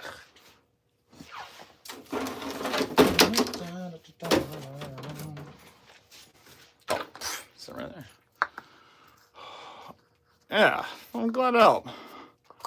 It's one thing about metal detecting here in Australia.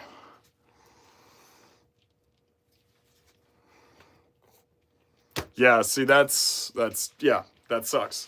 So now I do work with my local bomb squad, and I do have a little bit of actual experience now, and not any certificate, or I'm not a bomb squad guy, but I have some training, some formal training now on identification and how to kind of have how to secure it and stabilize, you know, bombs. So like when I found live cannonballs or artillery rounds or anti-aircraft rounds, guns that I'm sorry, not guns, like RPG, the actual rounds, you know, and I've worked with many times a bomb squad.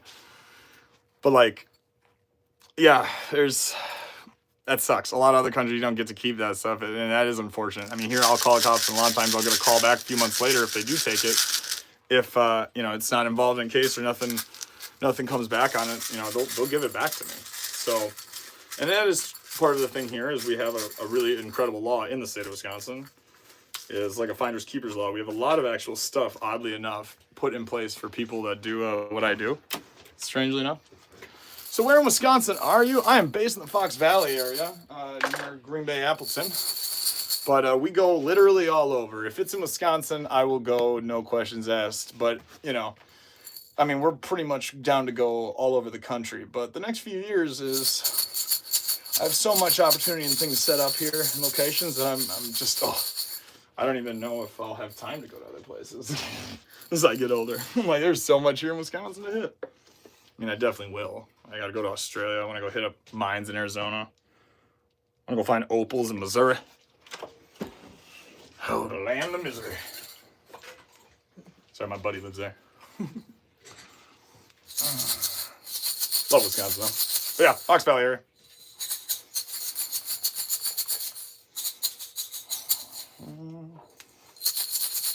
Shake, shake, shake, shake, Sonora. Shake it all the time. There's still Rocky Rococo's down there? Nah, the closest Rocky Rococo, I always stop and get it whenever I'm down in Oshkosh fishing or Metatecton or whatever, because, yeah, Rocky Rococo, I love Cocos. Opals in Australia. Ooh, exciting. I used to do a lot of surfing. I just want to go to Australia for surfing. So one of the things that is nice when you do tumble, though, that you can't do this way, is it will smooth out some of these, like, real light surface scratches. And so, like, you don't get as much of this fog. Like, this fogging is not that there's dirt on it. It's that there's just a bunch of micro scratches from it rolling in a river for the last, 120 years. Naturally.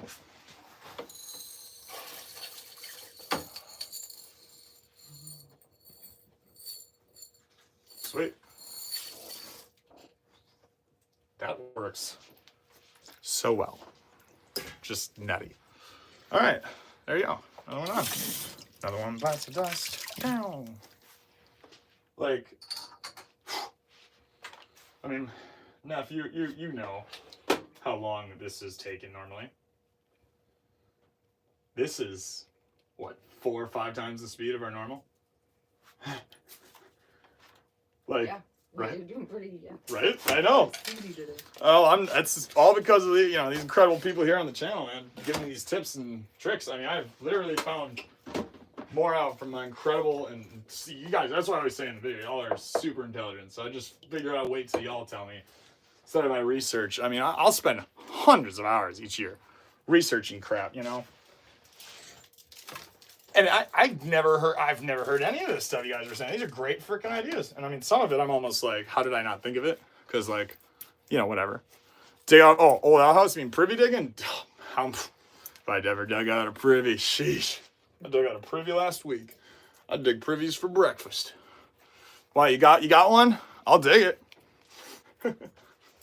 Yo, if you're in Wisconsin and you guys have a spot and you're like, I'd dig with this guy, I'd go out and find treasure. I'll do it.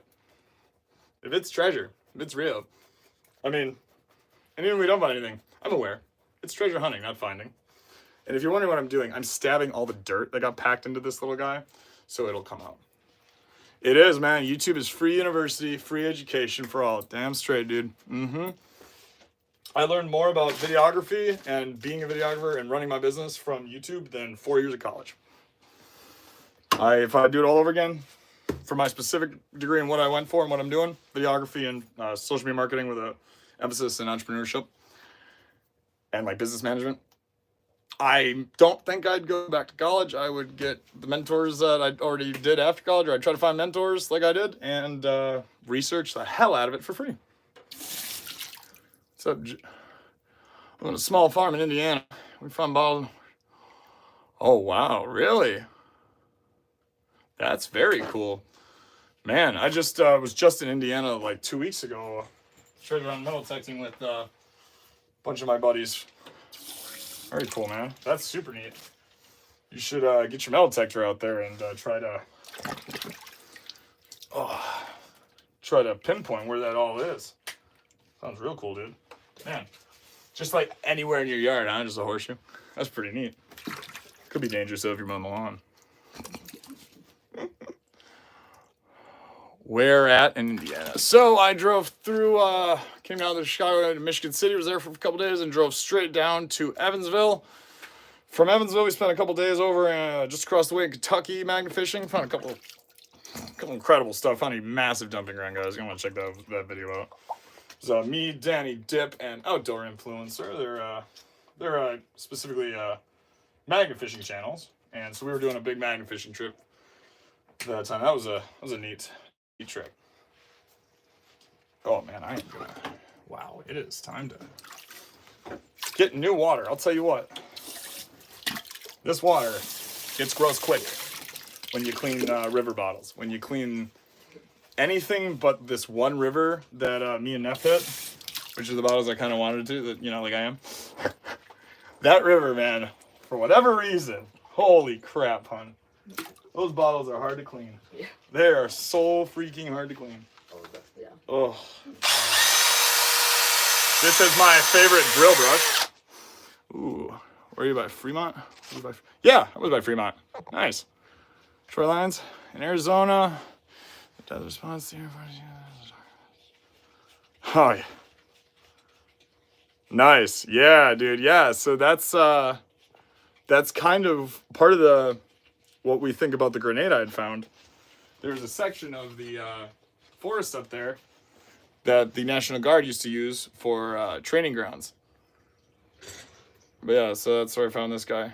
The plug and everything's missing, so it's not lethal. There is no anything, obviously. But yeah, I'll tell you what, though. When I found this, I took one shovel into the ground, and you'll see in the video, it just pops and rolls out. I don't even notice it at first, right? Because I'm thinking there's still something in there. All of a sudden, my buddies to the right of me saw it rolled like 3 or 4 feet to the left because we were on like the side of a hill. And he goes, yo, yo, yo. And I was scared, man. You don't know. Like, I was looked down. I thought I might have pulled the pin or something when I popped it out. But, you know, I'm still here. So I didn't.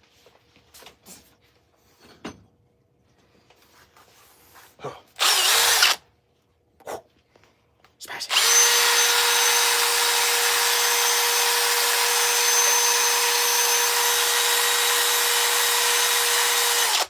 There we go.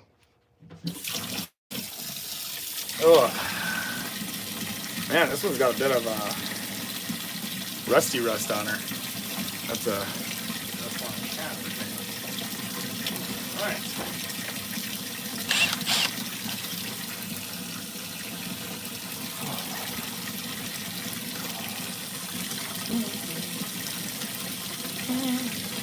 Oh, sure do. I appreciate it, Scoot. I really do. I hope I do. I hope I can. Tell you what'll help. Sure, like, comment, subscribe, guys. Take you along for the ride. Although I know now I gotta take this thing. I'm gonna try reversing it, I think. This is like just a bunch of, you know, pipe cleaners. Yeah, no, I'm definitely gonna be buying some pipe cleaners. Like, I already know this one. Oh, there's sheesh. I'll be like sheesh. On the beach. How to be happy in life. Just do this, man. Yeah, everything I do. The only thing that's kind of expensive to start if you don't have it would be metal detecting. Because, you know, the metal detector maybe. Everything else, if you don't even need to do, like, to go creek walking, bottle digging. I mean, if you have a shovel, you're good to go.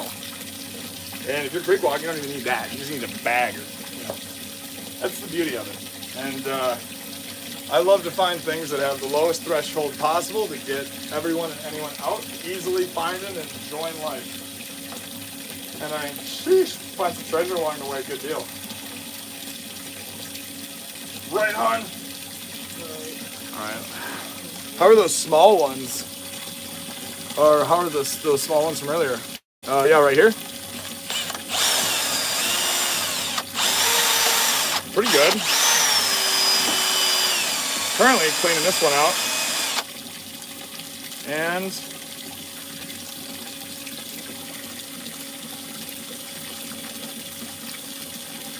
the inside seems really clean really quick. Chosen one, did you fart? Trust me, if I farted, I would let y'all know. I'm gonna claim that. I'm not gonna let that one go unrepped. Yeah, you know. You don't.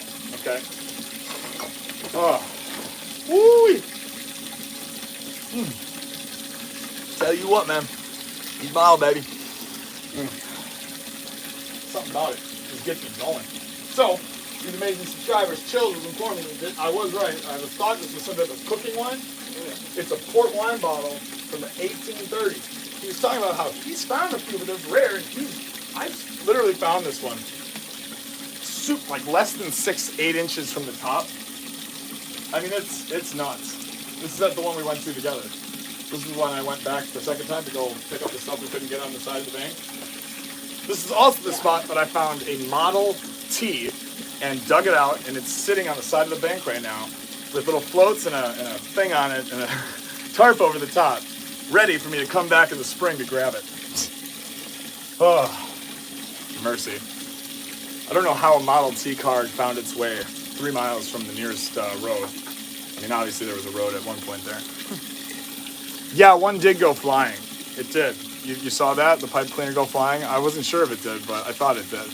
I love the M18, yeah. I used to do construction and framing work. I used to manage, after that I managed and did duplex renovations, like, and managed the properties down in Milwaukee, Wisconsin for a number of years before this. So I was a big Milwaukee guy, you know. Badger red, Milwaukee red, plus, like, you know, I eat, breathe, and shit Wisconsin, so pretty fun that they're, you know, it's Wisconsin. Yes, it is a contractor's drill. Darn tootin'.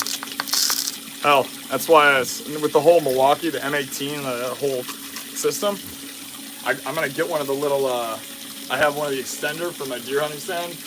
Like, my dad's been using a bunch of, or he uses it to cut out his, like, shooting lanes and stuff. Little Milwaukee electric chainsaws. They are incredible. And I've always been a steel chainsaw, like, my whole family. It's steel, you know, gas chainsaws.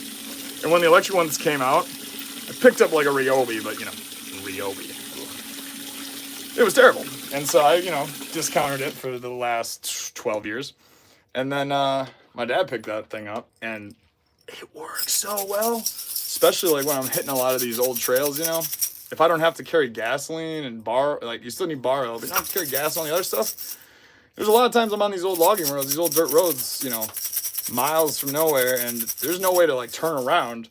You driving in there, you're backing up a long, long ways before you can find a place that you can kind of do a little crazy Y-turn, or you got to cut the tree that fell in front of your trail. So being able to cut that down, and then also my gold prospecting equipment uses that M18 battery too. You can get adapters for everything. So it's basically just the batteries I use. Thanks, Jed. Appreciate it.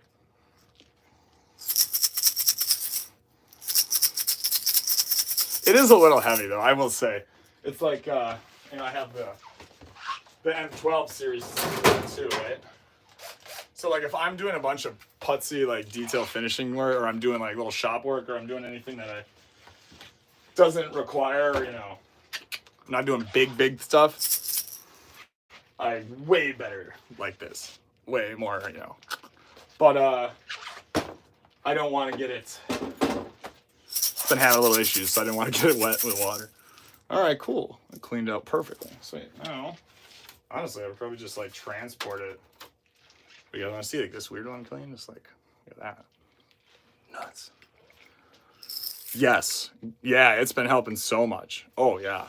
It's way better than I thought it would like work. I would have saved myself hours of my life if I'd have done that sooner. That was a great tip, so thank you.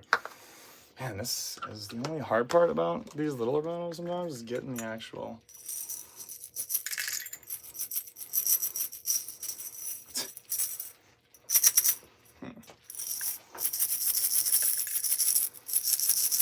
Well, I appreciate it, Garen. I really do, man. It is. I appreciate you letting me reap the rewards of years of earned knowledge.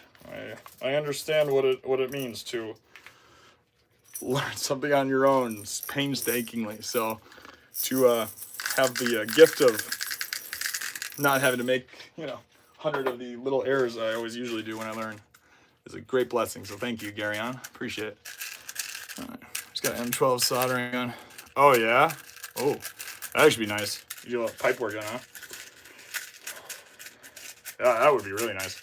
I like the M18 as far as like, it's the perfect size battery that you can buy the adapter or like the piece that is the receiver end, and then you can just wire it to anything, and it can charge and run anything. So when I'm out in the field and I only run the M18s, as pretty much all my batteries. I even charge like my extra camera stuff on it, for instance. Like it's backups for that, and it's really nice. Or I even have a little trolley motor thing that I use. I can use, not a trolley motor, it's like a tiny little fan thing that, it's like for RC car, or not RC car, like an RC boat. But I use it sometimes when I'm like in these tiny little creeks that like will dry up and then fill up with like pockets with water and then dry up, and I'll use them to like blow away that top brush junk. I don't really do it too much anymore, just because like extra junk to bring out, and I'm trying to like get it real minimal. Hey, what's up, Bentley? Still bottles. We finished we finished all of the bottles from the beer bottles from the one location. Just finished another one of these guys. We have so many of these guys. These little measuring guys. We have a bunch of cool little tiny bottles here. This one says ½ ounce on it. But we are going to be working our way now into, I don't know, let's see. I kind of want to see about this bag or this box anyway.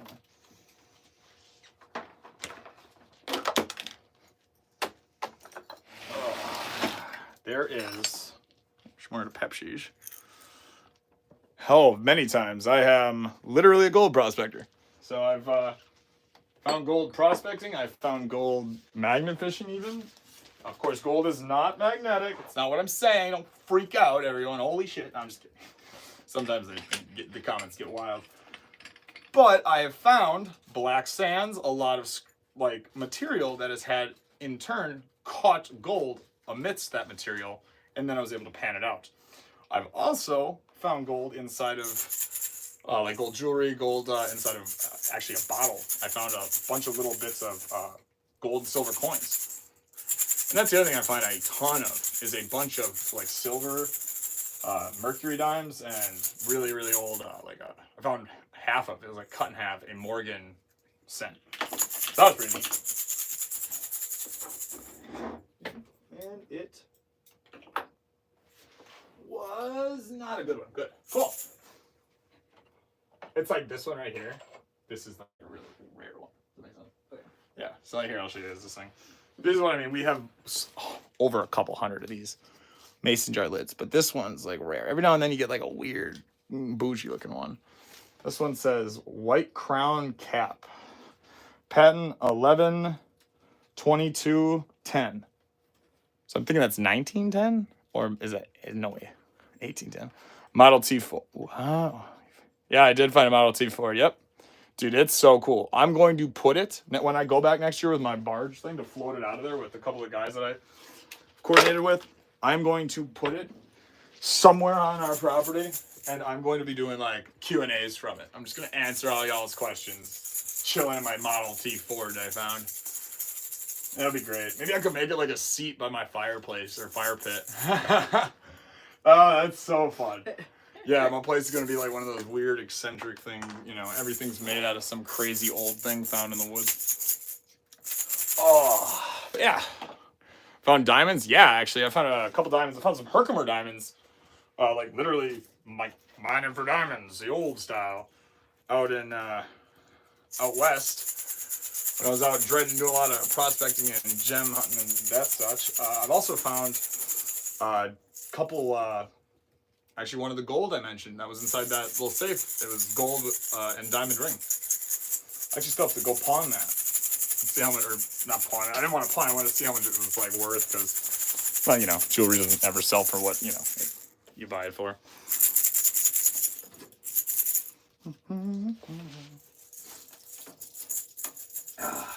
Heck yeah.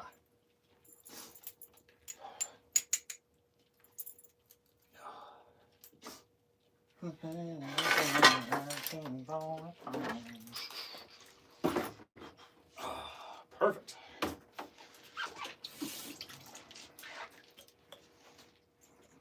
Wow, look at that. It got wedged in here. This little, in the shape of this bottle is like this, right? And a little bit of the copper got wedged in there. Put the lid under a black light. What lid? I have my black light right here. Oh. Oh! Good point! Hey, good job, Hunt, too, for understanding what he meant. So this is one of the tops I had found, a uranium stopper. Probably the best stopper I've found today. Or the one I like the best. But good point. Is it? Yo, it is! Just barely, but it gives this like real weird. Oh. Spashy. See, it's stuff like this. Like, it's probably, I don't know, maybe it's worth something, but this is worth, personally to me, so much more than whatever someone could pay me for. Like the swirl and the detail in that. The writing, the history, like the experience me getting out in the field finding it. Hey, history still thrives. What's up, brother? Yeah, I know. I watch you. I love your channel, man. Man, I love supporting you, us Wisconsin treasure hunters. That's fantastic. Yeah, La Crosse. I actually know a couple people out near La Crosse that have been trying to link up with me to go bottle digging out there. But if you're ever interested, man, I'd love to link up. That's, oh, maybe they're, I don't know if you do anything in the winter or not, but, you know, hit us up. Us Wisconsin folk, we gotta stick together, you know what I'm saying? But I love what y'all be doing there. Check them out, guys, at History Still Thrives. They have an awesome channel there. They are finding a bunch of really cool relics. If you're liking this kind of stuff, you're going to like the things you're going to see there. And one of the things that I like about your channel is the emphasis on the history. Love that. Love that. Able to keep a look at everything else would be new. Yeah. Get them tested, and if so, how much were they? Frame is good enough. You can put a new engine. Yeah, I mean, I don't know if the frame's good enough, man. It's like, it's actually in really good shape because it's been around like sand the whole time. It's not like there's no rotted holes through. But the engine's gone already, and it's got some the back or whatever of it. The corners are basically gone, right by the bottom of on the backside. So like, there's the couch seat part, you know. So I mean, could I maybe? I don't think so personally, but it'd be pretty dope just to have around. It'd look cool, like, cause you'd see it and you'd be like, oh, that's a Model T Ford. Like, oh, get them tested. If so, how much were they worth? Did I get what tested? The diamonds? Is that what you're saying, Bentley? That's what I was saying I have to do, because I brought it in a thrift shop and they offered me, I don't know, something. But then my buddy has one of those, they were saying that it wasn't real diamonds. And he's got one of those pens that he does for his YouTube channel, those videos where he tests people in public if their thing's real. And his said it was real, the little bit of diamonds on the ring. So when I bring it in and finish that video, y'all know. We'll see. Taking an 1850s lock, nice, man. That's really nice. Yeah. See, and you're right along what I was talking about earlier in my life. The main route between essentially, you know, my side of the state here over by, you know, I'm right over the Fox Valley, coming across those rivers and the waterways that come across through to La Crosse and then into the Mississippi and then over, was a huge, like mega highway essentially, before there were highways for people, you know, immigrants traveling through. So the amount of things that you know, of age and significance you can find along those routes have been awesome. But to detect an 1850s lock, man, that's really something. Was it a U.S. mail lock? Was it something with any like writing on it or anything that it like goes to, or is it just a generic lock, you think? Yeah, I'd love to do some digs this spring, man. That'd be fantastic. Bottle digger, he's been doing it since he was, I mean, he's technically retired, right, from his like day job, but he's been bottle digging since he was damn near as young as my son. So he watches your channel. He's a great dude. Tim, he's one of the guys I'm out with a bunch. We have a bunch of spots up north by me, or even here in the central part of the state. So you guys go and get to see some of that. But let's get back at this, because I'm on such a roll and I don't want to forget this stupid piece of copper. I feel like I'm gonna have to put more copper in here to shake it. Oh wait, no, I won't.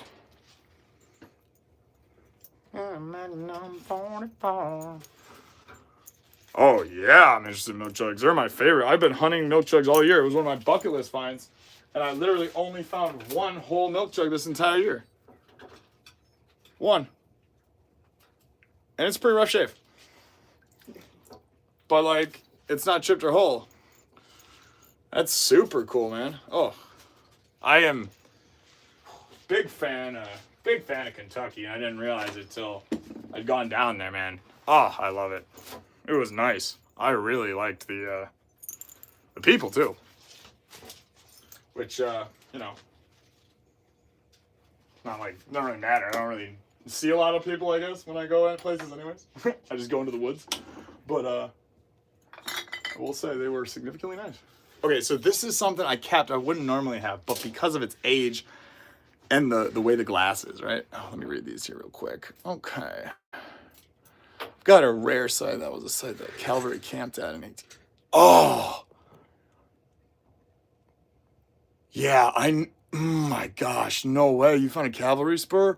Okay, so my girlfriend is Native American, from, you know, the Menominee and Oneida tribes here in Wisconsin. And so we've been doing a ton of research, and that's why we've been finding a lot of Native American tools actually this year. Is been kind of like dating back to her, you know, ancestral roots and trying to find and connect the history in that. And we had watched, actually, or I had watched a little YouTube video on that, the Native Americans from that. Interesting, man. That is so cool you are on that. That is neat. Oh, can't wait to see that. Do you have a video of that up? To check that out. 1864 penny. Nice.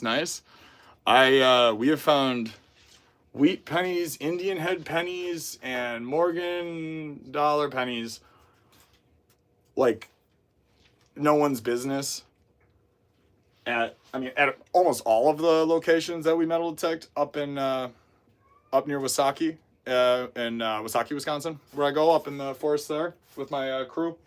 But like, the one spot that we go back to as our main spot, or like when we go into the woods there, it's if you go to this one original camp that we found, it's huge and there's a big parking lot area. We can set up camp. We've camped there overnight many times. It's just like the best place to be. That spot to this day, every time we go there, someone finds a wheat penny or something from the 1860s, 1850s. I mean, it's nuts. Oh, wow. Heck yeah. That's super cool. Yeah, that's the year. Those are the years I'm sitting on too. And I want to stay in that. So that's exciting. We definitely could do some cool hunts. I have a location right now that is exclusively 1870, 1880. 1880s is probably the newest thing. There might be some stuff I found like from 1910s, 1900s. Like I did find one crown top, but it was towards like the end of the dump, and it might have been when they stopped using it at the end. I don't know. But that dump's almost 4 miles long, and it's 10 feet in to where the river used to be. Surprising Americans aren't in more money overs.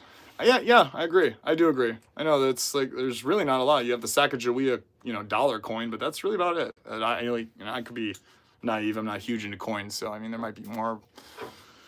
But yeah, Saki area could be huge. So that's where we found something that's actually in the Iron Mountain Museum now for next year. The mining museum or whatever is part of the French fur trade. A lot of French fur trapping and before the U.S. was around even. Really?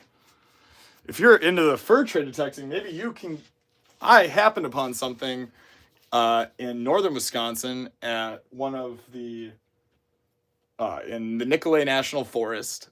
I was just metal detecting. I mean, literally searching a massive swath of like three or four square like acres. Right. I was just gridding. I found nothing the whole time.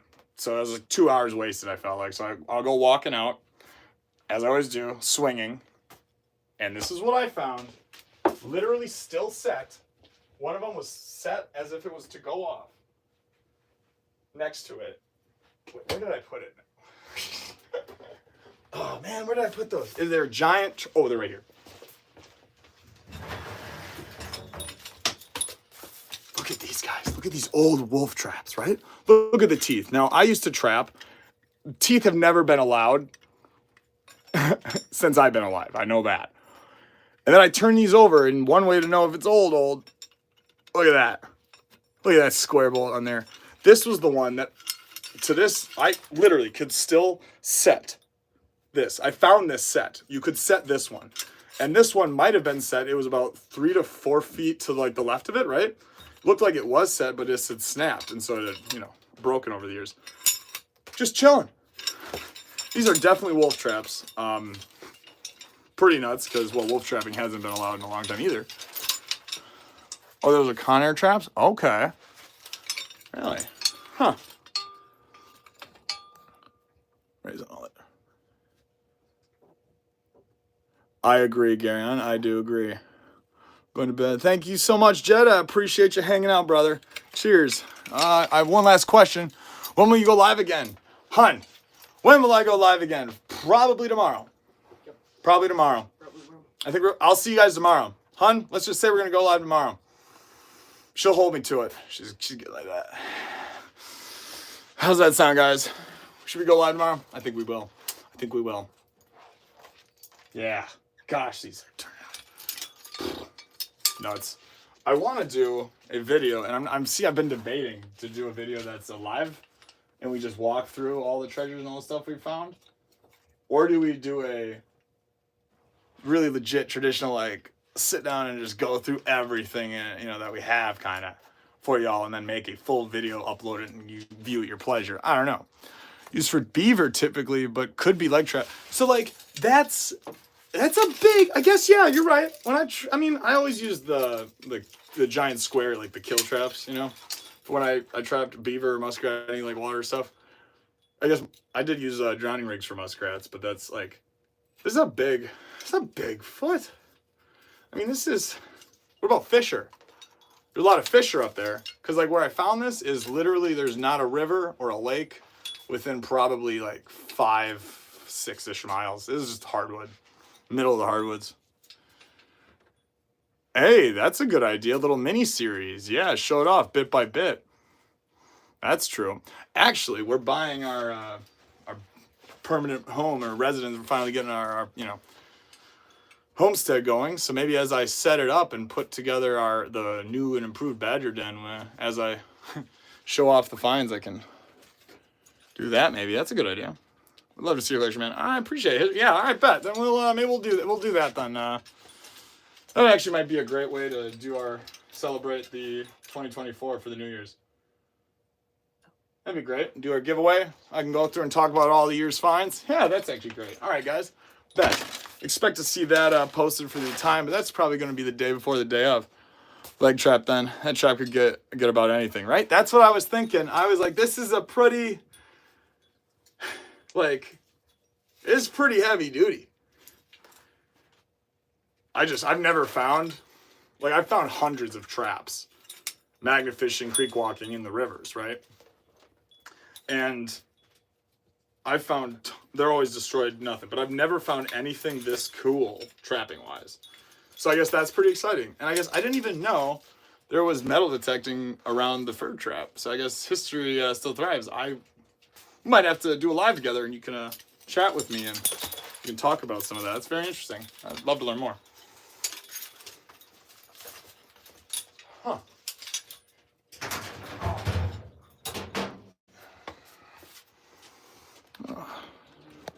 All right, thank you, mister. I like this hat too.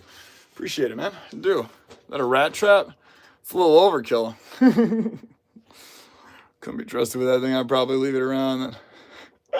Right?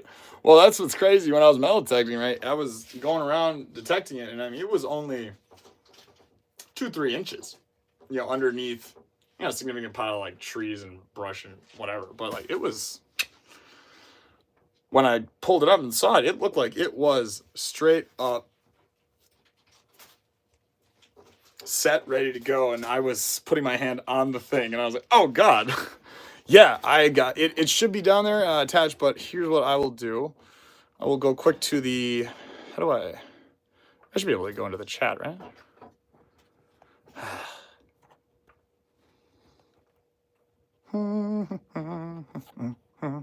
Okay, one sec. But yeah, it's badgerexploration13@gmail.com. It is linked in the bio of my YouTube account. It's linked. It should be linked in every video in the description.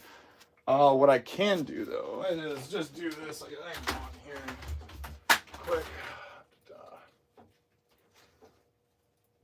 All right.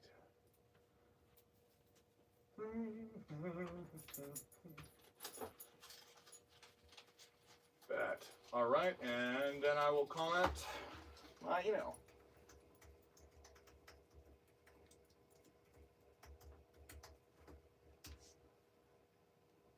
Awesome.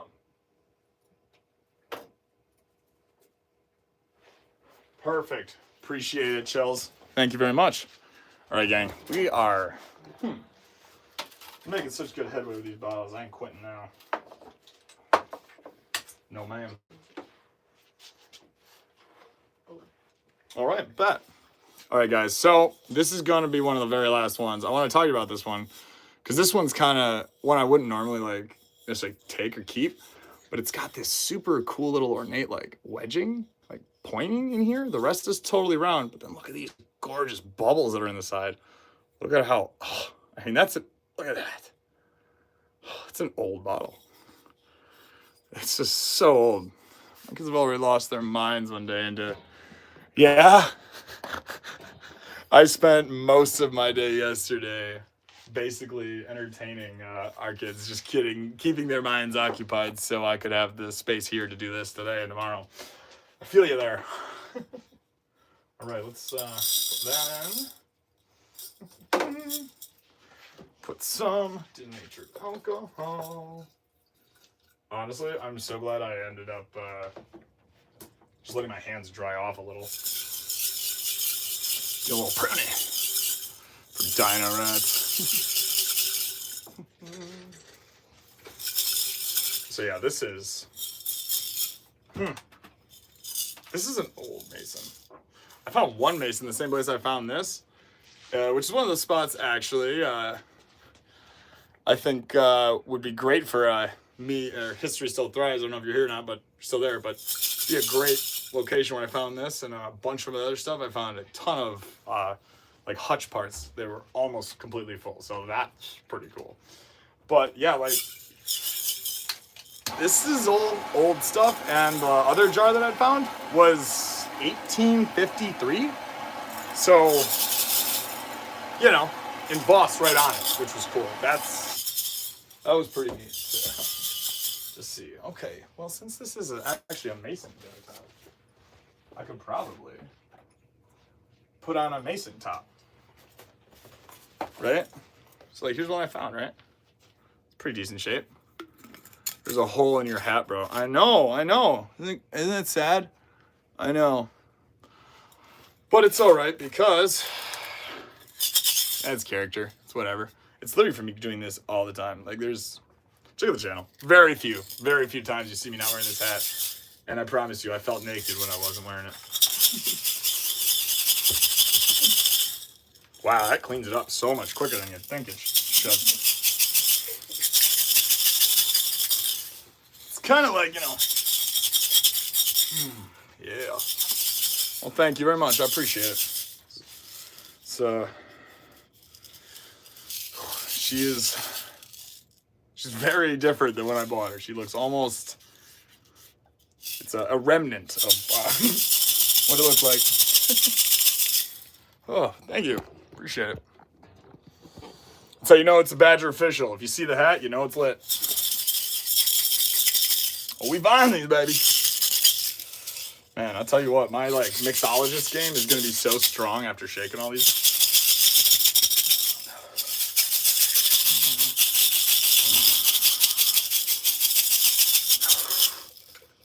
Oh yeah, right?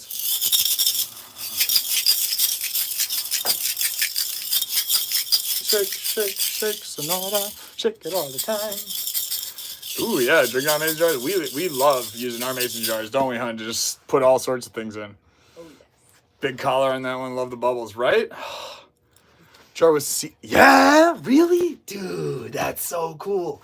We were talking about that in this live earlier, dude. We were literally chatting with a couple other people about, why some homesteads that are super, super remote will have a bunch of metal things, or you'll see fragments of glass, but the further away from civilization, you didn't have a lot of glass. The glass you did have though would be a ton of mason jars and old whiskey bottles that maybe had whiskey in it, but most of the time they were using them to put seeds in to farm and get the materials they wanted out to the really far locations they were at.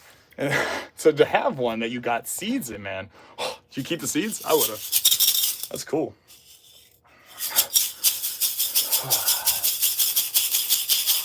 But yeah, this is, normally I would not keep it, but because of its age and just the all-around character, I was like, fine. I guess.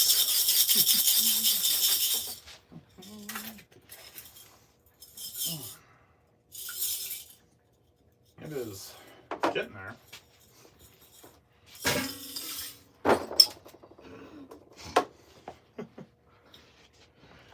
Oh. Man, I wish I could get a hat that was nice, but also somewhat of a doable price for merch wise. I don't know. Maybe I'll have to find someone. I'd try and germinate the seeds if yeah. Oh, that'd be so cool, Chills. Yo, you gave me a great idea now. Oh, that's amazing. That is such I planted a garden from seeds that I found bottle digging from 1853. Might not be a great title, but it's still in the works. What's up, Parthamesh? 1, 2, 3, 4. Hello. I still have the seeds. Oh, it was a dry. Yeah, dude. Oh, it was cracked though. Shucks. Right? Well, hey. I agree. The Indiana Jones. I grew up on 3 things. Indiana Jones. In fact, every picture of me going every day going to school until like I was in I think like 6th grade or 5th grade or something, like as a young kid, like for 5-6 years, 1st grade to like 5th grade, I wore a felt hat that I like begged my parents to make to buy that looked just like Indiana Jones to me. I think it was like a woman's hat too. And then I wore this child's aviation leather jacket that was like a brown leather jacket, and I would wear that every day to school, and khakis to be like Indiana Jones. Oh, I'd spend my whole childhood doing that, pretending I was a pirate like Captain Jack Sparrow. So, you know, I feel like it's befitting that now I get to just search for treasure all the time. Really? That's still cool, though. I mean, even in a video, you should post a video if you didn't, you know, post a little thing like, hey, I tried growing this, you know, but then even if it doesn't work, like, the fact that you found seeds that, you know, like you said, were probably brought up. Also, another thing, too, you gotta be careful of is there's times I thought I found seeds inside of a jar, but I'm not sure if there were seeds in the jar or just seeds from the people's literal feces, because the seeds won't, you know, they stay. That's one of the things, you know, you look for when you're trying to identify a privy, actually, is you're looking for that pockets of seeds that are gonna, you know, essentially tell you where, you know, people were shitting, for a lack of a better term. Where's that one scrubby man? Scrubby. Oh, found it. That'd be funny. Yeah, you're right. Like the plants that grew up from the seeds were aged themselves. Just for the history, yes, sir. Oh, this is a freaking cool bottle or jar. This is a. This will be fun to like display some rocks or some buttons or marbles I find in. Oh, yo, that's the one thing I'll say. I did not find a marble this year, which is, I mean, I found a bunch of broken marbles. I didn't find a whole marble, which, I mean, I literally found last year, the year before, and I walked nowhere near as many creeks as I did this year. I found a full mason jar of marbles. So, oh, hell yeah, man. We're treasure hunting channel, baby. It's Badger Exploration. Welcome. We're out here cleaning 100, 200-year-old glass bottles, relics that we pulled out the mud, dug, found, and sourced. Come join the fam and enjoy the hunt. We find things. Oh, this is the hipster channel. Oh, this jar was legit. Several hundred seeds. Oh, you did, huh? Damn. You did have a shorts video on it? Oh. I mean, I won't report it. If you want to drop it in, feel free to drop a link to your channel, man. I'd be more than glad to. I'd click on it myself. That's super cool. Yeah, feel free to. Alrighty, here we go. Here we go. See, the hard part is making sure you don't cut yourself whenever there's a tiny little divot or something. Thank you, David. Appreciate it. This hat used to have a different band on it, and it used to be solid and, you know, not so worn. But after wearing it basically every day since 18, everywhere I go and everything I do, it's acquired some character. I'm trying to think. I gotta find someone. I want to get like someone to make a brass piece. See, I did this brass piece for here. Made that. That was a hole that got put in, and I capped it. And I made this leather band and put that piece in there, which when I'm going, I can clip a little feather in there if I want.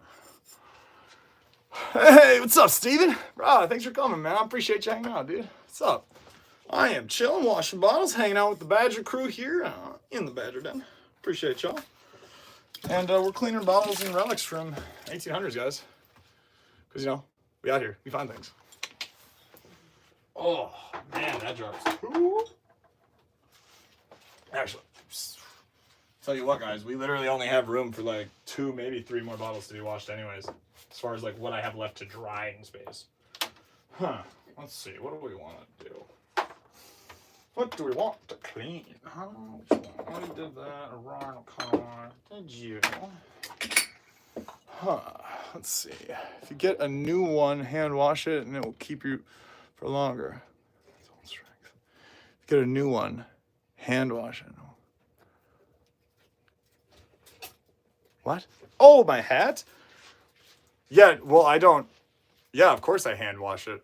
I have a whole, every year I do like a clean, but also, once you see how I be digging, there's times where, it's pouring on here. I'm pouring sweat. This whole ring is wet here. I mean, this is, I rode horses in this. I went hunting, trapping, I've backpacked through Europe in this. I've gone through Boundary. I mean, this thing has seen hell and back.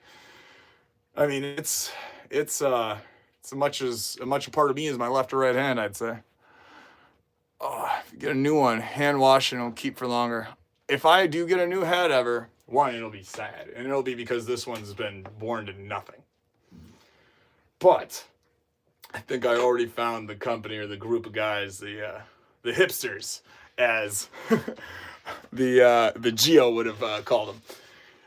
They make the most incredible hats, handmade, traditional Americana style, out of like legit beaver felt, all the different, they do it all. They do all the different styles. Any hat you've ever seen on any West anything, they'll recreate it. They'll do custom stuff. They'll whatever. I'm pretty sure I've got the hat I want to make and designed for it, but that's for my, once I hit 100K, that's my gift to myself. It's like way too expensive of a hat. You find many 1800s pipes? Yeah, actually, I do. I found a bunch of German and Austrian ones.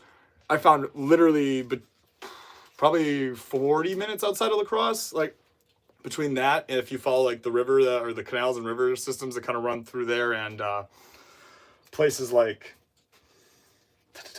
what's it called? Like near Montello, Wisconsin, that kind of area. Bunch of those. Here, I have one that I actually found, which doesn't have anything on it. The other ones I have will say like Germany, Austria, that have like a little face on it or embossed. This one I found just last week, my last dig.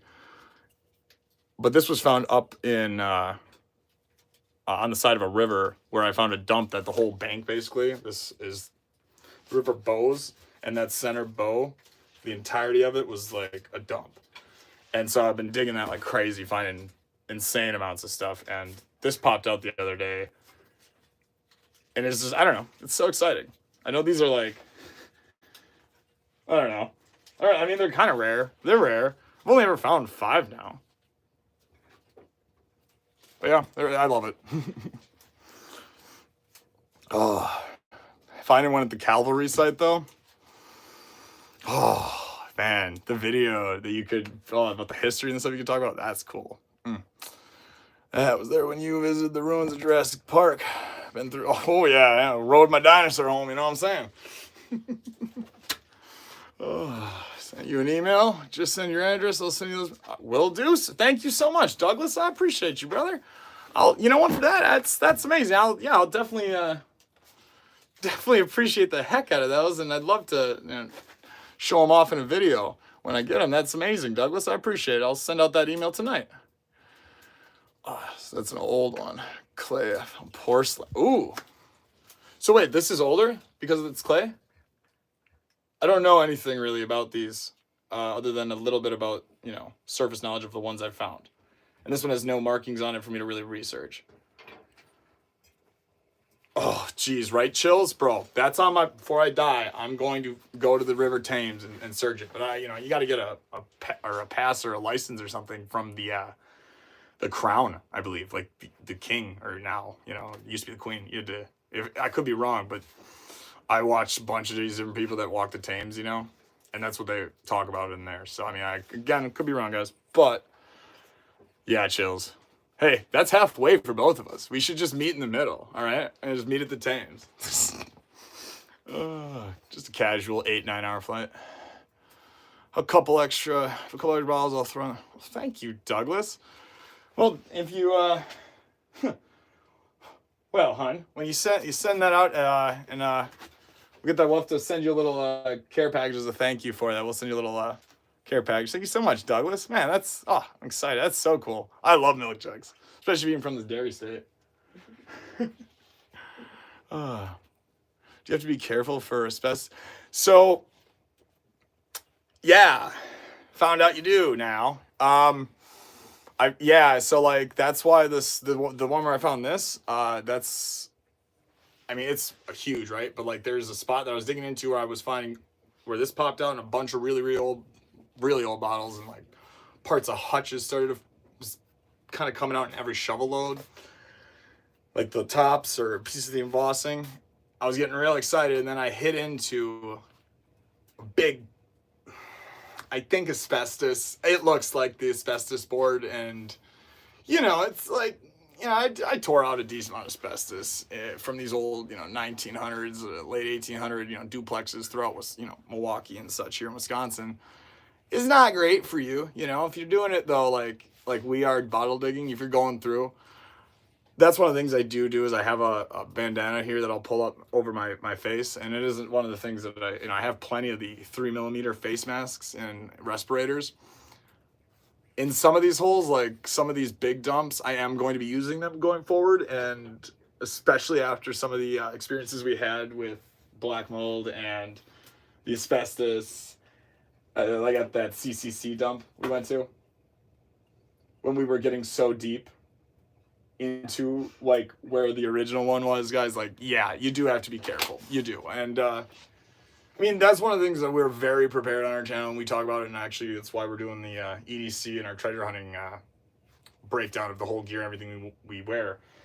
I have a special Velcro like that cinches at every part, so like bug, creepy crawlies don't get up, like ticks, all that kind of stuff get real bad. We have lines of these, you don't want to get that, and you got tons of deer ticks up here by us.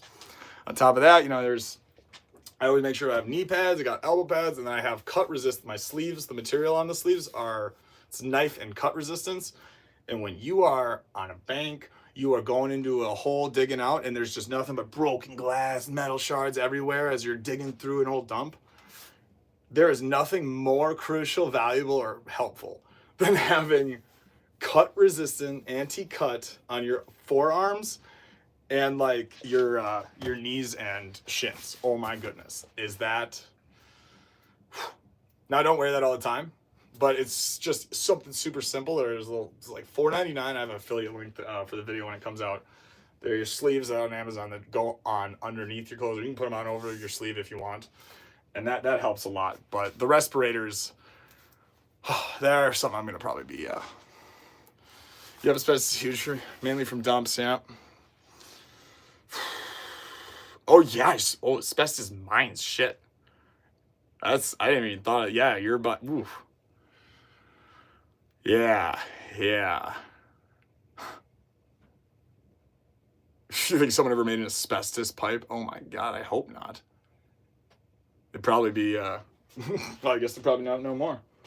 Whew.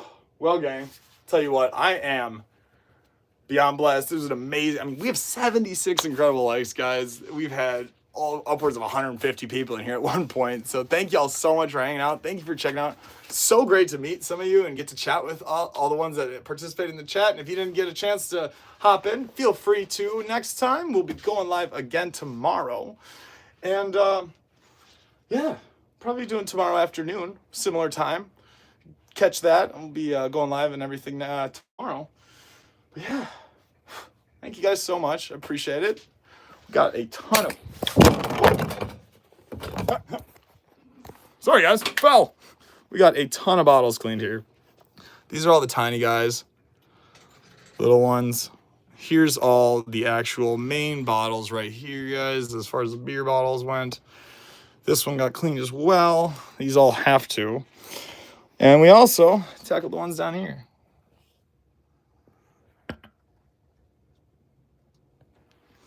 That being said, guys, thank you so very, very much for today. This has absolutely been just an incredible live stream. I'm excited to spend the rest of this off season hanging out and chatting and going live with y'all. My name's the Badger. That's the Fox. This is Badger Exploration, and we find things. See you guys next time. Remember, never stop looking. Cheers.